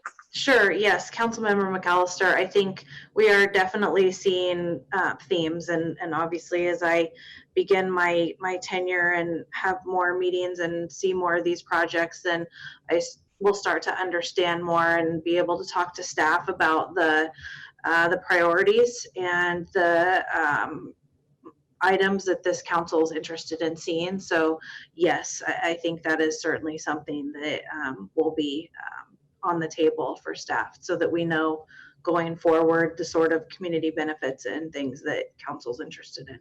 Okay, good. There was one item on that project that I was going to bring up, but that staff learned about earlier. They wanted credit for that community park, community square, and the council and staff said no. And I want to appreciate, so if Artie's still on, or just tell him I appreciate that she heard staff, the council say, no, we're not going to be continuing giving credit for things that really don't belong. So I just want to say thank you to Artie. And actually the applicant was quite appraising of Artie, how she was very well, held her ground on that one. And he said, okay, we give up on that one. But the last item I wanted to bring up was we keep getting all these, I'm a member of this community group, and I'm a member of this community group, and this and this. And if there's any way, and I'm going to look to the city attorney that, you know, we got Mountain View affordable housing. There could be 2 or 3 people, or we're this. So 2 people could form a group and they come to us. Is there any way that we can get a better sense of these groups, that they don't all spring up and gives themselves instant credibility? Because I know this is for Councilmember Ramirez. He was when the election came by a couple of years ago, he said, hey, people need to identify themselves. But he was more looking at the money behind it. But is there a way we can get a better sense that these groups are, you know, they're here today, gone tomorrow, and just how we can get a better sense of giving them credibility or just recognizing them for what they are? Yeah, I just want to make sure I understand your question. Are you asking if there's a way to have them identify themselves in more detail, or you would like to learn more about them?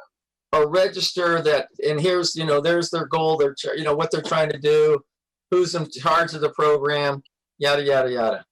You know, if you're talking about it in the context of public comment, no, we cannot require people to provide information. We actually can't even require people to provide their name and where they live. That's a voluntary thing. So if there's really no way to require somebody to prove up who they are, I hope I'm answering your question. But not them, but their group that they keep saying, I'm with this group or so forth. So just, is there a way to figure out these groups and what they really mean and who they represent?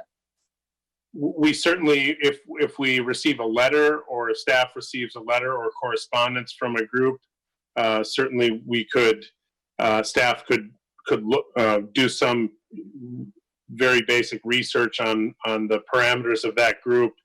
And it's challenging, though. Are you asking for a report to council on the various groups? Well, I'm asking that they would be required to maybe fill out some kind of a form that if they're using a name, that they're what they represent. So, you know, it's just like nobody, you know, we get 2 people and we make a group and then we stand in front and say, well, we're with the world's, you know, hot dog foundation. We like it. So, yeah, unfortunately, it goes back, and I want to make sure we're talking about it in the context of public comment.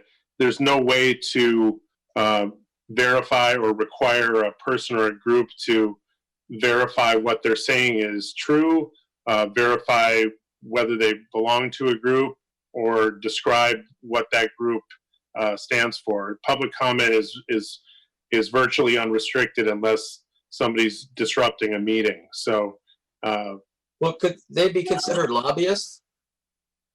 Not, you know, when we have a project, we have an item, and they're lobbying, say. Are you now talking outside of public comment? No, during a, you know, council meeting. No, there's really there are very few restrictions on public comment provided at a public meeting.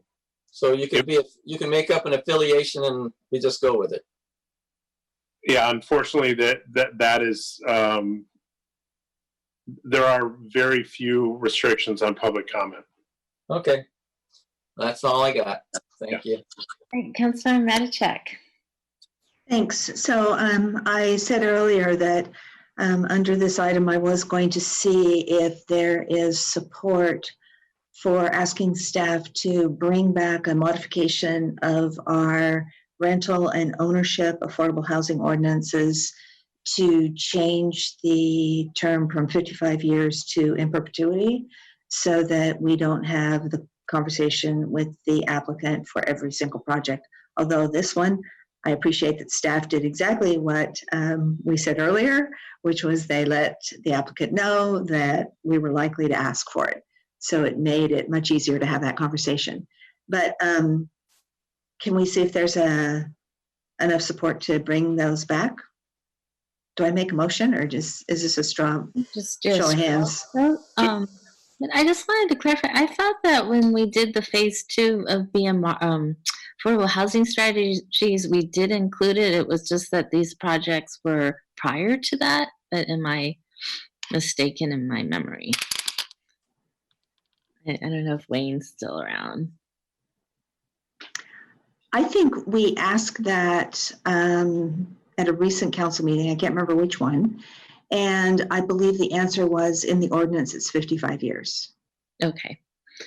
We can just do a scan vote. Folks want to look at that. So got 1, 2, 3, 4, everyone. Oh.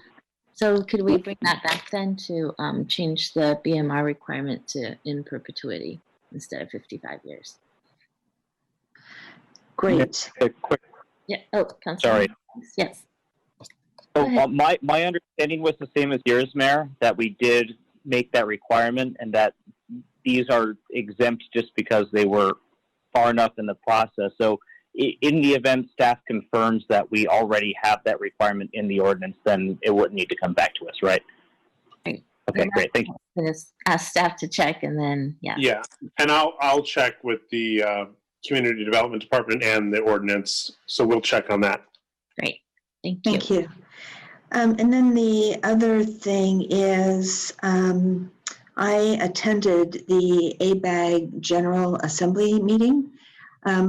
I just attended as a member of the public because I wanted to hear what they had to say regarding the RENA allocation.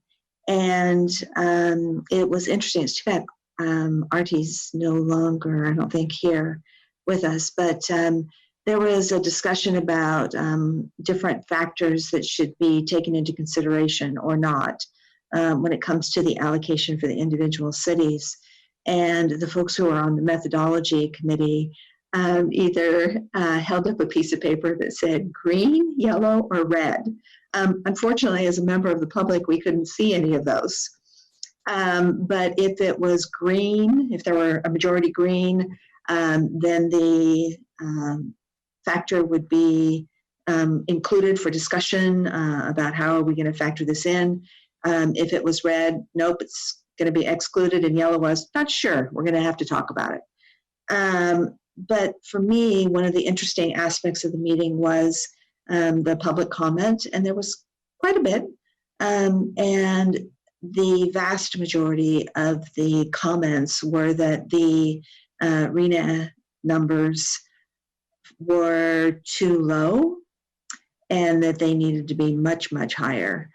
Not for individual cities. Sorry, they were, because right now we just have the larger number. I guess it's the county level, right? And a lot of people, or for the Bay Area, they wanted those numbers to be, that big number to be much, much larger than it currently is in order to address the housing situation.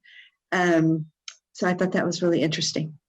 But I spoke with the city manager about the meeting, and apparently we are going to get a memo.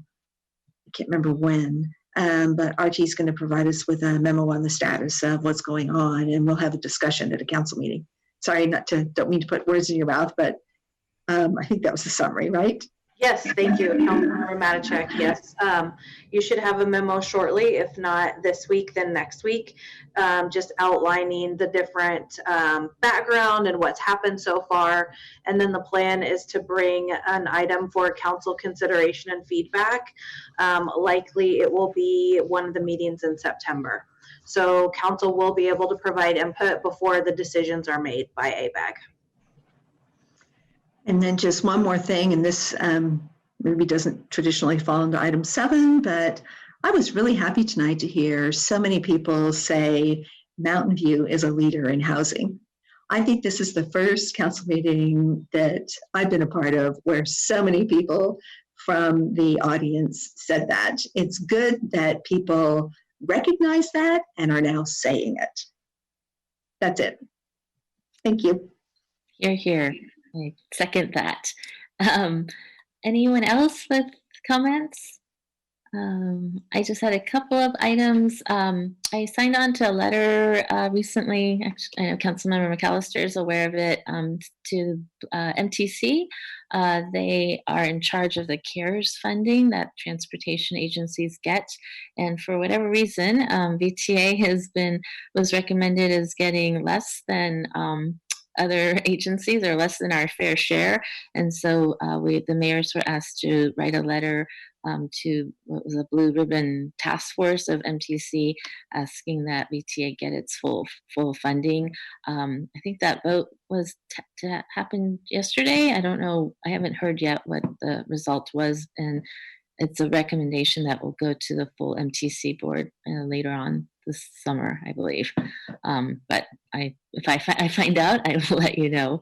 The other item was our Saturday morning call about COVID testing. I think you may have heard that we should be hearing something tomorrow from Dr. Cody. The plan was that instead of focusing on reopening of certain businesses, they would actually start looking at reopening of activities that could be done safely.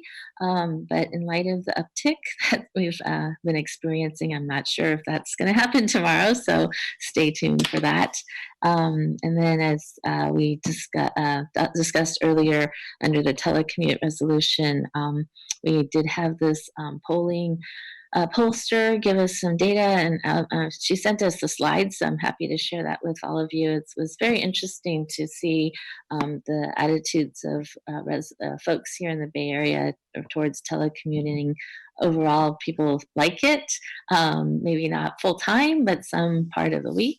And so again, we're looking at doing more polling in hopes that helping us shape future policies.